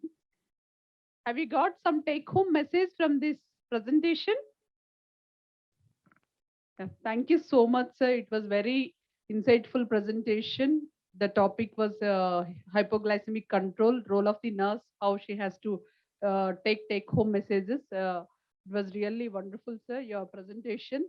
I think my nurses, critical care nurses will be benefited out of this presentation. They know now how to treat with hypoglycemia and hyperglycemia, not medical management, nursing interventions. What keen role as a nurse you have to work in critical care. So thank you very much, sir, once again. So still the forum is open till 5:30. We are working. You can post your questions in chat box. I personally take these questionnaires and I'll talk to those speakers and will validate your answers. Thank you so much, sir. So without wasting much time, now I would like to take upon Miss Dr. Varalakshmi. So ma'am was ma'am working in Vizag 4 unit, Medicover hospitals. It is named as Prathama unit. So ma'am has completed her MBBS in MRM College in Gulbarga, and she has completed her DA Andhra Medical College Vishakhapatnam and DNB Critical Care in Care Hospitals Vishakhapatnam. And ma'am has DA, DNB, IDCCM and EDIC qualification. So ma'am's areas exposure and interest was communication in ICU and simulation based trainings and other credentials in her career, FCCS instructor and ACLS instructor. So ma'am has vast exposure, like 10 years plus years of ICU experience. Ma'am is working as a senior consultant with Mohan Maharaj's team in Vizag 4. So I would like to invite Dr. Varalakshmi ma'am to take up the podium. Your topic is critical alerts and MIOS. I think my nurses are very enthusiastic and energetic to listen this session. So ma'am, over to you. Thank you so much.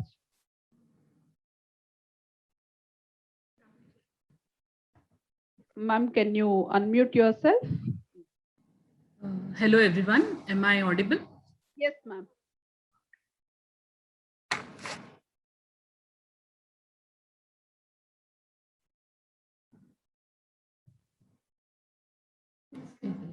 Screen.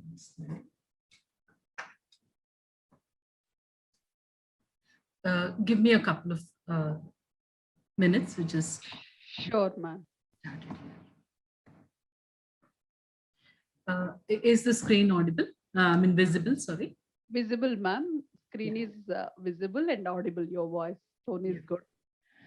First of all, good afternoon, everyone. And it's a wonderful day to be here and to be seeing so many people trying to learn something new together. So quickly, let's get going. And after that, high intensity lecture about glycemic control, mine is very, very simple. It's very, it's something that all of us can relate to and all of us can talk about. So irrespective of what the other units are planning to do, I've already sort of prompted my team here, people who are here to keep answering whatever questions I keep asking them in between. So please don't think they're disturbances. They're answers from my team here. Yes, ma'am, not at all. Even our team is ready to enthusiastically pose the questions. I'm expecting Fantastic. these critical alerts and news are very important. Fantastic. So actually it's critical care alerts and news, but I'm starting with news. All right. So we'll start with a case scenario. Okay, so this is like a 75-year-old male. I'm sorry to disturb you. You did not share your screen, ma'am. We could not able to. Have I not? Yeah, yeah. Give me a second, please.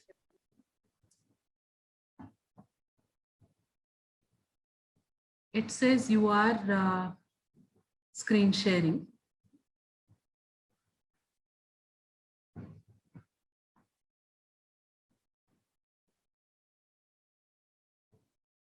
Eunice is with you, ma'am. Yes, yes, we are able to view. Is it all right now? Can you? Yes, visible. Yes, ma'am. Full screen? Yes, ma'am. Good, good. Yeah. Shall I go ahead? You can go ahead. Yeah, thank you. So we first start with a case, sort of a, this is a 75-year-old male. The patient is diabetic, patient is hypertensive, and patient also has COPD. Now this patient was admitted to the ward after hernia repair. Now surgery and post-op went well. Patient was in the post-op ICU for a small period of time, and then patient was brought back to the ward. Now this is POD2 and the time is 11 p.m. Patient's wife is with the patient and she calls the nurse. She says, my husband is having fever and he's having weakness. Please come and have a look. Now sister goes and sister finds that patient is conscious, but patient is very irritable.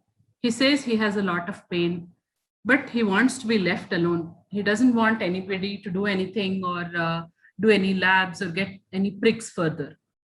Now sister conveniently puts in a pulse oximeter and she records the heart rate as 125. Then interestingly, she also notices and measures the respiratory rate. It's about 28.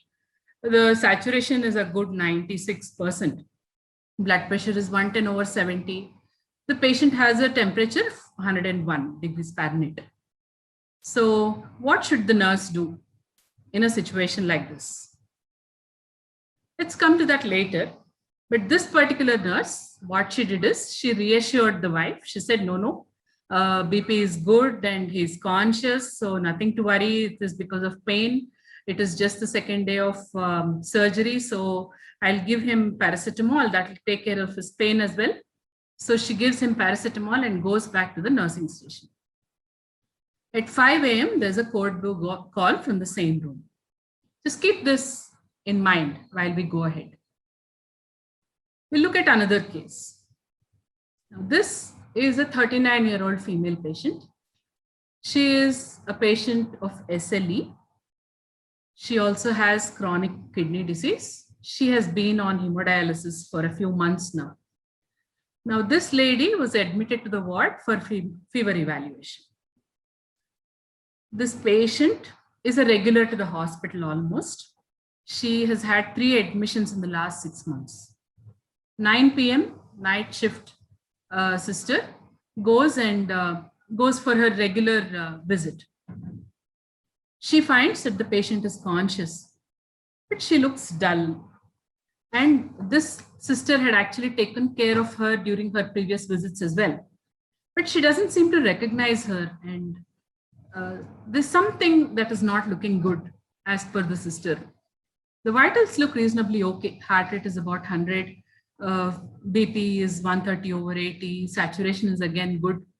She has fever. She's warm to touch. So, but the sister somehow feels this is not how this lady generally looks like. She doesn't look as sick as this. So what she does is she discusses the same with the in charge. Okay. So then the in charge says, no, it's better we call the consultant. So the consultant is called. He says, call the rapid response team or the critical care team. They come quickly and they evaluate, and they find that she has ongoing sepsis and that she has severe metabolic acidosis, and she's urgently shifted to the ICU. Keep these two situations in mind. How often are these situations, or how common are these situations? Are they common or uncommon in your ward? Are patients like this common, or are they uncommon? Common, right? They're pretty common. So at this point, we'll move away a little bit and we'll discuss about causes of sudden death. Okay, what all can cause sudden death? One is a myocardial infarction, right? Second, there could be severe arrhythmias. Third, there could be a massive intracranial bleed, a CVA, okay, or a massive stroke. Then there could be a sudden, very rapid or severe pulmonary embolism, right? Another cause is aortic aneurysm rupture. Now, among the patients that you see in your ward, how many of them deteriorate or die because of these causes, you think? Are these common in the ward? Are these diagnoses common in the ward? Like when you shift patients. So are these common diagnoses? Do you shift patients because they have a severe CVA or pulmonary embolism or an aortic aneurysm rupture? No, right? So that means that they should not deteriorate suddenly. Most of the deterioration happens over time. So it is slow. So it gives us a lot of time to analyze, examine, and take necessary action. Agreed? And it is important to remember that an unplanned ICU admission, we have to consider it as a serious adverse event. It's not something that we should take lightly. When we have a code blue in the room, or we have a condition where the critical care team or the rapid response team is called very urgently, and then there is a CPR happening in the room, or a patient is really rushed in a bad state to the ICU, it's not a good thing to happen. Okay, that we have to understand. And a lot of studies have been done world over. It's not as if this happens only in our setup. This kind of thing happens in ICUs the world over. Okay, so what they have done is they have tried to study what are the causes when these unplanned ICU admissions happen, what really lead to these causes. And some of the studies, what they have told is more than half, when they did a root cause analysis and they tried to find the exact cause, they found that it was related to healthcare worker related issues, like improper decisions, thinking that no, this patient will be all right, or underestimating the sickness of the patient, or thinking that you still have things under your control, or that you want to wait for somebody else. or you call the consultant and the consultant does not, at 3 a.m., 4 a.m. does not pick the call. So then you feel that, okay, let me wait for a few more hours. Those kind of issues are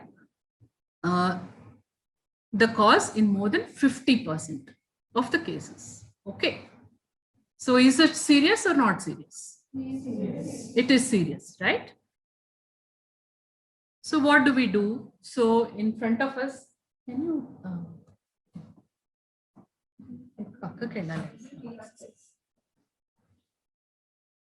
let's send it to the side. Yeah, even better. So we have to answer these questions, right? How do we identify a crashing patient? By a crashing patient, what do we mean?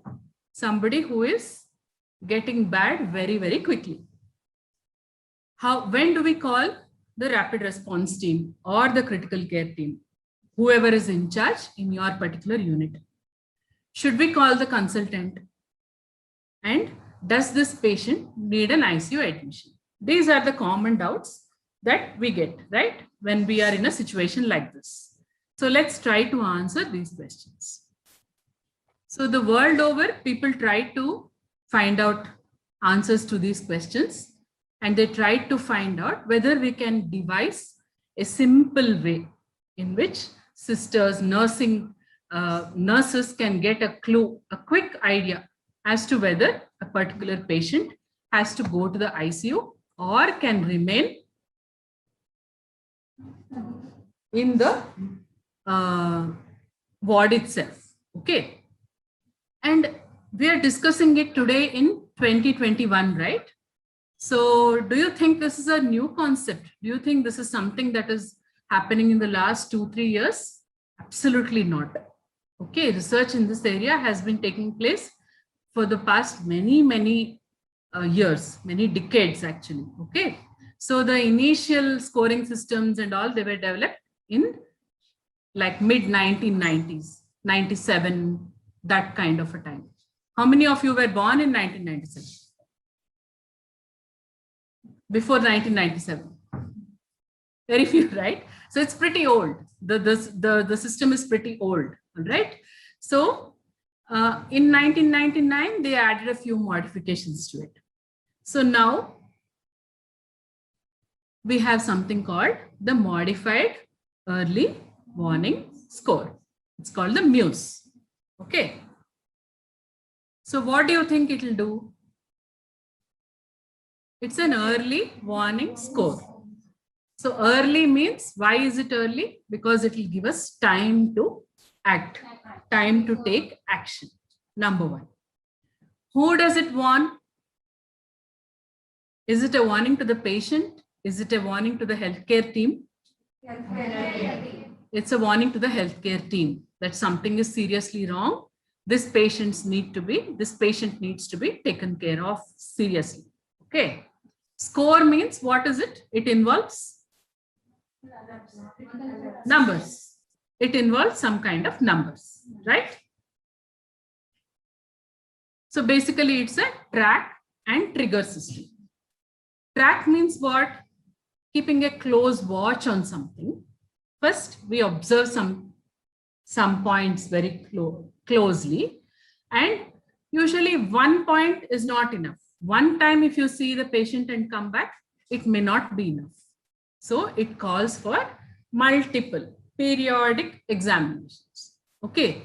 Now suppose there is a situation where a patient has come for, say, elective surgery. Okay. Something like plastic surgery or some kind of reconstructive surgery, cosmetic surgery. Suppose that kind of a patient is admitted to your ward the previous night, surgery planned next day morning. How many times will you visit this patient? Once in the night and maybe once in the morning, right? Now, suppose there's a patient who has been shifted from the ICU or from the post-op ward. He has multiple comorbidities, okay? And he has issues, he's an elderly patient, or his sugars have been very high. He has issues, a few issues, or he had a prolonged stay at another hospital and then he has come to your hospital, that kind of a situation. So what do you expect in this kind of a patient? You expect problems, right? So how many times will you see this patient? Probably more frequently, right? So the moment you find that there is some slight problem, maybe immediately after half an hour, again, you'll go and check. That's simple common sense, right? But common sense is very uncommon, right? So first thing is to keep a close watch on some parameters. Second, to do it at frequent intervals. How frequent? Depending on how sick the patient is. Okay. Then once you have watched for some time, depending on your score, depending on a particular score, what are you supposed to do? You're supposed to trigger, or you are supposed to take action. What action will that be? What is the action that you need to do? You need to call the doctor, either the consultant, or you need to call the critical care team, right?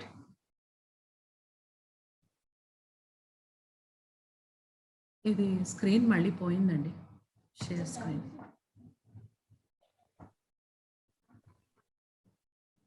I'm sorry, there's a small glitch.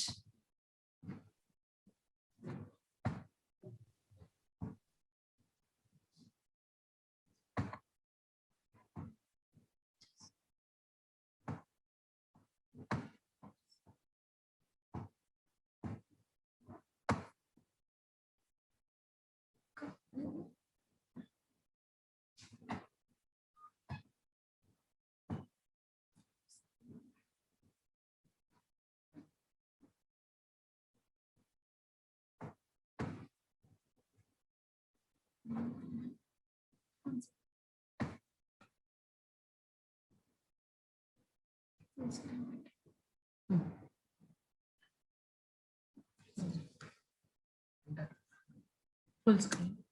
Yeah. Full screen, please. This one.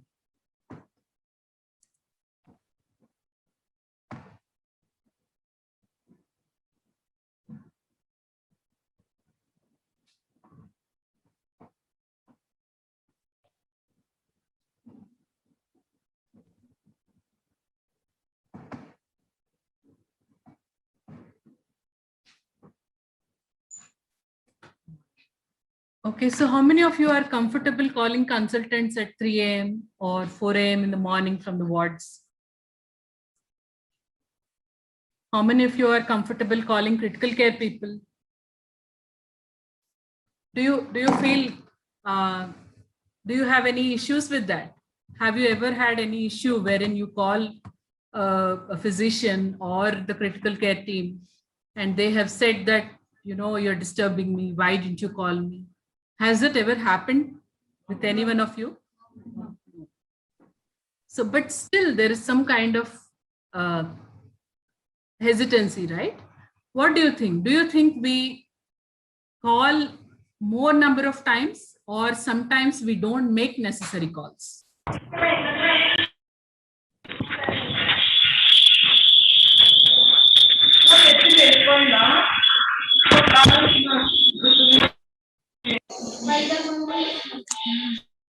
I don't know how he's not talking, no?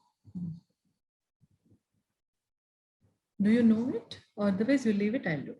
Okay, yeah, just.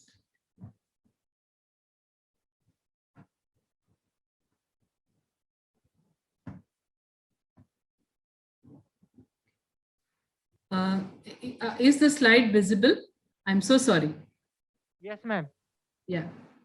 So we were at keeping a close watch, periodic intervals, we monitor a few parameters.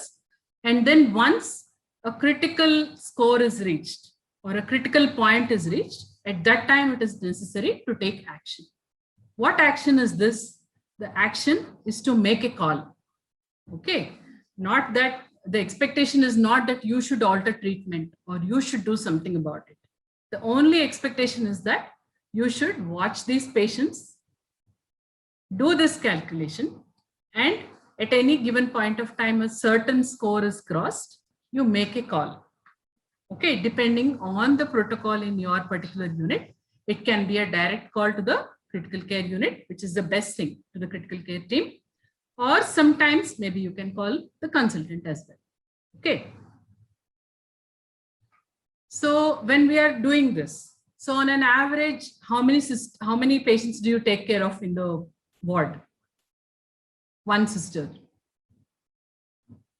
Maybe, yeah, maybe 7 to 10. Okay. So if we have to use this score, so it has to be easy, right? It should not be like a big calculation. That would be very difficult for us to practice. It should be easy. We should be able to do it on the bedside without any equipment. In the sense, without any tests, without any lab tests, without ECG, that kind of a thing, right? Because that will cause a lot of time waste, right? Third, it should be standard. It should not be different when one junior sister is there, or senior sister is there, or a trained sister is there, untrained sister is there. This should not make a difference. It should be such that everybody should be able to easily use it, right? And it should be easily understood. It should not be like one person says a score of 3 means we have to call, the other person says a score of 5 we need to call. No, there shouldn't be ambiguities. There shouldn't be confusion. The score must be very, very clear. How to use the score, it should be very, very clear. Agreed? And then it should be repeatable. It's not a one-time thing, no? Sometimes patients may require frequent monitoring. So it has to be repeated, right? So now let us go through a few things. How many of you can measure the heart rate of a patient? Can you measure? Do you know how to check the heart rate? All those who know, please raise your hands. I see some hands not going up. So all of you can measure heart rate. How much time do you take to measure heart rate? Maximum 1 minute, right? So keep this 1 minute in mind. You know how to do it, right? Respiratory rate. How many of you know how to count the respiratory rate? All of you know it, right? How much time will you take to measure the respiratory rate? 1 minute, right? Is it difficult or easy? Easy. How many of you know to check blood pressure? All of you? Really? Okay. Avuna? What do I do? Ippudandi, is it better now? Yes, ma'am. Yeah, thank you. So how many of you can check the blood pressure? All of you, right? On an average, how much time do you take to check the blood pressure of a patient?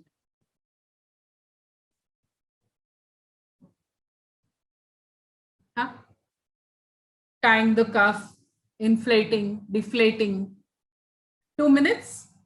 2 minutes is all right? Okay. So 1, 1, 2, right?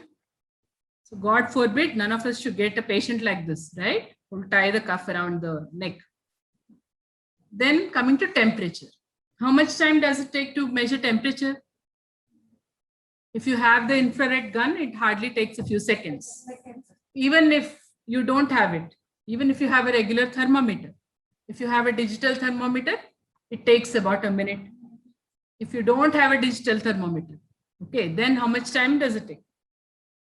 Not more than 3 minutes, 2 to 3 minutes, right? So 1, 1, 2, 4, and another 2 minutes, 6 minutes. How much time does it take for you to check level of consciousness? How do you check consciousness level?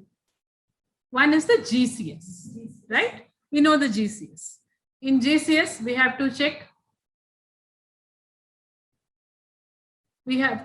the there's an issue with this.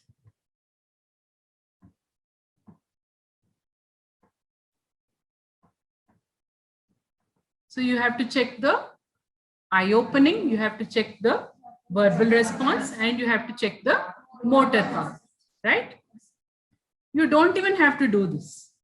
You only have to look at whether patient is alert, A, whether patient is responding to your voice, whether he is talking, 2, whether patient is responding only to pain, P, patient is unresponsive, U, A, V, P, U. How much time do you think this will take?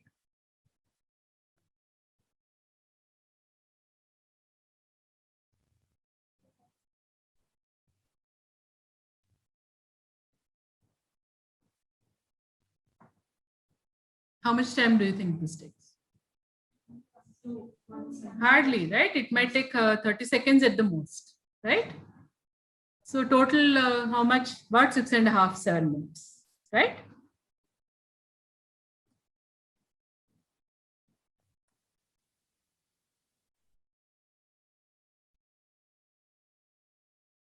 Urine output. Okay, if you have to measure urine output, how do you check it? If the patient has a Foley, then if the patient has a urometer or a urobag, it is pretty easy. Otherwise, if patient is self-voiding, which a lot of patients are in the ward, right? So you have to ask them when they have voided last, right? Or if the urine output is being measured, then of course you have a number with you, right? So these measurements that we just discussed, are they easy? Are they difficult? How many of you know them? All of us know it, right? So we just have to combine these 6 easily measurable things. Okay, then we get the modified early warning score, the mu score. Okay, so basically, if you look at this chart, if you look at this score, 0 is normal. 0 means all is good. Okay, so 0 means respiratory rate is 9 to 14, heart rate is 51 to 100, systolic blood pressure is 101 to 199, patient is alert, temperature is also normal. Okay, now deviation on both sides, either when values are decreasing or when values are increasing, will keep on increasing the score. Okay, so if we'll start with respiratory rate. If the respiratory rate is less than 8, then automatically the score becomes 2. If the respiratory rate is 15 to 20, this is on the lower side. On the higher side, again, if it is 15 to 20, it is 1. If it is 21 to 29, it is 2. If it is more than 30, it is 3. Right? Same, similar thing works with all the parameters. Okay, what all parameters? Respiratory rate, heart rate,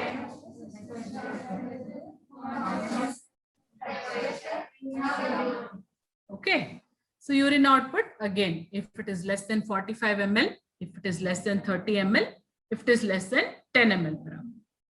Okay, so you understand that as the deviation increases, as the severity increases, okay, because very high values are bad, very low values are also bad, right?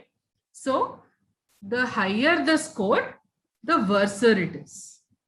It is ulta of our marks. When we get marks, the higher we get, the better it is. But in this score, the higher you get, the higher score you get, the more worried you should be. Understood this? So what they have done is, even to reduce the work further, they have color coded this. Okay, blue, pleasant, nice color, 0. That means everything is normal. Okay, then you have a light yellow, slightly abnormal, orange, little bit more worse, red, worst of all. Okay, so automatically when you see a red, it means something is really bad. Something is really bad with this patient. Okay, So urgent action. It calls for urgent action. The score is not for a number. It's not to fill the forms. The score is meant for alertness, to improve patient safety, to improve patient outcomes, right? It's not for you to fill numbers. So you could have this color-coded system, okay? So a lot of countries, different hospitals, different countries have their own slight modifications of the same system. Every hospital will adapt whatever is important to them. Then depending on their system, whether they have a rapid response team or the critical care team is the direct point of contact, or whether the consultant has to be involved. At any point of time, there is a predetermined structure. So in the, if your muse is this much, this is the action that you need to take. If your muse is this much, then this is what you need to do. Okay. So for example, this is actually a Dutch one, but it's very simple to understand. You don't need the language, right? You can understand that green is all normal, yellow slightly abnormal, orange more, red worst. Okay. So in this particular hospital, what they have done is they check muse every 8 hours. Okay, for all patients. Is that doable? That's pretty doable, right? Once in 8 hours, suppose we took around 6 to 8 minutes for each patient. Let's assume 10 minutes. 10 minutes for each patient. So suppose you have 8 patients on your ward. One sister has to do 8 patients. So 8 into 10 is 80 minutes. So just over an hour, 20 minutes, you can do the scoring for all your patients. Okay. So once a shift is not very difficult, right? Now, if the score is high, okay, if the score start climbing up, so suppose it is 3, then you probably have to check in the next 2 hours again. If the score is 4, then you probably have to immediately call whoever, the critical care team or the rapid response team, right? So and also again, this is also graded. So in how much time you should call them back. Suppose you call them, they don't come back. So if it is 4 or 5, maybe you can give them 15 minutes or half an hour. But if the score is 6 and above, then the rapid response team has to arrive in 10 minutes. Okay. So this is like, this is not fixed. So depending on the hospital where we are working, so there are some protocols that are made.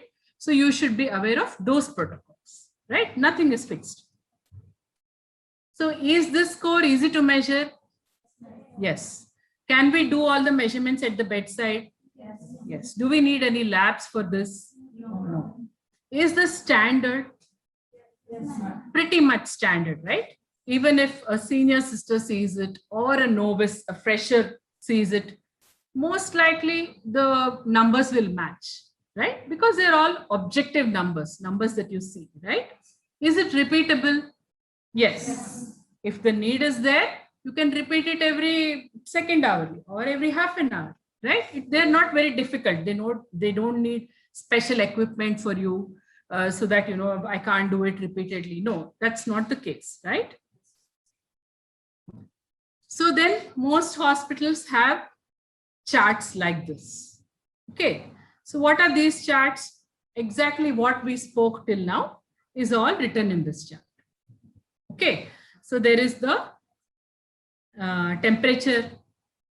Like you see, normal is all light blue, then abnormal yellow, more abnormal orange, red, right?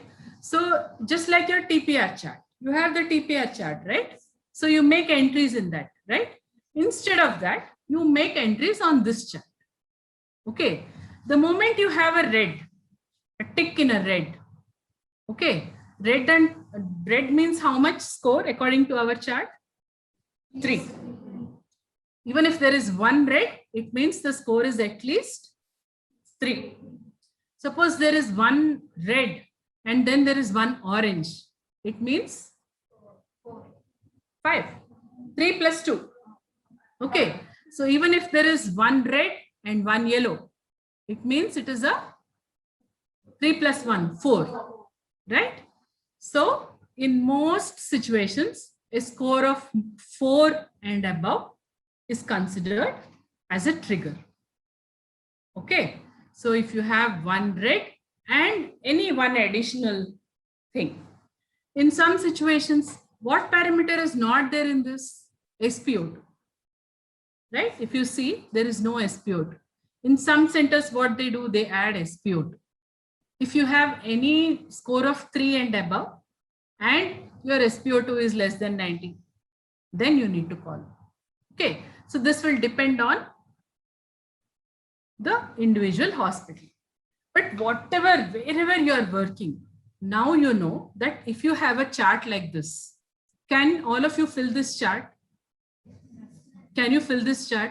Would you know the importance of filling this chart? You would know it, right? You would know that red will trigger a sort of a signal to you. It will tell you that something is really wrong, right? So suppose it's somebody like me, it's somebody very lazy. I don't want to enter the chart. I don't want to,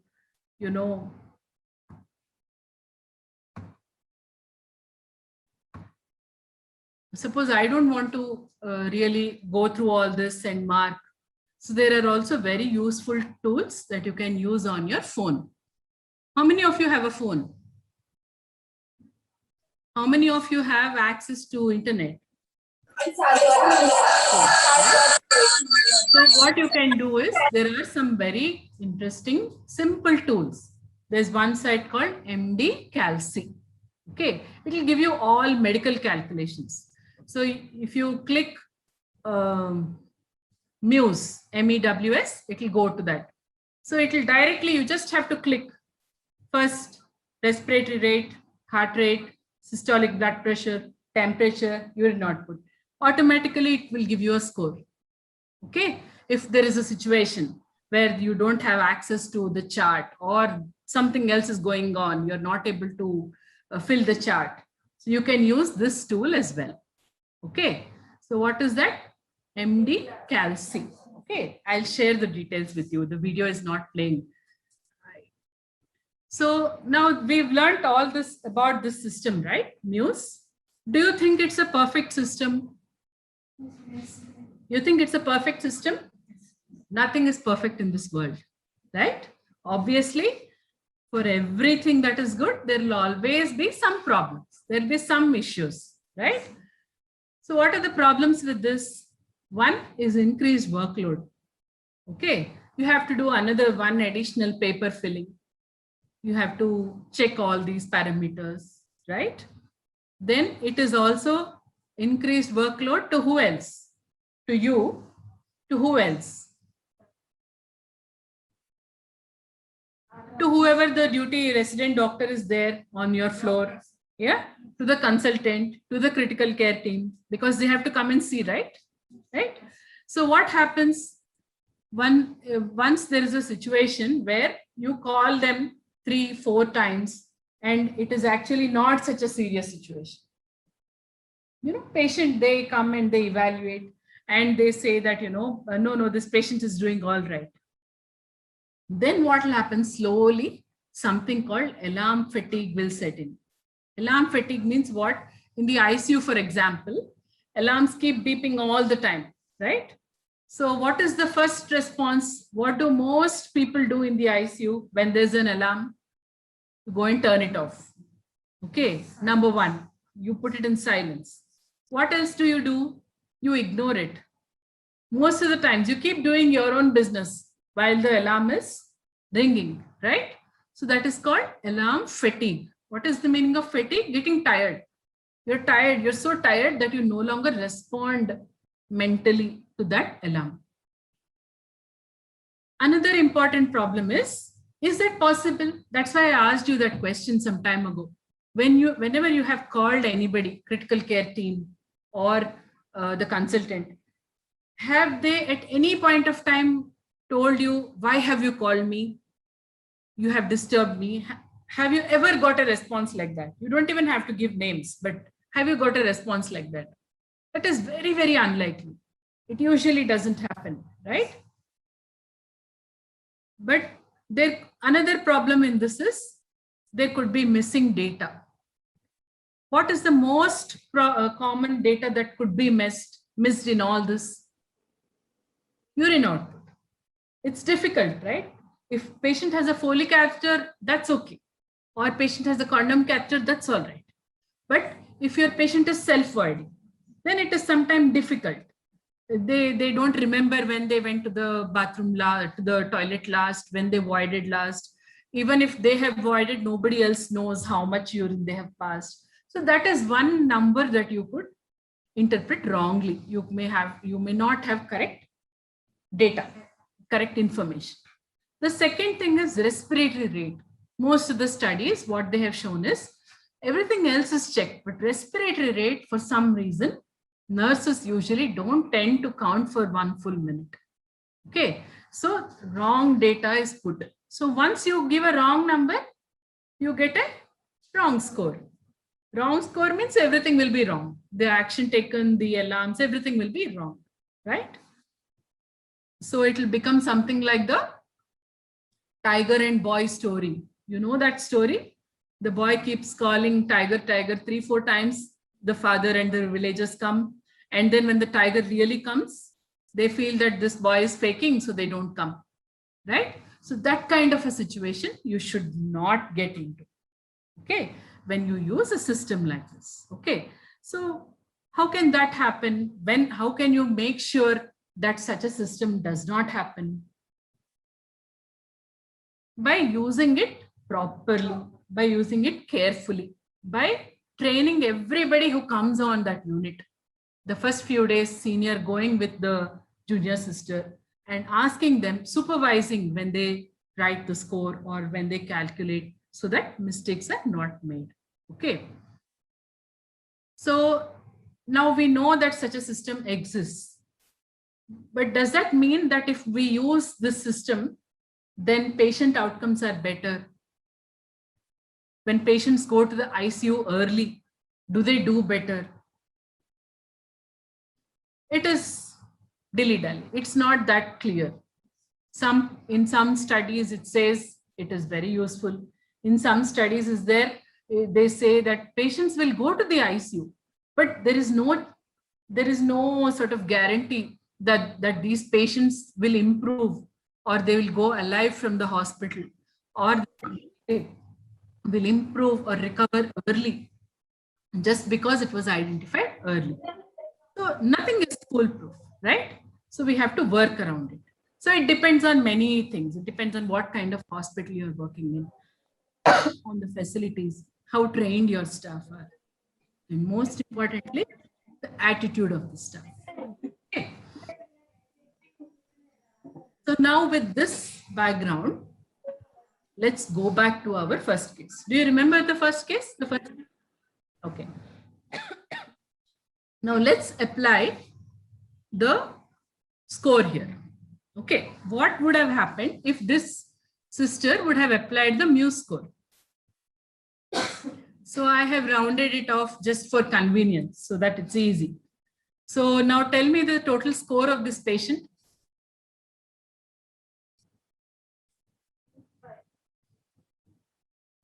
5, right? What is 5? Is it a good number or a bad number? It's a bad number. So if you knew that the mu score was 5 when you saw this patient, what would the sister have done? She would have immediately called the rapid response team or the critical care team, right? No doubt about it, right? The second patient, do you remember her? All numbers were actually all right, right? Her BP is okay, her heart rate is okay. So what do you expect her mu score to be? What is her mu score? 1, right? But was the sister wrong in calling the team? Score is only 1, no? Not at all. Every score has its own limitations. So the first thing that we have to remember when we do a score like this is, irrespective of the score. If at any point you feel, no, I don't think this patient is okay, I feel that there is a problem, feel absolutely free, and you have to do it. You have to call the critical care team or the rapid response team, because nobody can beat common sense and basic clinical knowledge and acumen. Okay, those are much more important and much more valuable than any score, right? So don't think that just because score is normal, I'll not call, I'll not take action. Definitely, no, that's not what I want to tell you. I want to say that the score is very useful, but sometimes there may be situations where even though the score is normal, you still have to take action. Okay, if you feel, suppose at the beginning of your shift, this patient had a heart rate of say 99 and a blood pressure of say 130/80 or 130/90. Okay, then later on, after 4 or 5 hours, you go and see this patient. The respiratory rate has increased slightly. The heart rate is now 120 and the blood pressure is 110/70. The numbers still fall within reasonable normal limits, right? But there is a significant change in the patient's condition. Yes or no? So should you call or should you not call? No. So never play the numbers game. The numbers game is, yes, it is a tool. It will help you. But don't go by only numbers. That is, if I can convey that, then my job is done. So take home, as far as Muse goes, is it's a simple, useful tool. Yes or no? Yes. Diligent use. Diligent means proper, where it has to be used, how it has to be used. If you use it that way, then that will reduce unplanned ICU admissions. Like I told you, don't play the number game. It's not only about numbers. Common sense and clinical acumen are on any day a better tool. Okay. Next, coming to the second part of my, it's called critical alerts. Okay. So the best example that we have is you get alerts on phone, right? When there is a problem with the phone, you get alerts, right? So what do those alerts mean? If an alert is coming more and more frequently, that means you have to take action. You are not taking the necessary action, right? So what is critical alert? Critical alert is a piece of urgent information, okay? And it's not just information. Again, information which has to lead to action. And this action has to be immediate. It cannot be if I get the information today and I do it tomorrow. Then what's the point in having a critical alert? You may as well get a regular notification or a message, right? So what is most important here is it is time sensitive. Means you have to get information quickly, and after you get the information, you have to act on it even more quickly. Okay, can you give a few examples of alerts like this in relation to critical care? Potassium, dyselectrolytemias, hyperkalemias, and hypertension, hypoglycemia, right? All these, hypernatremia, anything else? Right? So very good. So how you can classify these alerts? Either it can be clinical, okay? It can be alerts from the biochemistry lab, it can be from the microbiology lab, or they can be communication alerts, critical alerts. Okay, what they are, we'll look. First, clinical. I've just grouped a few that I felt are very relevant. Okay, but it's not fixed. It can, a few others may or may not be added. Okay, a sudden drop in GCS by more than 2. Suppose you have a stroke patient or you have a patient with head injury. Suppose GCS is 11, it drops to 9, or GCS is 10, it drops to 8. Okay, that is one very serious critical alert, right?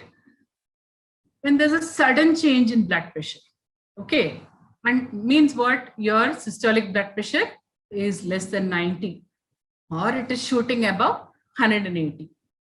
What if BP is 150 by 90? What if BP is 160 by 90 or 160 by 100? Then we have to remember that when there is a change from baseline, suppose regular blood pressure of that patient is 130 by 80 or 140 by 80. If that has jumped by more than 20% suddenly, then you should be careful. That makes for a critical alert. Okay, so if blood pressure is 120, what will be a 20% rise? Normal baseline blood pressure, systolic blood pressure is 120. So 20% increase means how much? So it should be about 150. Okay, so something like that. Same with heart rate. Less than 50, critical alert, more than 120, or a change of more than 20%. These can be called as another critical alert. Okay. If patient is bleeding actively from any site, if it is a surgical patient, it could be the drain, it could be the wound incision, it could be the chest drain in case of CTVS, okay, or if patient is having frank perrectal bleed, or if patient is having active epistaxis, or patient is having active ear bleed, or patient is bleeding in the ICD, or patient is bleeding by the side of the ICD at the puncture site, okay, or a female patient is having pervaginal bleed, or if a patient is having hematuria, any active bleeding which is continuing has to be a critical alert. If the urine output, again, in the ICU, our target is usually 0.5 ml per kg, right? Half ml. If patient is 70 kgs around, so we want around 35 ml urine per hour, if it is less than that. Or if there is a drop in saturation by less than 90%. Okay. What is important in this? Now, suppose a patient has a blood pressure of 120. Okay. Suppose a surgeon has come and done a dressing, a wound dressing. Okay. Obviously, there will be an increase in heart rate. Obviously, there will be an increase in blood pressure, right? So you should, so that is where you have to use your diligence. Once that thing settles down a little bit, you have given reasonable analgesia, you have given some time. Even then, if patients are not, if that value is not settling down, that means you have to take action. Even simple turning, ICU patients, you turn them, their heart rate will increase, right? You make them sit up, their heart rate will increase. But usually it will settle down. In a minute or so, it will slowly settle down. That kind of it, that will not count as a critical alert. But what counts is that without any particular stimulus, or if the heart rate or blood pressure is not coming to normal, that's when you should be really, really worried. Okay, you know that all these are alerts, right? Next, we'll go to microbiology alerts. Microbiology alerts, most important ones are whenever you get any positive culture report. Okay, especially blood cultures or any other cultures for that matter. If you get a positive culture report, remember it's a critical alert, number one.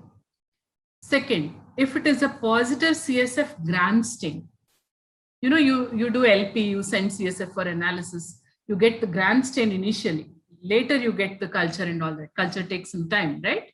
So if you find anything positive in the CSF gram stain, then it's a critical alert. Or if you have sent some PCR panels for these patients, nowadays we are sending these panels, anyone is positive, that's a critical care alert. Biochemistry, like all of you were saying, if potassium, it's less than 2.8 or it's more than 6.1. If calcium, again, it is low or high. Sodium, if it is low or high. Glucose, again, if it is very low, okay, or it is very high. All these are critical care alerts. Hematology, season, dengue season, we are all seeing a lot of dengue patients. Platelets, less than 50,000, it's a critical care alert. More than 9 lakhs critical care alert. WBC count, again, very low, very high. Both of them are critical care alerts. Hematocrit means what? The packed cell volume. Okay. In which cases do you look at this packed cell volume? Again, now, right now, in dengue patients, viral illnesses, we look at the packed cell volume, right? We look at it in many other cases, but I'm just giving you an example. Again, if hematocrit, so it usually comes as HCT or as PCV on the report. Okay, so you have to keep a close watch on this. If this is less than 22, so for every gram of hemoglobin, it's about 3. Okay, so if patient has a hemoglobin of 8, it will be 8 3s are 24, right? So suppose if it is 22, that means the hemoglobin is less than 8. It is just around 7. So that is a critical level, critical value for us. That's important. Again, hematocrit is very high, more than 60. Okay, that means your hemoglobin is, if you count, if you measure, it's around 20 grams per deciliter.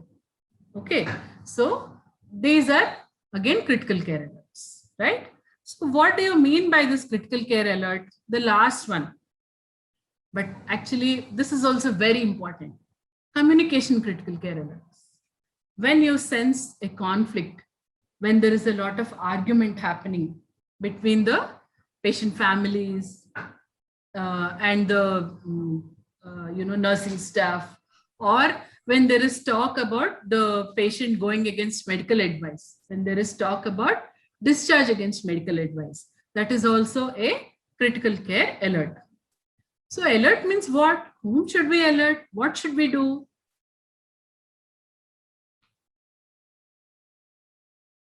The clinical alerts. What should you do about it? Okay, we know that this is a critical alert.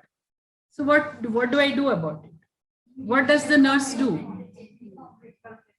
Immediately inform the person who is in the ICU, the person who is manning the ICU, right? And see that urgent action is taken. It's not a situation where they can take whatever time they want. They have to come immediately and take care of the issue, right? How about microbiology? The thing is, the onus is on them to give you the alert. Usually they will call you. The lab person will call and tell you that such and such a person's culture is positive. We are sending the report. Okay. At that point of time, what is expected of the critical care nurses? Again, to convey the same to the consultant, to whoever is the critical care physician who is in the ICU. And depending on that, immediate action taken. So what will happen whenever there are positive cultures? The doctor will look at the treatment that is going on, look at the clinical condition and decide whether a new drug has to be started, decreased, increased, dose increased, decreased, a new drug added, some drugs removed. Okay, all these actions have to be taken immediately. Biochemistry also mandates, we all know that severe arrhythmias can happen, multiple problems can happen, patients can have weakness, patients can have very low GCS, right? When these dyselectrolytemias happen, or with glucose control, we know that low sugars, like you heard in the previous lecture, are very, very bad. If you have very low sugars, it's very problematic for the patients. When sugars are high, what happens?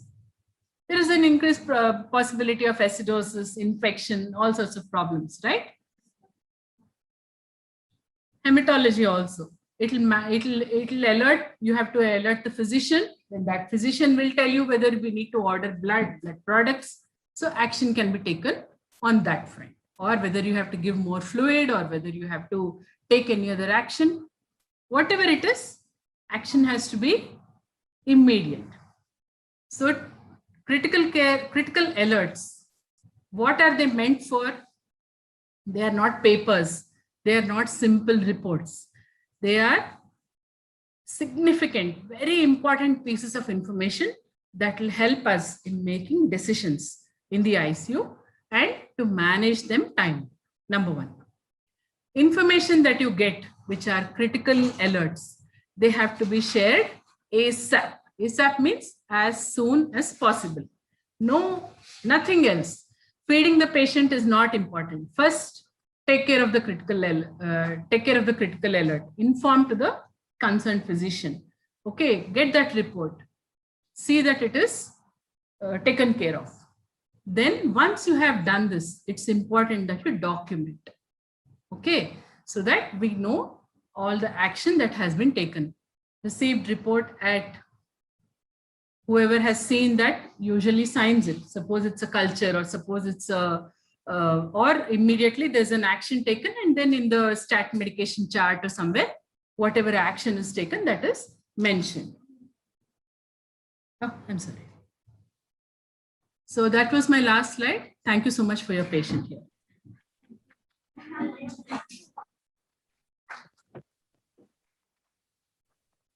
Thank you so much, ma'am. Very insightful presentation.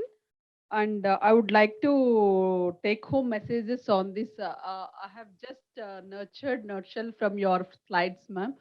Muse really, every nurse should know what is modified early warning scale and how to monitor, and how critically ill patients, especially when post-operative management, either critically sick patients, which way they have to adopt this Muse as a habit of their routine vital signs.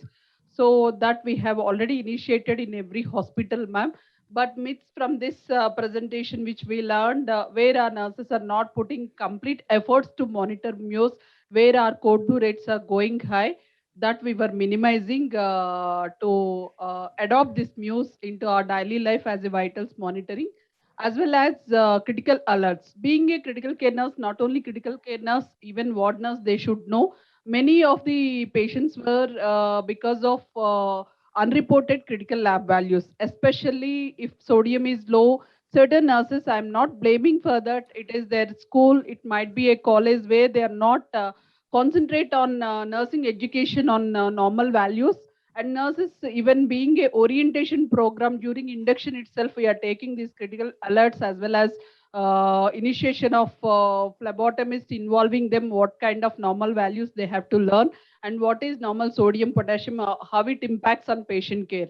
So that's also very informative session, ma'am. It is really a very good eye opener for us, and it's a good thought provoking, and how nurses will evolve with daily living activities, adopting this critical care value, critical alerts, as well as Muse scores into their routine life. Once again, a bottom of my heart, I really thank you, ma'am. Out of your busy schedule, you have been taken a good voiceover message. So any questions again, because being a nurses ground level, you know what reality you're facing. Open to the podium. If you have any questions, you please raise your hands and ask. Ma'am is ready to take up your questions for 3 minutes. Yeah, Padiga Anusha, you raise your hand. Can you ask question? Ma'am, Anusha is ready to ask one a question. Anusha, from which branch you are? Anusha, over to you. Just unmute your mic and you can pose your question. Karnool. Padiga Anusha from Karnool, you raise your hand. Can you, if you have any questions, either you can post in chat box. We are ready to take up. Either you can ask. If they don't have a question, I have a question for everyone. Yes, ma'am, go ahead. When will you not check Muse score?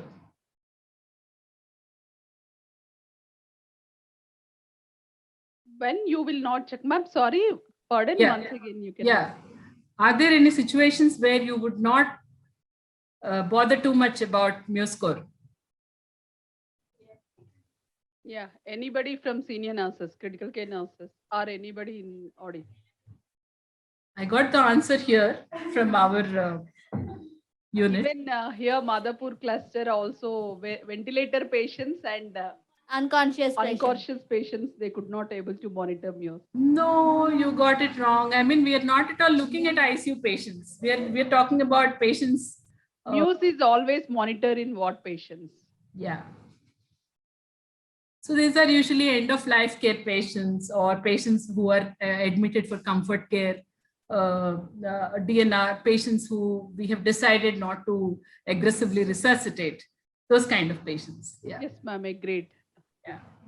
Any more questions? In the podium? Maharashtra region, Vizag region, Kurnool, Karimnagar, Telangana region, Sangareddy, Chandanagar, Madhapur cluster, AP region, Nellore, Srikakulam. So if you don't have any questions, forum is open. You're ready to put your questions into chat box. We are ready to answer you. Feel free to enrich your knowledge, and it should be always as an interactive session. It is not a speaker lecture or something. So, ma'am, once again, I would like to thank you. And next lecture, I would like to call upon Dr. Sandeep. Thank you so much, ma'am. You can end your meeting. So now I would like to call upon Dr. Sandeep Gurugu Belli. Sir is from MBBS MD Anesthesia, FNB Critical Care Medicine. He's working as a senior consultant and HOD Critical Care Medicine in Srikakulam branch. Sir has many accomplishments and he has many rewards and recognitions and publications in his career. Dr. Sandeep has completed his DNB Critical Care Medicine in the year of 2010. So he has he has specializations in ICU protocols and procedures. He is ACLS and BLS trainer.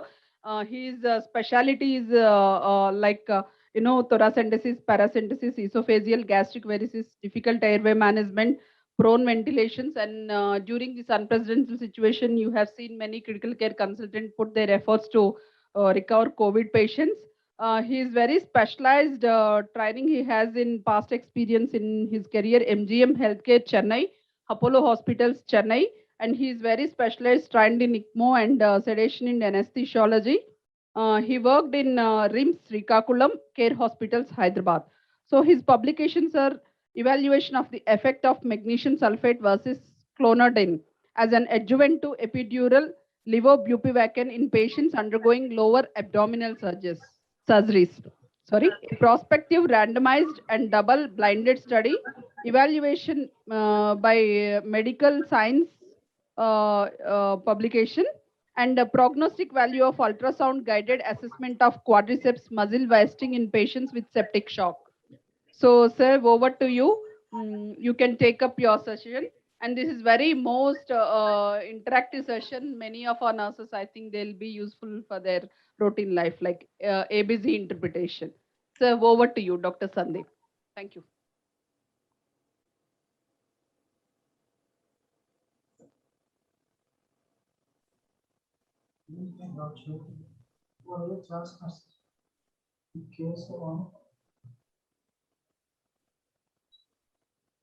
Good afternoon, all. Am I audible to you? Yes, sir. Yes, sir. We are able to hear you. Good afternoon, all. Thank you, ma'am, for your kind introduction. Today, I'm going to discuss about arterial blood gas analysis, which we commonly see in and out in emergencies and critical care services.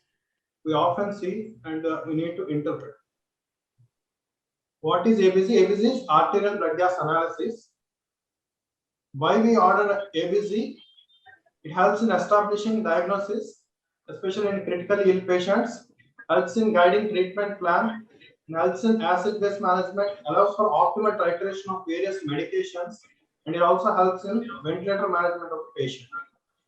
We'll discuss about the fallacies of ABC. Firstly, we often have many fallacies which leads to underreporting of ABC, especially while taking sample. So how we take ABC sample?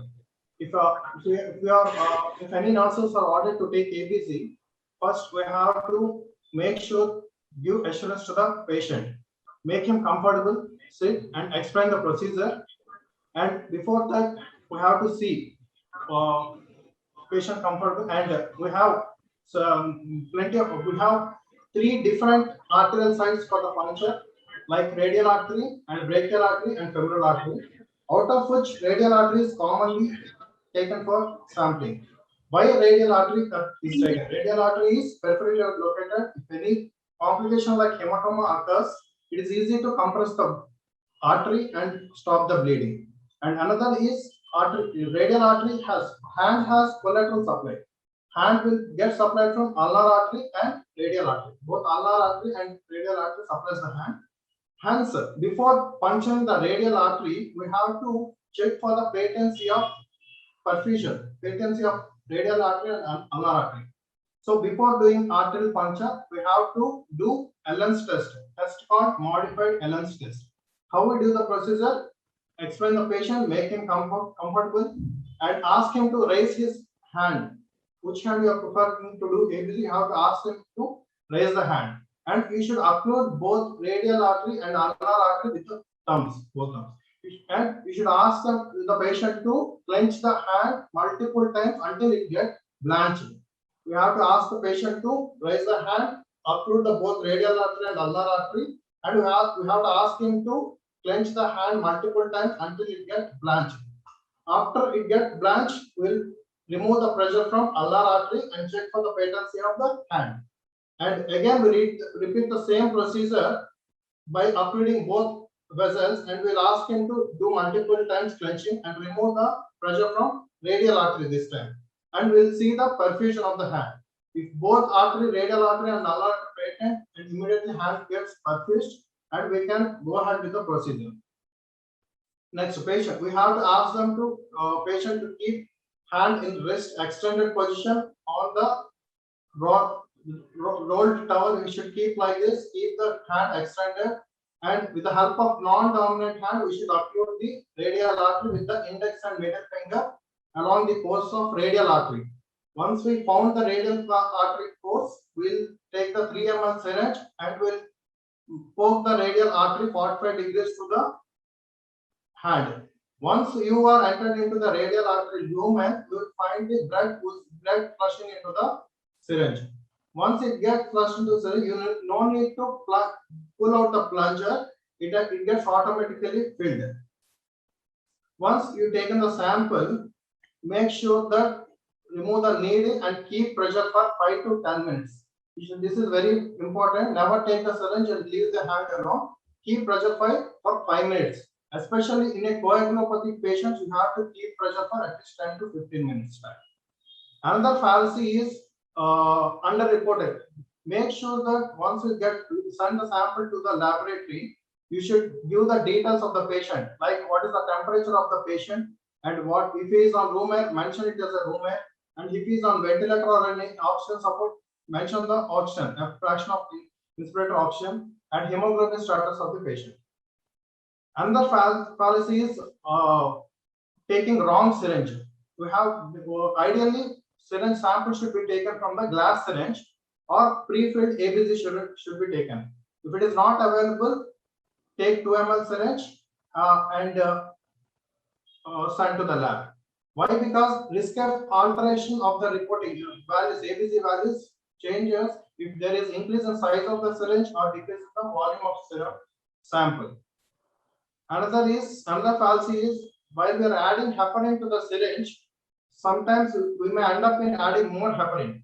So better to take pre-filled heparin syringe, or else if you take 3 ml syringe which is not pre-filled, just take 0.5 ml of heparin, which is 1 in 1000. 1 in 1000 dilution, 0.5 ml of sample should be taken. It just flushed, and sample should be taken. Syringe should be emptied after flushing. Next, whenever you take the sample, ABC sample, sometimes will have multiple air bubbles. So normal air bubble contains PO2 of about 150 millimeters of mercury and PCO2 of around 0 millimeters of mercury. If patient is hypoxic and you are taking sample along with air bubbles, what happens?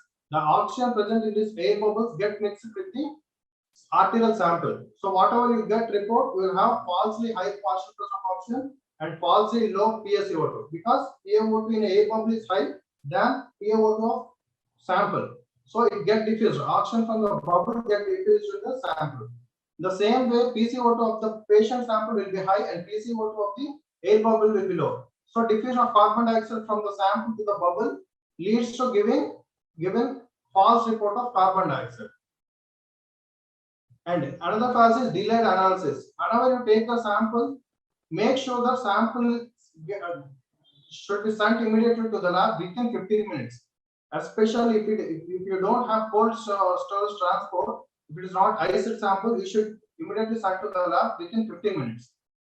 Otherwise, if its lab facility is not nearby, you should make sure that it should be cold transportation should be there. With the iced samples, it can be transported within 1 to 2 hours. So what are the components of ABG? Whatever we get ABG report will have this terminology. What is pH? pH is nothing but hydrogen ion concentration of the blood.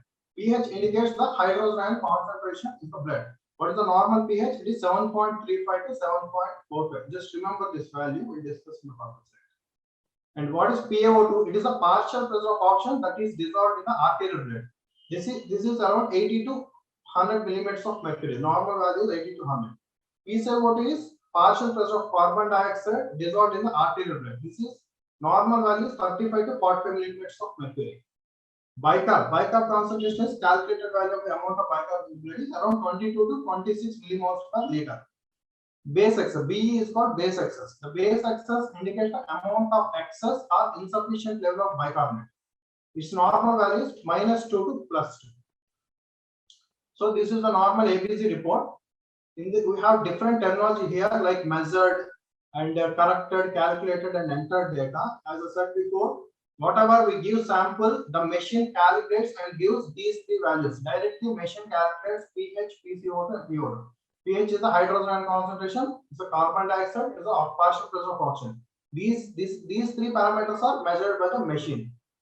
And as I said before, whenever you send the sample, you have to send along the patient details like temperature, 38.6 is the temperature that was mentioned in the sample. Temperature you should send, and hemoglobin value of the patient and FiO2 of the patient. What is the FiO2? These three values you should write and send to the lab. Once the machine measures these three values, machine automatically calculates this bicarbonate. Bicarbonate is not directly measured. From direct pH, PCO2, PO2 are directly measured from the blood, whereas bicarbonate is measured from these values by few chemical equations.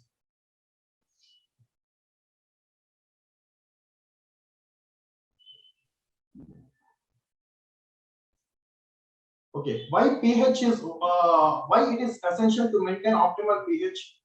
Body tries to keep body blood in optimal pH because all the systems like enzymatic systems, hormones, all other major organs in the system works optimally only when the pH is in between 7.35 to 7.45.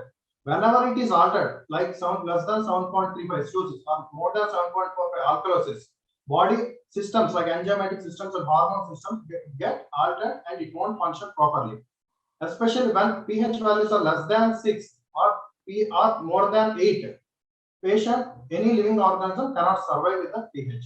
So what body tries to do when our pH is altered, body tries to compensate it by certain mechanisms. Like there are mainly three mechanisms which the body tries to keep the pH in balance. Whenever the body goes to acidotic state, it tries to keep in neutral state by adding base. Like if any acid is added to the body tries to keep pH in the normal range by adding bicarb. If more bicarb base is added to the body tries to keep the blood pH in the acidotic range. How this compensation happens is body compensates immediately. First thing is chemical acid base buffer system. This is the concept. This is the phenomenon by which body tries to. This is the first mechanism by which body acts to compensate. Like with the help of bicarbonate, with the help of hemoglobin, and with the help of ammonia and phosphorus. These are chemical acid buffer system. Next compensatory mechanism is respiratory system. This reacts within few minutes to eliminate carbon dioxide and therefore bicarb program. For example, if you see in emergency room or ICU or any ward, patient is in severe sepsis. That means sepsis means increase in lactates. So patient landed in lactic acidosis. So patient has extra acids in the body. So what body does? It tries to eliminate the acid from the body. How it eliminates from the body? Immediately, chemical acid like immediate buffers will start acting, and later within minutes to hours, what happens? Patient try to goes into tachypnea. That means patient try to exhale more air outside the body. That's why whenever you see the septic patients will be in tachypnea. They'll have more respiratory rate. This is a respiratory compensation. Third thing is kidney compensation. How kidney compensation? Kidney compensation eliminate excess acid or waste from body. But what's the problem is it won't act immediately. It takes few hours to few days to compensate. But it is the powerful acid-base regulatory system among all. So we have simple acid-base results. Basically, we have 4 acid-base results. It's called metabolic acidosis. What is metabolic acidosis? Acidosis means decrease in pH less than 7.4. This acidosis can be caused by either increase in carbon dioxide or decrease in bicarbonate. So when we call metabolic acidosis means primary decrease in the bicarbonate levels in the blood. Same thing, metabolic alkalosis. Alkalosis means pH more than 7.4. When we call metabolic alkalosis, when there is an increased bicarbonate concentration in the blood. Another, respiratory acidosis. Respiratory acidosis again, pH less than 7.5. When we call respiratory acidosis, when the patient has increased amount of CO2 in the blood. Same thing, respiratory alkalosis. Respiratory alkalosis means pH more than 7.4. Along with that, there will be a decrease in carbon dioxide level in the blood. So basically, ABC has these 4 compounds: metabolic acidosis, metabolic alkalosis, respiratory acidosis, respiratory alkalosis. So as I said before, whenever primary change occurs in the body, leading to altered ABC values, we immediately have compensatory change.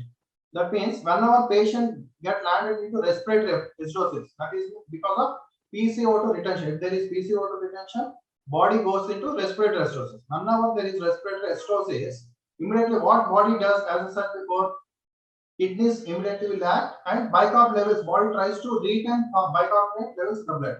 Hence, when PCO2 levels goes up, bicarbonate levels will automatically goes up. This is called compensation. This is called primary problem. I'll tell the examples in the next slide. This respiratory acidosis primary change because of increase in partial pressure of carbon dioxide. What body does to this? It immediately tries to increase the bicarbonate values in the blood. This is respiratory. What happens in respiratory alkalosis? In respiratory alkalosis, PCO2 values will come down because of tachypnea. As I said in sepsis, because of tachypnea, CO2 washout will happen. So that CO2 comes down and patient lands in respiratory alkalosis. What body does for the compensation? It immediately brings down the bicarbonate levels in the blood. Same thing in metabolic acidosis. Metabolic acidosis means decrease in the bicarbonate. This is the primary change. This decrease in bicarbonate could be because of any addition of the acid in the body or loss of bicarbonate from the body. Whatever happens, because finally bicarbonate comes down in the blood, the patient lands into metabolic acidosis. So the compensatory mechanism is PCO2 also comes down. Whenever bicarbonate comes down, PCO2 comes down. What happens in metabolic alkalosis? Bicarbonate goes up. When bicarbonate goes up, this is the primary change. Compensatorily, PCO2 in the body will come down. This is the compensatory response. So in this slide, what we can observe is whenever primary change, whenever PCO2 is going up, compensatory mechanism is bicarb is also going up. Whenever PCO2 is coming down, bicarb level is also coming down. So the compensation is always in the same direction of primary problem. If primary problem is CO2 going up, bicarb is compensatory, bicarb is going up. So compensatory change will always follow primary change. That you should keep in mind. So this is a basic stepwise approach for solving acid-base disturbances. We have 7. This is a little bit complex. If you go into 7 steps, it will be a little bit complex. Concepts will be there. We'll try to understand with initial 6 steps. First, step 1: check for the internal consistency of parameters. Whenever you send ABC sample to the patient, machine calibration should be done properly, which was taken care of by laboratory people. So we should make sure that machine is calibrated properly or not. In order to make sure that one, we have to check for the internal consistency of parameters. Step 2 is we have to find out sample is acidotic or alkalinic. Okay, once we found the ABC sample is acidic or alkalinic, we should see the primary disturbance which is causing acidity or artery. Is the primary disturbance respiratory or metabolic efficiency? For a primary respiratory disturbance, we have to see whether it is an acute problem or it is a chronic problem. For primary metabolic disorder, we have to see if the respiratory system is compensating or not. If once you find it is metabolic disorder, we have to see the anion gap. This is a little bit complex. Let us leave this on step 7. So primarily we are saying with step 1, we are saying internal consistency of parameters. Whether the ABG sample we have given, it is calibrated correct or not. We have to see the consistency of the drug. Second step is we have to see the pH and we have to find out whether it is acidemic or alkalemic.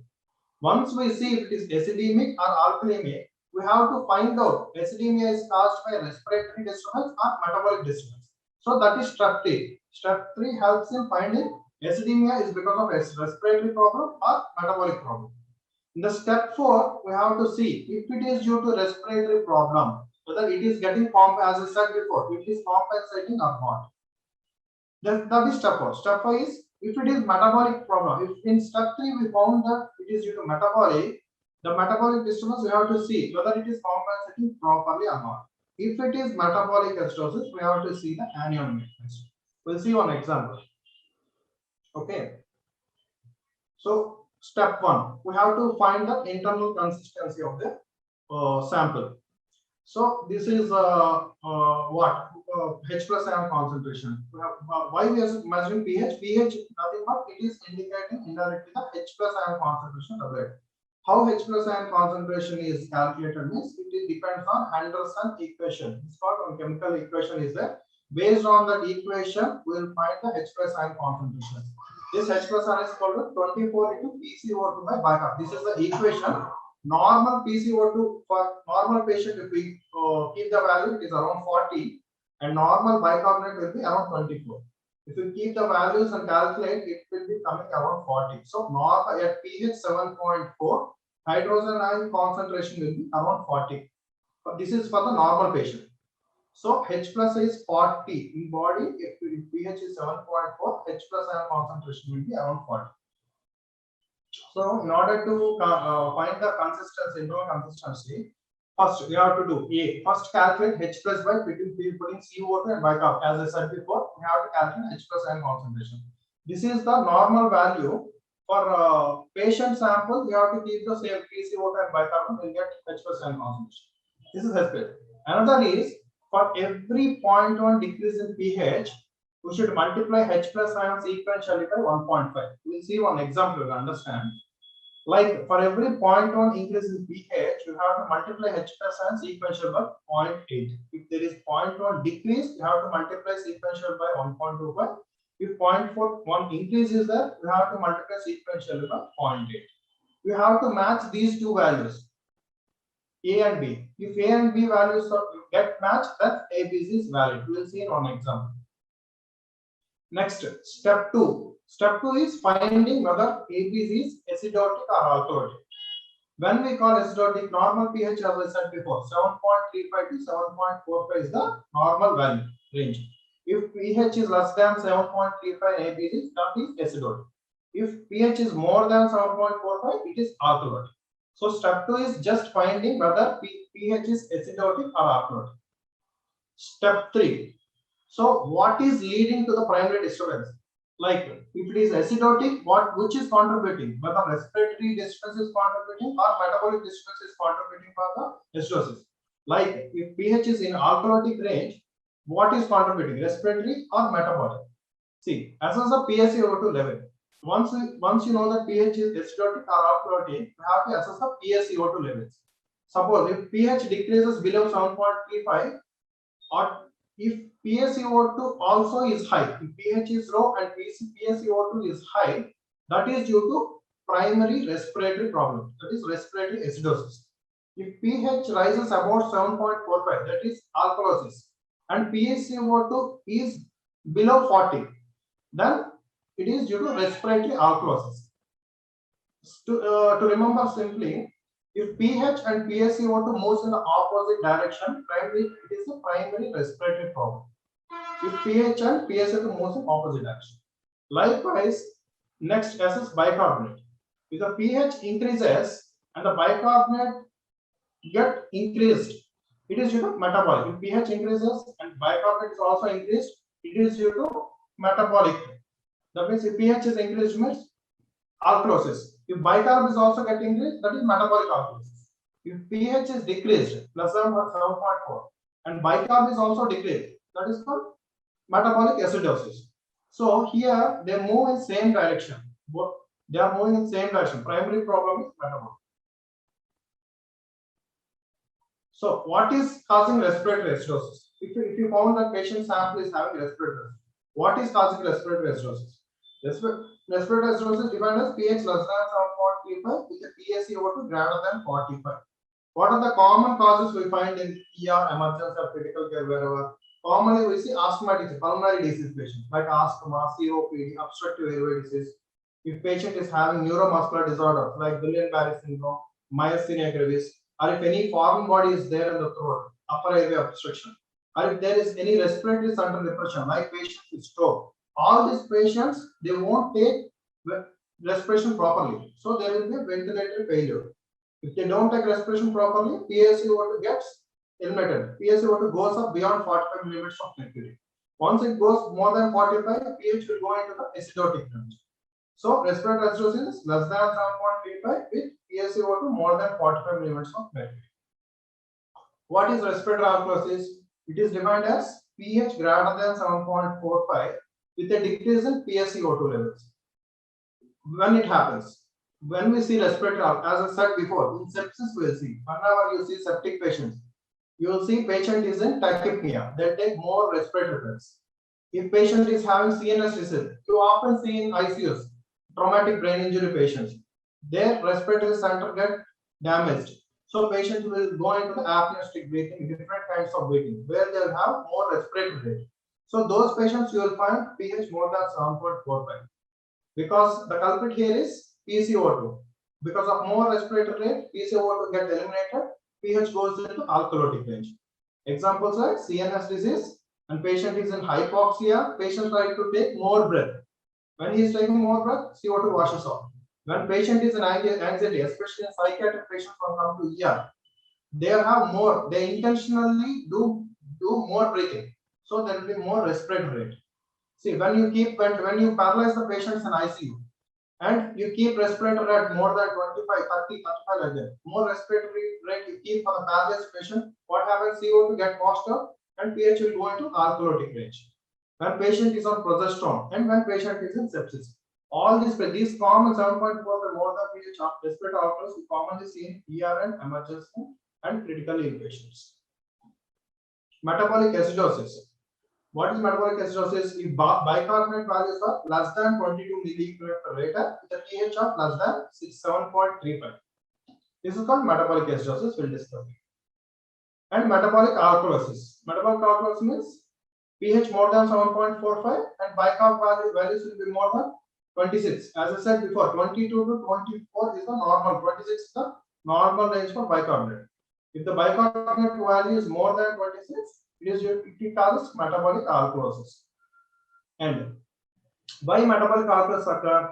It may be because of excess of base, that means excess of bicarbonate. Sometimes you will give bicarbonate infusion in the ICUs or ERs or wards. What happens if you won't monitor properly and keep on giving bicarbonate, inside body bicarbonate will get raised. Obviously, it will be more than 26 milliequivalents per liter at that time, and patient landed into metabolic alkalosis. So when there is excess base or when there is excess loss of acid, when we have excess loss of acid, if the patient is having multiple vomiting episodes, inside stomach there will be acid, HCl will be there. So when patient is having multiple vomiting episodes, hydrogen chloride will get lost through the vomitus and patient get landed into alkalotic, metabolic alkalosis. Okay. So this is common, as I said in step 4, we have to see if primary problem is respiratory acidosis. So compensation will be by the kidney. By respiratory acidosis means PaCO2 goes up. So what kidney does to the body? It increases the bicarb levels in the blood. So if it is acute respiratory acidosis problem, for each 10 millimeter PCO2 rise, there will be one rise in the bicarbonate value. Okay, if for example, if patient PCO2 is normal 40, if it goes to 50, so 10 rise of PCO2, expected compensation is from normal bicarb is 24. So it might go up to 25. So whenever PCO2 goes 10 points rise in CO2 leads to 1 point rise in bicarb in acute. If it is chronic problem, 10 point PCO2 rise leads to 3 point rise in bicarb. This is in respiratory acidosis condition. If it is respiratory alkalosis, means PCO2 comes down. What body does to the system? When PCO2 goes down, compensation will be bicarb levels also will come down.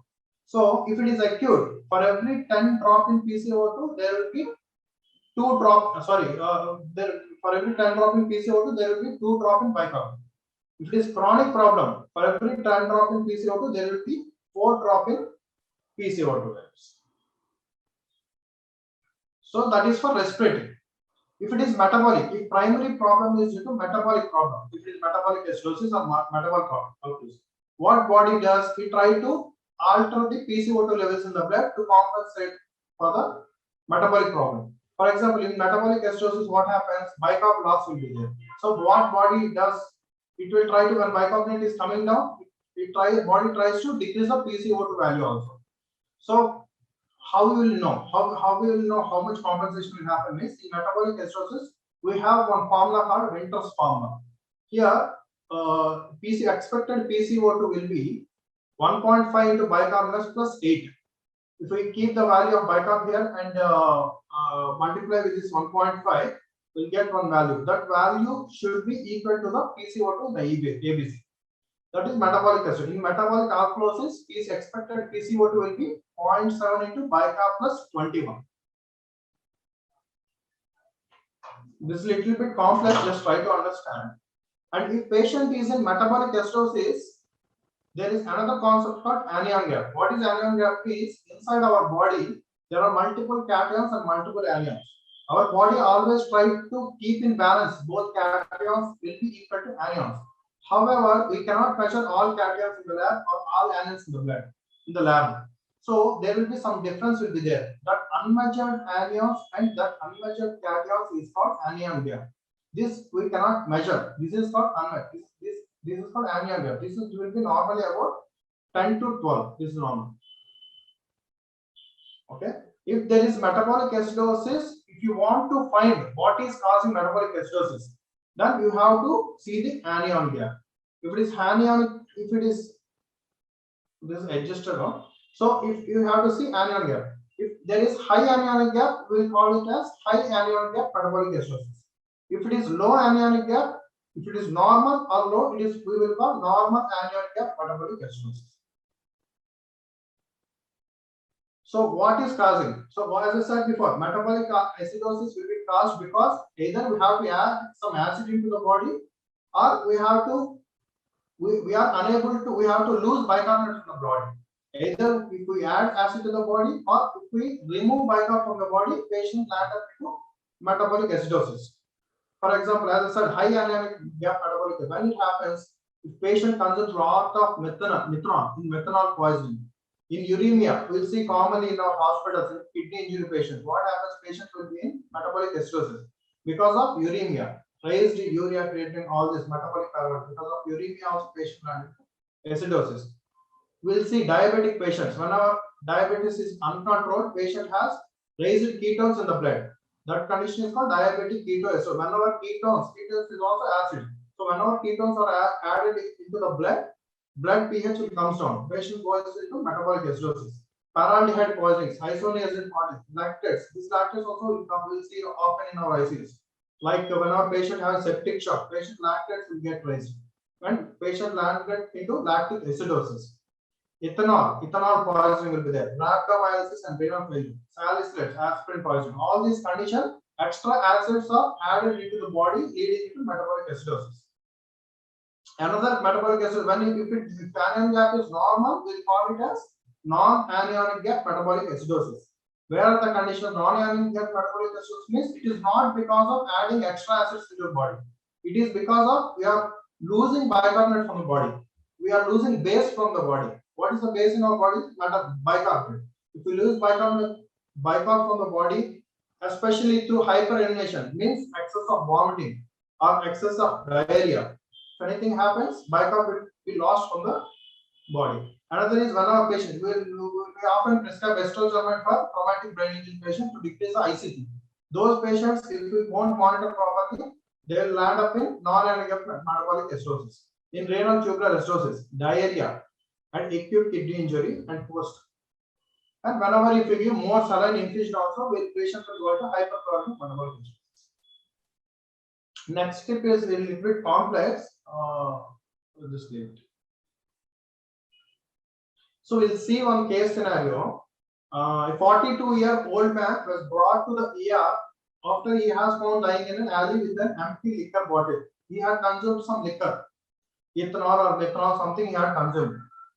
So on examination, his vitals: blood pressure 120/80, heart rate around 110, respiratory rate around 28, temperature around 37. He was found unresponsive, pupils minimally reactive to the light, fundus was normal, he has bibasal crackles, and planters are normal. So we have sent labs for them. Labs, so pH is found 7.1, PCO2 is 35, and POT is 90. Sodium 145, potassium 5, chloride 97, bicarbonate 12, and these are all other parameters. So what we see in this, we'll try to interpret this ABC. First one, as I said, what is step one? We have to see whether this APC report is correct or not. First, you have to see this one. How we will see? First, step one, as I said, first A method. In A method, what you see, we will measure hydrogen concentration. That means formula is 24 into PCO2 by bicarb. So 24 into PCO2, how much patient has? 35. Bicarb, how much? 12. So 24 into 35 by 12 is 70. So patient H plus ion concentration is 70. So another B method is there. In B method, what I said, for every acidosis, so for every 0.1 decrease in pH, normal pH is 7.4. Here pH is 7.1. So from 7.4 to 7.1 is around 3 times 0.1, 0.1, 0.1. 3 times decreases there. 3 into 0.1. 0.3 decreases there. So we have to multiply 3 times sequentially. Suppose normal, this one is normal hydrogen concentration in normal patient will be 40. So we'll multiply this 40 3 times. 1.25, we get 50, 15 to 1.25, we get 62.5, and we'll multiply this 62 by 1.5, we'll get 75. We'll compare this A and B. If you compare these two, it should be more or less equal. 70 and 78 are more or less nearly equal. So this ABC is valid. I hope you understand. This is very important step. You have to see in few labs, outside labs especially, these ABC measurements are not calibrated properly. During that time, we will find wrong interpretation and give wrong treatment for them. So for every ABC, you have to interpret. I'll repeat this one. Step one, in A method, we have to see H plus ion concentration. That is 24 to PCO2 by 70. In B method, normal H plus ion is 40. So for this normal H plus ion concentration, you have to multiply sequentially with 1.25. How many times you have to multiply? We have to see pH.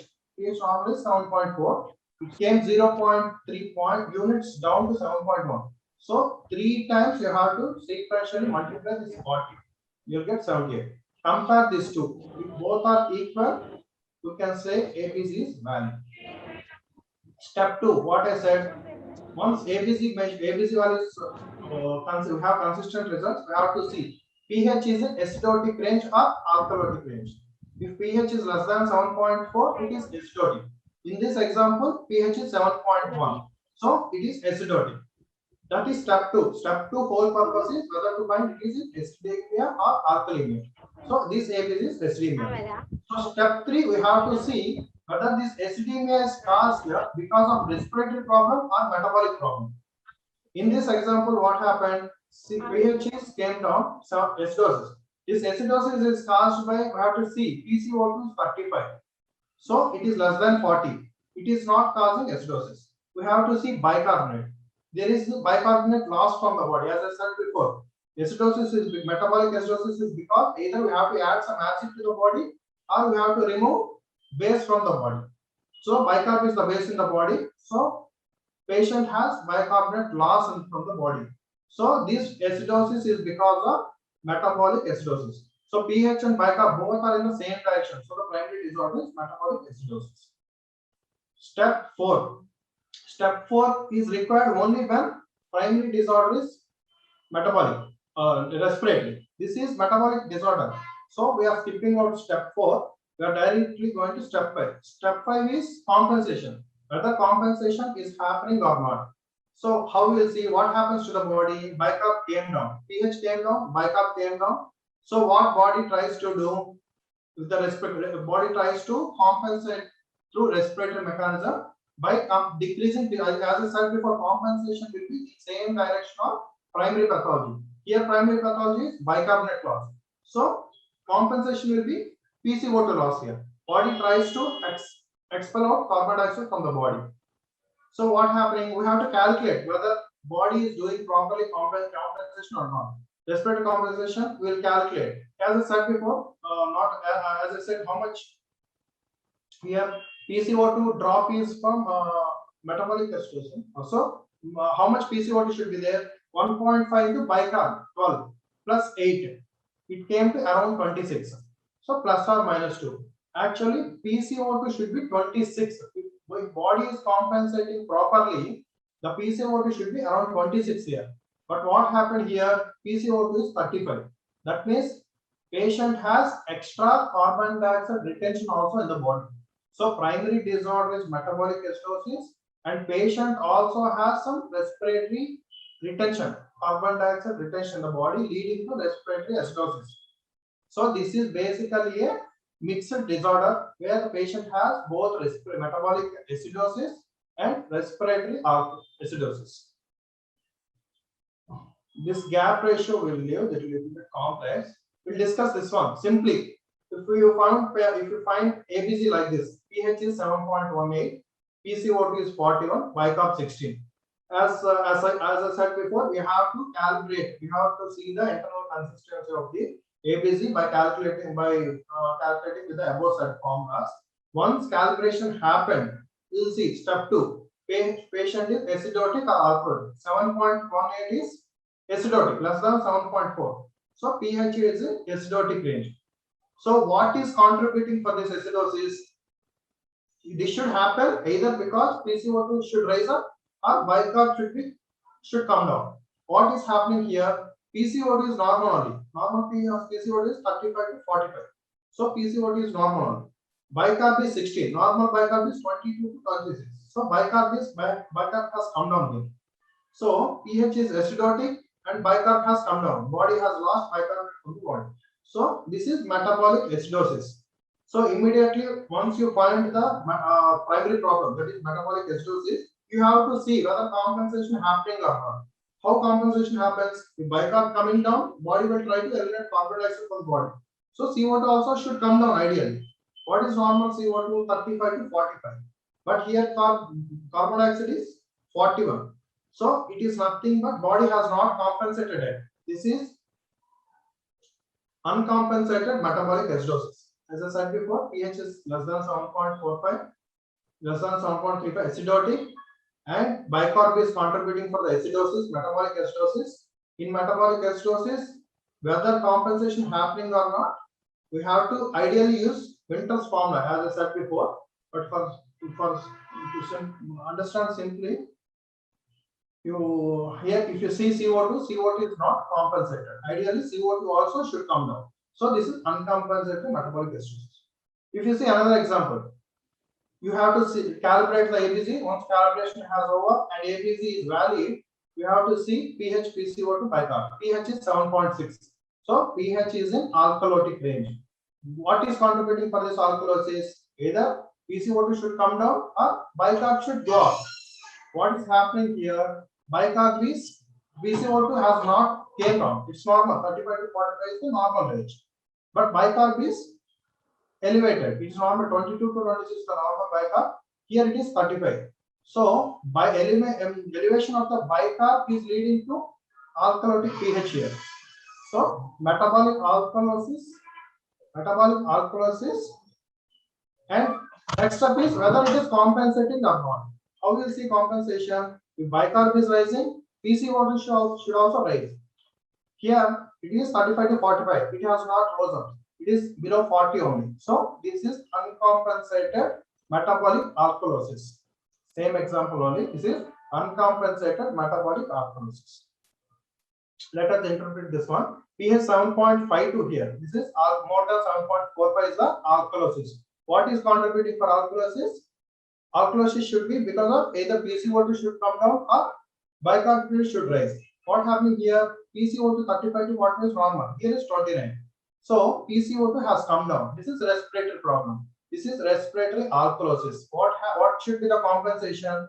Carbon dioxide has come down here. So bicarb also should come down here. What happened here? Bicarb is just 23. It's normal, 22 to 26. So this is uncompensated respiratory alkalosis. Okay. I hope you understand a little bit. Thank you so much for your kind attention.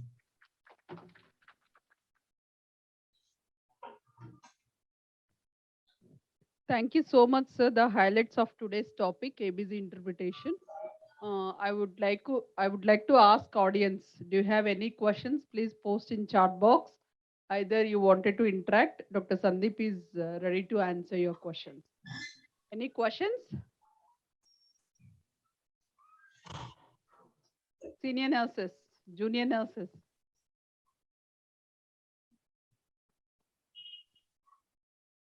No questions? So thank you so much for your time. It was really thoughtful insights on your presentation. We were very much blessed to have, and in future also we need your support. Thank you, sir. Now I would like to call Ms. Srilata, MSc Nutrition Dietetics, Chief Dietitian and HOD of Medicover Hospitals, High Tech City. Ma'am has vast experience, almost 18 years plus experience she has, and she has done her MSc from NIN Institute, and she has registered dietitian. So, ma'am, publication, she has a resource speaker and she has many publications in her career. Presented case studies, poster presentations, and papers in national and international conferences. Regular speaker for Arogya Setu program in ETV Live. Speaker for Jeevanareka in ETV Live. Given programs, various programs in TV channels and YouTube channels. When you pop up YouTube channel, you really see very delightful speaker, and she has very good support for nursing department, which I have seen physically. Especially when she took critical care rounds, I have seen so much anonymous knowledge she will share to the nurses, and she always scold them, correct them, try to what importance nurses role in nutrition. She always teach as a mother. I always see in her insight, and presented many conferences, CNE studies, and she evolved in nursing. She never feel like she's down to the earth, and she always behave with our nurses, treat as a mother, and she always supports nursing like anything, and it is a multi team disciplinary approach she always wanted to bring in critical care patients. So without taking much time, I would like to invite Ms. Srilata to the podium to take over the session. Thank you, Sri.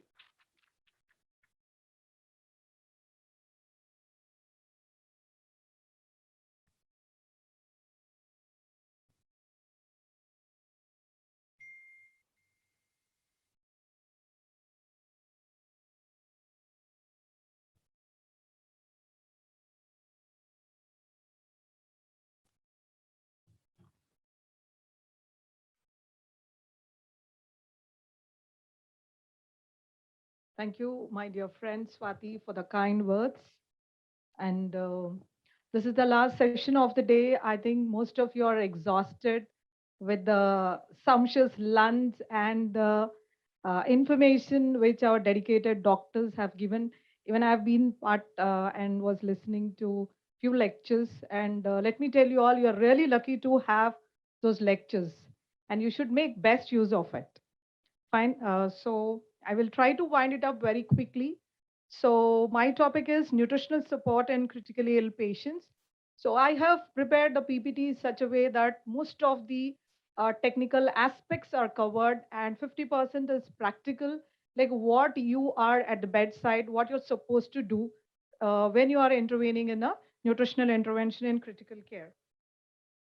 So my scope of talk is malnutrition in ICU, nutritional assessment, feeding protocols, medical nutrition therapy, and role of a nurse in critical care nutrition. So as per ASPIN guidelines, you can see that every critically ill patient staying for more than 48 hours in ICU should be considered at risk of malnutrition.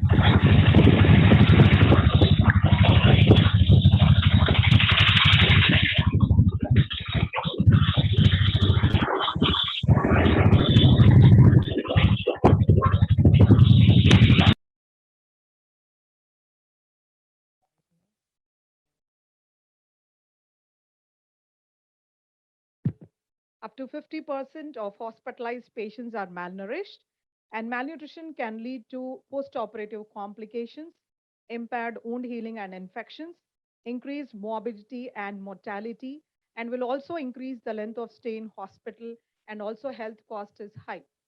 And we can see that 60% of critically ill patients suffer from GI dysfunction due to impaired GI motility, digestion, or absorption. It's not moving. Yeah. So these are the probable causes of malnutrition. So there could be an altered nutrient processing or excessive losses, inadequate oral intake, or it could be a malabsorption component. So what are the risk factors for this malnutrition? Could be a chronic disease, could be liver ailment or kidney or anything like that, or consumption of multiple drugs. Patient may have loose teeth or sometimes edentulous, no teeth at all, or cavities, they will not be able to eat. They may have dysphagia, depression, or altered mental status, dementia, or any neurological related issues, or overly restricted diets. Sometimes people land up with taking keto diet or intermittent fasting or any other crash diets to lose weight or to keep sugars under control. There could be financial limitations even. Now, with the malnutrition, there are multiple organ involvement in the body. Like all the most of these soft organs get affected. Your lungs are compromised, your liver function, your gut immunity, your impaired resistance to infection, and your prolonged wound healing. There could be hypothermia, reduced strength, and your renal impairment or cardiac output is decreased, and you may land up with psychological depression or apathy even. Now, how do you assess the risk of malnutrition in ICU? So we use standard subjective global assessment in our hospital setup, but the gold standard in critically ill patient is Nutrix score. This is a series of questionnaire which includes the age, Apache and SOFA score, number of comorbids present, and the length of stay in ICU. If interleukin 6 is present, if not present, this is something, a very good tool for the dietitians. I don't know how many hospitals in our Medicover use this Nutrix score, but this is a very good gold standard for assessing the malnutrition. We also have NRS 2002 nutrition risk screening tool. This has two parts: initial assessment with BMI, weight loss, and the reduced food intake or any other treatment, or the current illness. So both we need to combine. If the first one, any one score is present, 2, 3, or 1, we just step down to the second assessment. If the score is 0, we just stop over there. So you all need to understand, nurses are the people in a hospital who work dedicatedly all the time. When they enter and till they go, they are on their toes. I really appreciate this thing, what I learned from nurses. So you all need to understand that the patient comes to hospital with multiple sufferings. It could be nausea, vomiting, diarrhea, pain in abdomen, ongoing disease and pain, mucositis, esophagitis, gastritis, ulcers in the mouth, tongue, and stomach. They may have loose teeth, poor dentition or edentulous. They may be having difficulty in chewing, difficulty in swallowing, dysphagia. They could have altered taste, poor compliance to therapeutic diet. Most of the patients says that the food is really unpalatable because they are on polypharmacy. You need to understand multiple drugs, and the ongoing disease itself will lower the taste sense of taste. And they may have anorexia or dysgeusia or anosmia, dysosmia, dyspnea, or persistent cough. We have a lot of evidence about the COVID patients having persistent SOB and cough. We have seen patients struggling to eat with those NIV masks. They take the liquids with the high concentration nasal cannula. They tend to take soft type. But still, there is a lot of support from you guys. We are really happy to have you around. This persistent cough or oxygen support, there is stress of surgery or trauma, the money drugs, the varied preferences. People hail from north, east, west, or in abroad also we get patients. So we need to understand that this diet what we serve is common. So there may be some non-compliance with the food. Hospital environment itself gives lot of flavors, the drugs or any other odors, and the patient is confined to bed. In ICU, you see the patient have multiple drains, has a ventilator, somebody is urinating, somebody is defecating, somebody is passing flaters, somebody is vomiting. So multiple malodors are around, but still the patient has to eat the food in his bed. So it is quite disappointing for a patient. We need to understand that.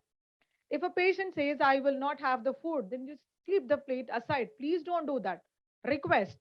Have a human touch. Make them to understand that nutrition is really important. Psychological stress as they are away from the family. Multiple times the patients are kept NBM for the investigations and therapeutic procedures. Nutrition is very important. It is medical nutrition therapy. So the basic diets we have in our hospital are clear liquids, but in our critical care setup, we never give clear liquids to any patients. It has no sense in giving, but still, most often it is prescribed in the hospitals. We have free liquids,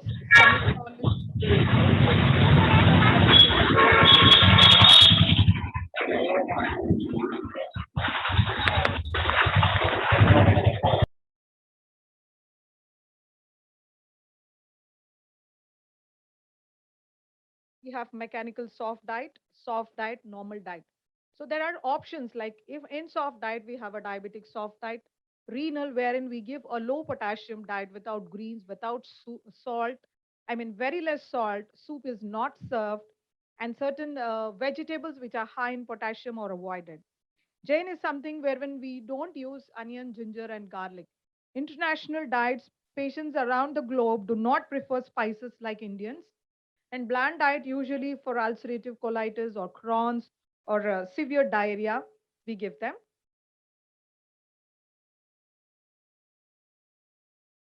So this is an example of clear liquids. You could see tender coconut water, one of the best liquids, which gives you a little amount of nutrition. Rest of the liquids are just for hydration. We will not get any nutrients from that. So hardly we get minor amounts of electrolytes and little amount of carbs. It is all negligible. It's only for hydration. You all need to understand. So liquids, we get some amount of protein if milk and milk products are added, and a little of vitamins and antioxidants if fruits and vegetables are added. Semi-solids, again, it's a transition form from liquids to soft diet. So little of carbs are and proteins are added, but again, we will not be able to meet the nutrition. Could be 30 to 40% of your requirement is met. Soft diet, we meet around 50 to 60% of the nutrition. Most of us think that soft diet is a complete diet. And whatever is being served from that, the patient may be taking 10 to 20% or 30%. We assume that patient has met is 100%, but it is wrong. So normal diet can meet a normal person's requirement. But again, in a critically ill patient, the protein requirement is really high. Again, this also 60 to 70% of his requirement is met. Now, this is with the hospital diets. Now, apart from the hospital diets, we have enteral nutrition and parenteral nutrition. So enteral nutrition, we have different modes. It could be a nasogastric or orogastric. So usually for CVA or any cancers, we go with nasogastric. In our MICU setup, we use orogastric for all the ventilated patients. And at times, patients who have a risk of aspiration or any other ailments of esophagus and stomach, or any chance of high risk aspiration, we descend to duodenum or jejunum. And for long-standing enteral nutrition, we go with PEG and PEJ, percutaneous endoscopic gastrostomy or percutaneous endoscopic jejunostomy. So the stomach and jejunum are used. So the one particular benefit with the PEG and PEJ is that we can give thick liquids to that, but with caution that you strain that you don't occlude the tube. Now, this is TPN. We have peripheral and central. In my further slides, I will explain you all. So parenteral nutrition, I will not go with the slides because that's quite cumbersome. So it is a liquid admixture which has dextrose, amino acids, and lipids. These three emulsions in different concentration are there in a separate chamber. They will have a partition.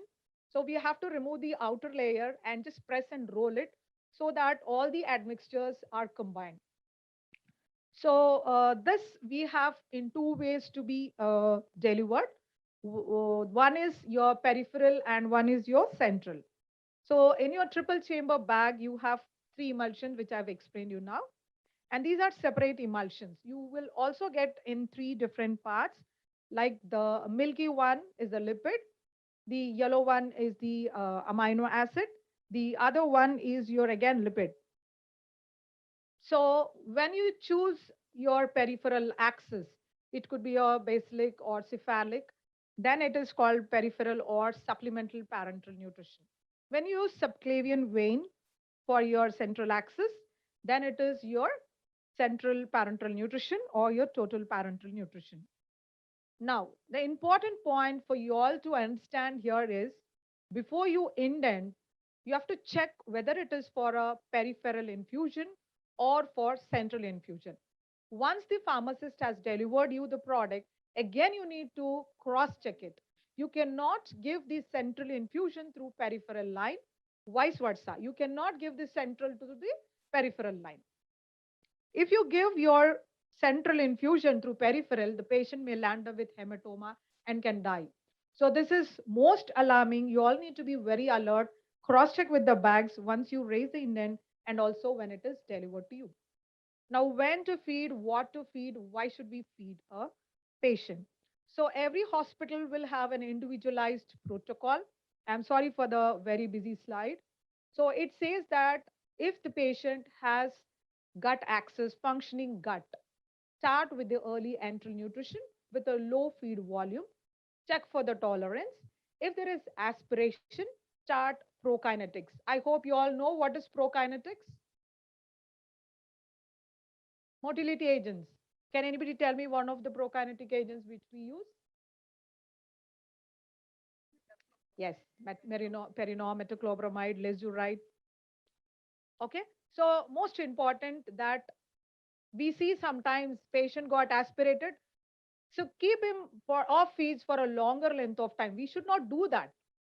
Okay, you check the GRV and then you put a prokinetic. After 4 to 6 hours, recheck GRV and then restart the feeds. Please do not stop the feeds for small GRVs. Okay, if the GRV is more than 500 ml 6 hourly, then you hold the feeds, give a prokinetic, and again cross check and restart the feeds. Maybe in small volume, but don't stop the feeds for just limited amounts of aspiration. So I find, why didn't you feed the patient? I got 100 ml. I stopped the feed. Please don't take decision. We have an excellent critical care team in Madhapur. You can always take their help or you can always call me. So if the gut is not functioning, if the patient is severely malnourished, next 3 days the patient is not going to return to his gut function, then go with parenteral nutrition. This is what the slide suggests. Now, oral diet shall be preferred over the enteral and parenteral in critically ill who are able to eat. First, start giving the oral diet. If oral intake is not possible, early enteral nutrition. I will be back of my beautiful nurses. Where is my Riles tube? Please secure. Please secure. Check the position. I am always back of them. I don't know how angry they are with me, but I am very much, behind them. So If oral intake is not feasible, so we need to secure the Riles tube and start enteral nutrition without delaying it. In case of contraindications to oral or enteral, PN should be implemented within 3 to 7 days. Actually, in our setup, we are not much worried about PN because most of the patients may not require much of surgical. We don't have. So most of the neuro cases, so they are quite stable and we go with enteral. But in gastrosurgery, maybe we may require with multiple drains or enterocutaneous fistulas, we may start. So early and progressive PN can be provided instead of no nutrition in case of contraindications for EN and severely malnourished. If a patient is severely malnourished, let's say BMI is 15 or 14, then he's again at risk because he's ventilated, he needs lots of nutrition. So then, yes, we will definitely start him on TPN. To avoid overfeeding, early full enteral nutrition and PN shall not be used in critically ill, but shall be prescribed within 3 to 7 days. You all might be knowing we start with 25 mLs or 50, or for a very stable patient, polytrauma, we may land up with 75. But we are always slow. Why do we need to feed the patient? To provide nutritional substrates to meet the macronutrient requirement, to help the vital organs and reduce the breakdown of your skeletal mass, then to provide the nutrients needed for repair and wound healing and injuries, to maintain the gut barrier function, to modulate stress response and improve the outcome. Now, what are the benefits of your enteral nutrition? It is more physiological, just like eating. Use the absorption limits and stimulates the gut hormones, regulation of nutrients utilization and metabolism, feeding the intestinal mucosa to prevent their villus atrophy and prevents the bacterial translocation, maintains the gut integrity, buffering of acids to prevent the ulcer formation, lowers the metabolic response to stress, promotes gut mediated immunity. So there are multiple benefits. If you don't feed the patient, there is bacterial translocation. The patient will land up with infections. If you keep the gut empty from the intestine, the bacteria gets into the gut. From there, it goes to the blood, and the patient will land up with infection. So, to avoid that, I always insist in at least trickle feeds if not possible. So, early enteral nutrition improvement in the clinical course of critical illness. So, that is why EN should be initiated as early as possible.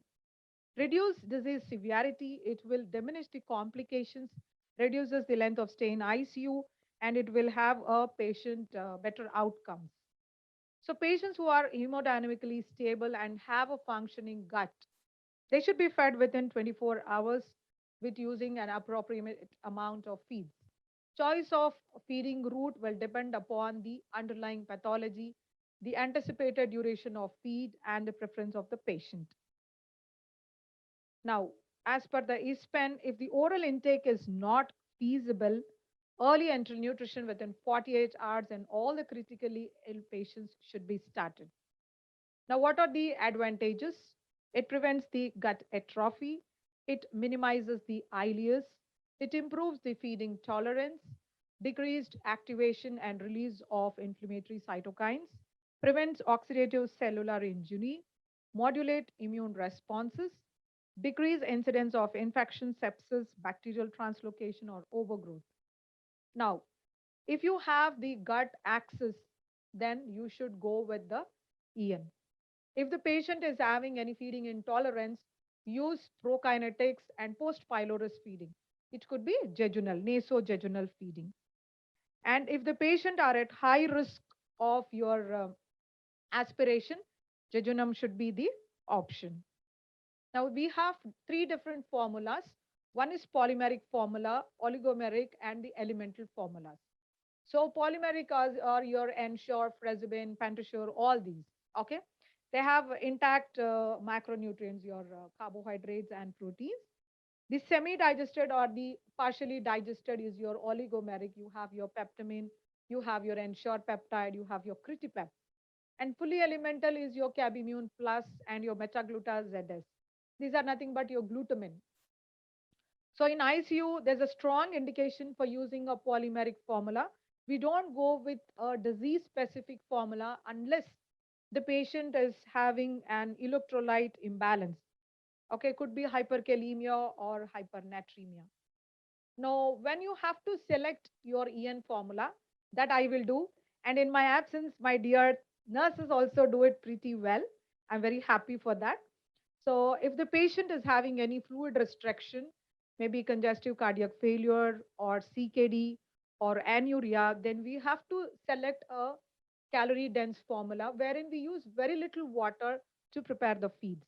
If there is a surgical trauma patient, then your omega-3 fatty acids. Can anybody tell me omega-3 fatty acid enriched formula? What we use in our MICU?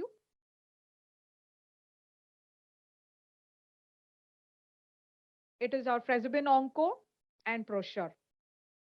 This is again used in carcinoma patients also. If the patient has persistent diarrhea, we go with adding soluble fiber formula, enriched formula.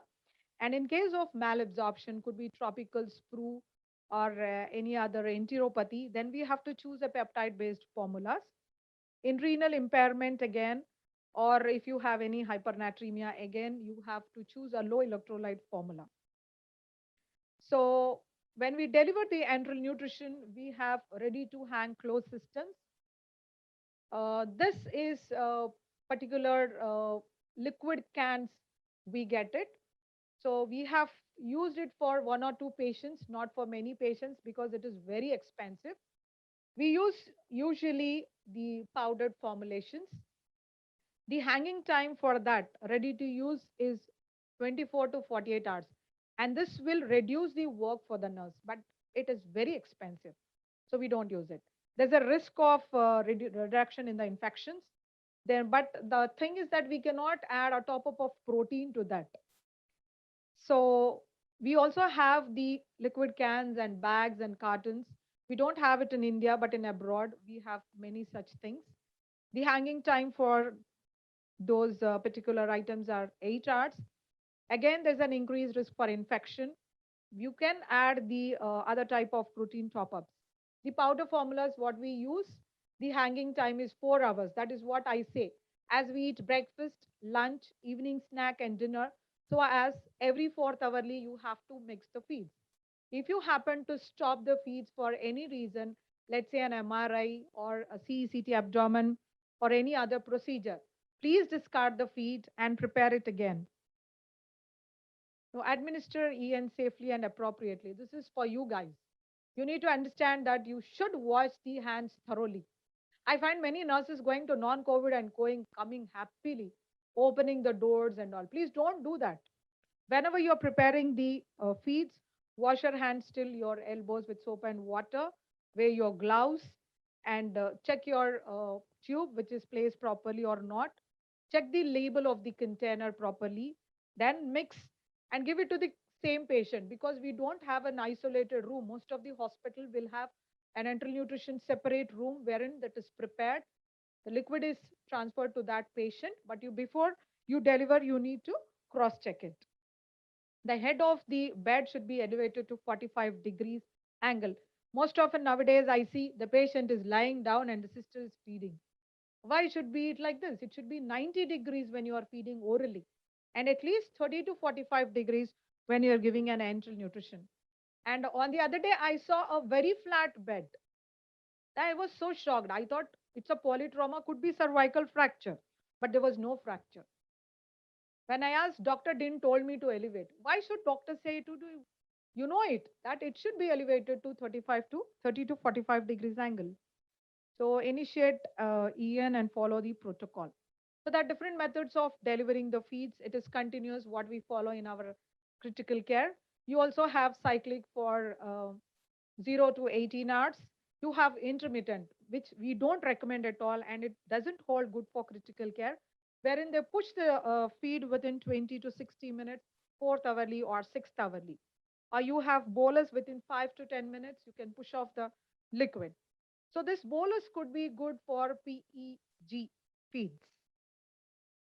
So there are multiple benefits of continuous feedings, which I was talking about, feeding the MICU patients.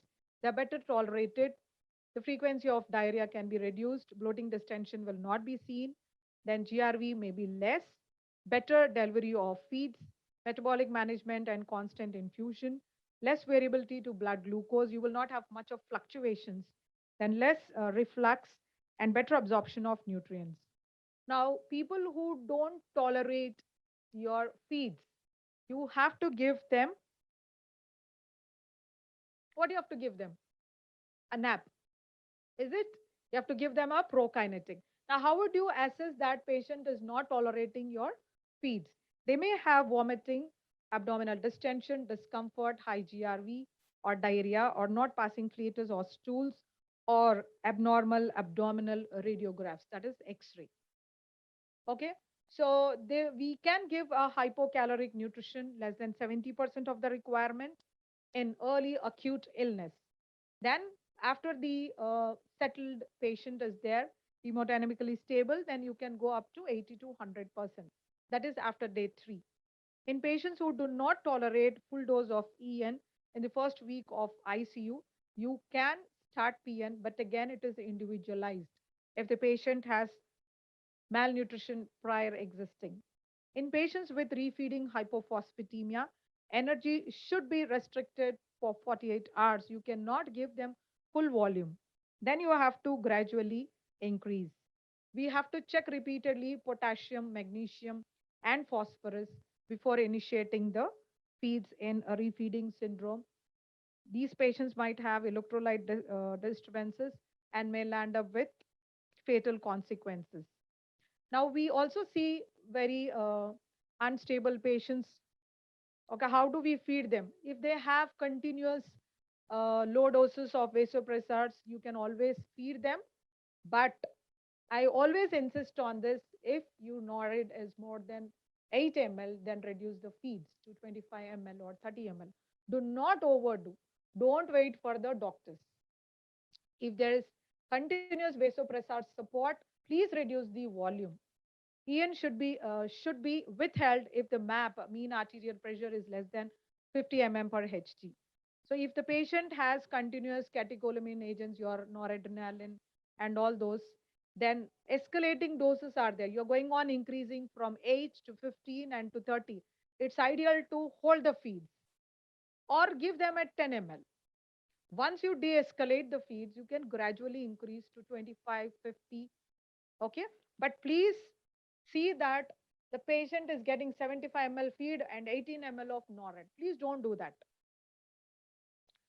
EN with vasopressor therapy, any signs of intolerance, abdominal distension, increased GRV, decreased passage of stools or flatus, hypoactive bowel sounds, increasing metabolic acidosis or base defect should be closely scrutinized as early as possible. The signs of gut ischemia should be checked, and EN should be held until symptoms and intervention stabilize. This is most important. Now, when to stop EN? Critically ill patients with uncontrolled shock, uncontrolled hypoxemia and acidosis, uncontrolled GI bleed, aspiration more than 500 ml 6th hourly, bowel ischemia, bowel obstruction, abdominal compartment syndrome, high output fistula with without distal feeding axis. Now, most important is your macro and micronutrients. So we have indirect calometry, which is a gold standard to measure the energy requirement. Also, we have many predictive equations like your Harris and Benedict's, Ayrton Jones, Cureri. But the simplistic way of doing these equations is taking 25 to 30 kilocalories of energy, in trauma 30 to 35, in CLD 35 to 40 kilocalories. And this is all. I think I will just move the slide. So we consider actual body weight, that is the weight before the hospitalization. We also have ideal body weight, that is nothing but your height minus 100. We have adjusted body weight for obese. You might be seeing a very little calorie and a very high protein in our RDA when we write the target feed volume. The energy will be 989 calories, the protein will be 120. So this is because we take the adjusted body weight for the obese, that is actual body weight minus ideal into 0.33 plus ideal body weight. So for a critically ill patient, the calorie to nitrogen ratio should be 85 to 100 is to 1 gram of nitrogen. In polytrauma and burns, it is 120 is to 1 or 100 is to 1. So we should be very careful in feeding the refeeding syndrome who are severely malnourished. For an example, we would start 5 kilocalories to 10 kilocalories of energy per kg body weight for a severely malnourished, let's say 13 to 14 BMI patients. So for them, they are at risk of refeeding syndrome. We always give them thiamine, we correct potassium, and then we feed them. This is most critical. And this is how the Aspen suggests. If you look at the protein, we give 2 grams of protein if the patient has 30 to 40 BMI. That is why I insist lamino HPTID. But you give OD and then leave it. The evening staff will give, the night staff will give. No, please give it in the morning itself. Don't depend upon others. And the patient who have morbidly obesity, that is more than 40, we give them 2.5 grams of protein. This is again very, very high protein. So protein requirement, it differs from different clinical conditions. In acute kidney injury, it is 1.2. But if the patient is on continuous RRT, we go up to 1.7. In traumatic brain injury, from 1.2 to 2.5. In CLD, 1.2 to 1.5. In CKD, it is lowered, less than 0.8 grams. In CRRT, 2.5, and in burns, up to 2 grams. You all need to understand, we need only 0.8. But these patients are requiring such a high demands of protein. So protein supplement should never be missed. So micronutrients again are really important. We need to understand the pre-existing malnutrition, the current severity of illness, and what are the therapeutic regimens, what are their ill effects in, in the absorption of nutrients, micronutrients. There could be depressed immunity, compromised wound healing, increased morbidity or mortality in such deficiencies can be lead to. Hence, the supplemental trace elements and vitamins represent an important therapeutic nutrition intervention. So pre-existing micronutrient deficiency should be assessed and should be replaced. Patients on formula feeds may not require additional micronutrients because if you give them 1.5 liters of formula, their RDA would be met. But in alcoholic patients, we give thiamine. So immunonutrition, again, we have your omega-3 fatty acids. We have your arginine for the traumatic brain injury patients. In burns, there is a strong indication for glutamine. And again, in trauma patients, you can give glutamine. And in burns, you can give glutamine. Fluids, around 30 to 35 ml per kg body weight we can give, or 1 ml kilocalorie per kg body weight. And we need to understand that in fluid restricted patients with the heart failure or with the CKD or with the CLD who is having diuretic refractory ascites, we should not overload them with a lot of fluids. In ICU, there's a very good role for prebiotics and probiotics. Most of us know what is prebiotics. We all use this lactobacillus, your sporolac, or we have your Yakult drink. Okay, this has an excellent role in improving your gut immunity. Okay, and soluble fiber has a very great role for passage of soft stool. Then your probiotics are again I'm sorry, your prebiotics are your FOS and inulin. Your probiotics are your bifido and lactobacillus. I'm just rushing through because it's already too late. So where are we now? So we have learned about how to feed, why to feed, what to feed, when to feed. Now, if I say that give 1800 ml of feed in 24 hours, right? So are we feeding that 1800 ml? I will see 200 ml, 400 ml, 600 ml, 1000 ml. What is the gap? So if you're feeding a patient less than 70% of requirement, that is hypocaloric. At least 10,000 and more calories are deficit for a patient who stayed more than 7 to 15 days. So please look at my target feed volume and deliver it. And if it is given or not given, if I say 1200, 2000 ml of feed is also being given. And please don't do that. Cross check and then deliver the nutrition. So we have hypercaloric, which is more than 110%. I request you all to understand this point very clearly. The consequences of overfeeding are insulin resistance, hyperglycemia, hepatic steatosis, prolonged organ support such as ventilation, and it can lead to increased mortality. So do not overfeed the patient or do not underfeed the patient. Two extremes I don't want to see, please. So trophic feeds are the minimal feeds up to 10 to 20 ml per hour, which is given for few patients wherein you don't want the gut to be empty. So we give, there are multiple functions in my earlier slides I've discussed. Now, what is the role of nurses and critically ill patients? So you play an important role, right? You should understand that patient is having multiple nutritional deficiencies. You have to give them good nutrition to meet their demands. So most of the hospitalized patients are undernourished. They miss their meals for investigations. They have stress surgery, surgical stress or therapeutic procedures. You keep them NBM for endoscopy, colonoscopy, or CCT abdomen. And then the psychological stress away from home, the hospital environment, and your therapeutic diets, and your surgery, trauma, and dysphagia. You need to assess the nutritional needs. I don't know how many of you all do, but this is mandatory. And you need to understand that patient is able to eat normal food. Patient with 20 loose stools is served normal diet. Can we all do this? No.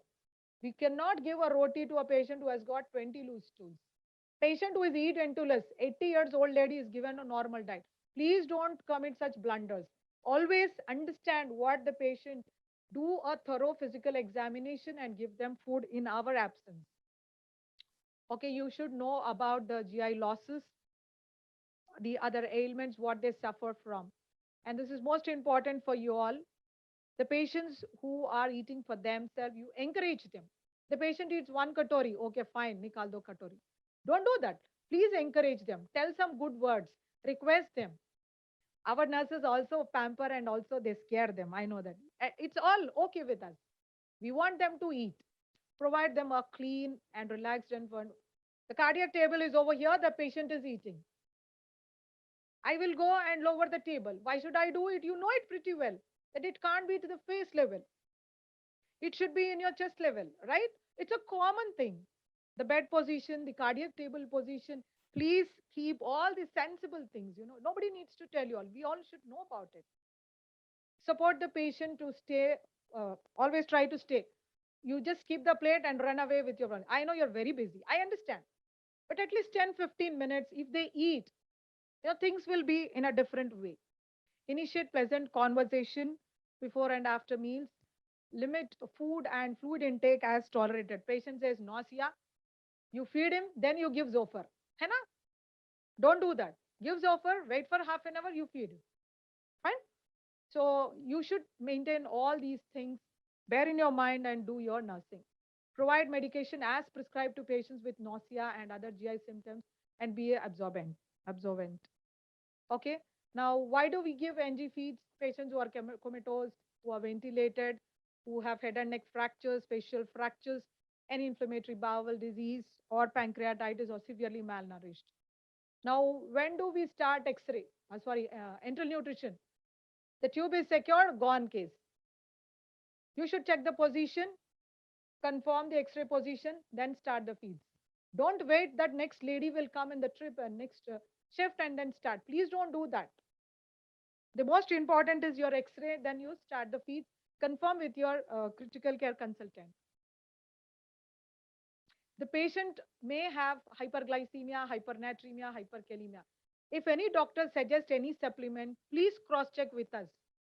Because, as I've mentioned, they may have hypernatremia, 150, but you give them Ensure Plus. Ensure has too much of sodium and potassium. He should be fed with Nepro HP or Fresibin HP, which is low in potassium and sodium. So please cross-check with us before you deliver any supplement. And also check your suffix and prefix on the formula. If I say Pentasure, please check it is Pentasure 2.0 or Pentasure. Because Pentasure gives you 20 grams of protein. 2.0 gives you 34 grams of protein. On the other day, I saw somebody giving Lamino Nepro. Lamino HPV advice. That has only 5 grams of protein. HP has 19 grams of protein. So there's a vast difference between the suffix and prefix. Please do bear that in your mind. Okay. These are for your just information. The Ensure is a food supplement, peptide, semi-elemental. And my dear nurses always call me, Akka, can I give peptide? Ensure. They are issuing me. And that's, I feel so happy. If you give a semi-elemental diet, it is having more calories and less protein. The patient requires is already on a top up of high protein. So we will be overdoing. So please cross check with me or my colleagues before you start any supplement. Now, how to feed a patient, indent a bag, always wash your hands, label the bag, put the feed starting time, give continuous feeds as much as recommended for 16 hours, 18 hours, 20 hours until you meet the target feed volume. Don't overdo, as I have mentioned earlier. Use always a potable water and always prepare feeds every fourth hourly. You close the flip top, shake it well. It looks that the feeding bag is something like chunne dale so diwar rehta hai na, chunam kotino goda lag. I don't want to see that. There's so many lumps, all disintegrated. Please shake it for 30 to 40 times and then deliver the feeds. So this is the basic calculations which you all tend to miss. It's a small thing that you need to add so many scoops and so much of volume. You tend to either hyperdilute or hypodilute, either of the two. Please check my notes. I also write it in the notes and also in my online notes. Cross check it and do it. And it should be how long you should feed the patient. It will be always mentioned by us or by the doctors. Please follow the instructions. So it's a small example. NG feeds, if you're giving at 50 ml per hour, if that is the recommended allowance of a patient for energy 1500 calories, protein 72 grams, you have to give 1350 ml of feeds per day. Day one, you have to give 1200 ml, that is 50 into 24 hours.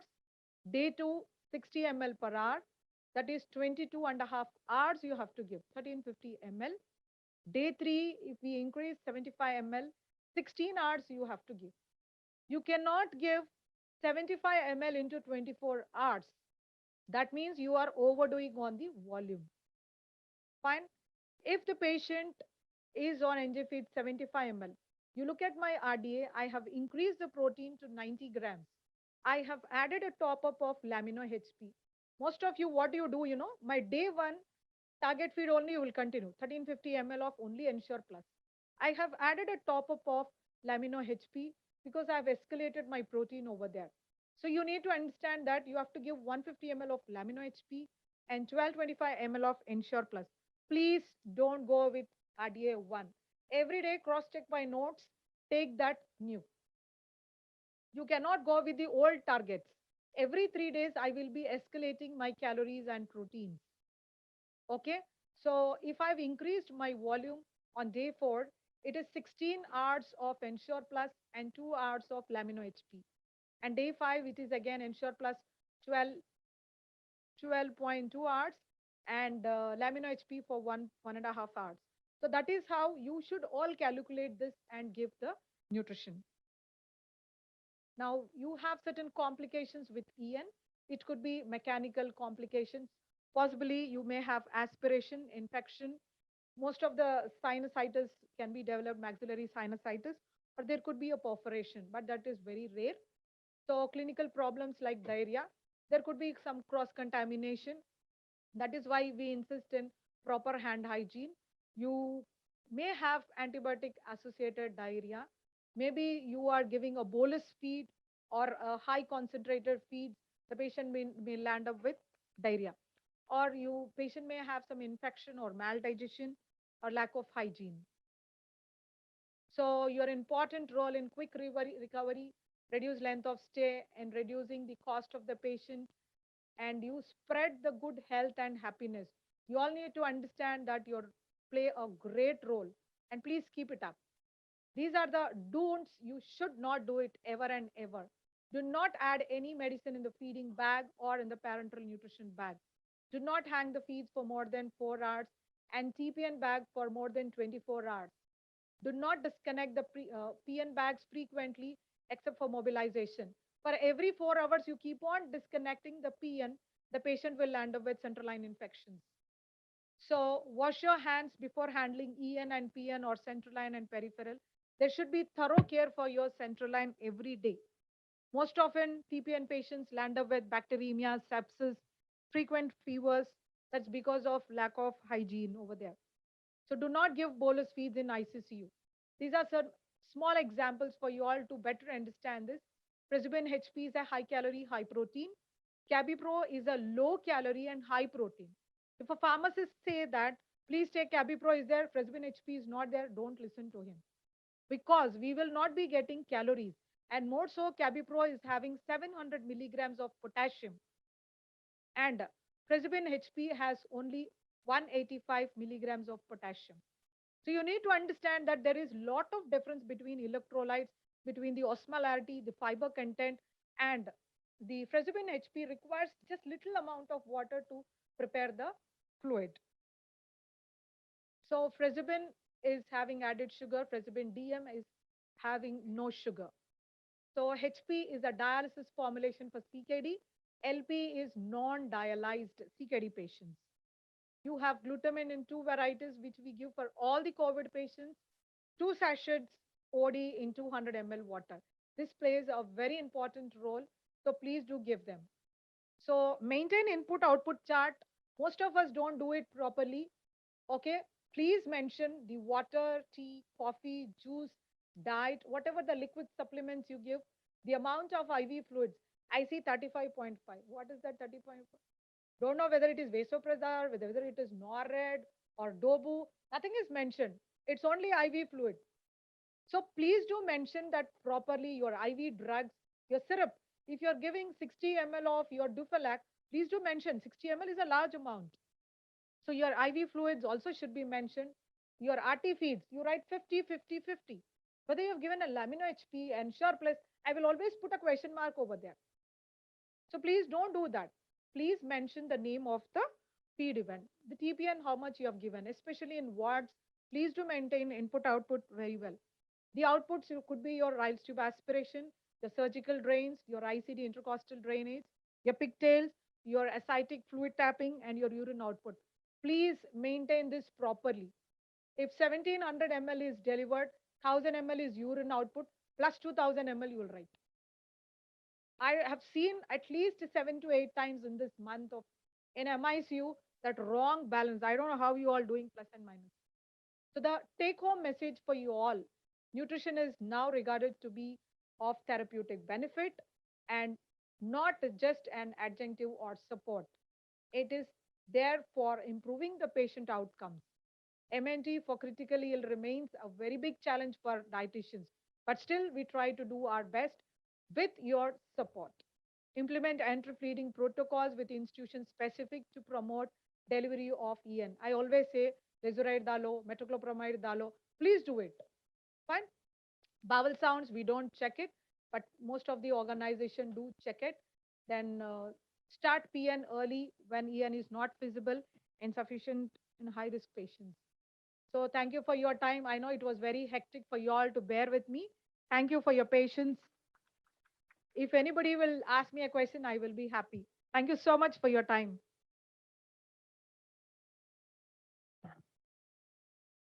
Any questions? Don't say no. You're exhausted, I know. Since morning, you're sitting in the same room. I think very good take-home message, ma'am, was delivered. It's a wonderful presentation, which I learned many things from this presentation, lot of myths. Usually our critical care nurses thinking only nutrition plays a major role in critically ill patients. Parental and enteral nutrition. It's lot of debate going on and lot of patients suffering without having proper nutrition. And it is in our hand. As ma'am said, it is a multi-team approach. Without your support, the dietitians cannot evolve how to, dietitians, I have seen many dietitians in Madhapur, especially when I look around, people will really take very much interest to deal with critically ill patients and they put their time, effort to teach our nurses and each and everything. which I have seen during my rounds physically. Last 2 years, I'm working with very closely with Madhapur unit, the dietitians. I have almost 19 years plus experience, which I have worked lot of hospitals, but one or two places like Apollo and Madhapur unit, they plays a major crucial role to evolve nurses to understand the efficacy of feeding techniques. It might be a simple, maybe you think why we have to do this, why ma'am is asking me to go and clean this bag, what it plays a role. So very well, beautifully nurtured. Ma'am was very beautifully explained what pros and cons we supposed to do, we are not supposed to do. I think very insightful presentation. I thought you all will be answered your questions also by this presentation. Definitely all these PPTs are shared. Again, you can review. This program is recorded in YouTube. Whoever want to brush up yourself, you can go and ask. Either ma'am is always available. You walk into her cabin, even feel free to ask questions. So now time to say the gratitude for all the speakers, eminent speakers, which they put time since morning very patiently. You all are listening. So I would like to hand over Miss Rani, our nurse educator, to give a small vote of thanks to everyone. Yeah, thank you so much, ma'am, for giving the opportunity to conclude this symposium. So good evening to the honorable doctors and all the dignitaries assembled here. Gratitude is the best medicine. It heals your mind, your body, and your spirit, and attracts more things to be grateful for. So whenever the art of medicine is loved, there is also love of humanity, says Hippocrates. It is in fact we are learning to have a love for humanity. So behalf of our Medicover organization, I would like to thank our doctors and resource persons who have enlightened us with their valuable contributions. I'm sure all of you will agree with me that the knowledge we have got from this symposium help us to render our services in better way. Thank you very much, admirable doctors, for enlightening talks. Once you stop learning, you start dying, says Albert Stein, the great scientist. It is indeed a great thing that someone is interested to learn to make us alive in our profession. It is none other than our program director, Dr. Sharath Reddy sir, ED of Medicover Hospitals. We are here for a reason and must be effective that is made by him today. So on behalf of our Medicover organization, I would like to extend my sincere gratitude towards him and thank you very much, sir. So everybody is a genius, but if you judge a fish by its ability to climb a tree, it will it will live its whole life believing that it is stupid. So he contributes a lot, making a plan what we need exactly to our ability and helping our institute grow. It is none other than Dr. Rakesh sir, CMO Medical Hospitals. So I would like to thank for all his assistance to make this day valuable. The capacity to learn is a gift, and ability to learn is a skill, and willingness to learn is a choice, and says Brain Herbert. She creates in us a willingness to learn. That is the reason we are updating and equipping ourselves in our field. I thank Ms. Swati ma'am, the group nursing head, the participation, and from bottom of my heart, I think this is one of the best method of educating. Last but not least, I thank all the participants who gathered here and says that I shall participate, I shall contribute, and so doing, I'll be the gainer. I'm sure you have achieved a lot today, and you have made this program lovely and successfully. Let us start participating what we have learned here today through this program and keep in practice for our career development. Thank you, and thank you one and all. Once again, I thank all my nursing heads and nursing educators and the entire my senior leadership. They out of their busy schedule. I know sometimes I may scold them, but not intentionally, because if you are not strong in academics, where we can't prove ourselves ground level reality. So hands-on training is very important. Through this academics, we wanted to make your nutshell very strong, and we wanted to further symposiums to support to me. And I especially thanks to Dr. Sharath Reddy sir, one of our ED. His visionary is more into our academics, and Dr. Ganesham sir, who has supported throughout this program, entire his team, not only Madhapur team, from Nashik, from Maharashtra region, from Andhra region, from Telangana region, all eminent speakers have spoken very well about all critical care symposium. I would like to thank least but not digital media. Rajesh team has worked tremendous pressure behind this program to success on this event, and IT team who has supported from JP team, and our Hemant, who is successfully throughout the day he has stand and taken up this program to make it success. So I would like to thank our housekeeping FNB team, everyone, each and everyone. It is not a small token of love. Everyone is part of this multidisciplinary team approach. I would like to render your services and patient listening of by my audience. Thank you so much. We have Heidi. Kindly join for that. And today, I think for take home message, something you have learned. So next session, it will be hands-on training. Definitely, we will improve our education. Today will not be a stop for that. Thank you so much.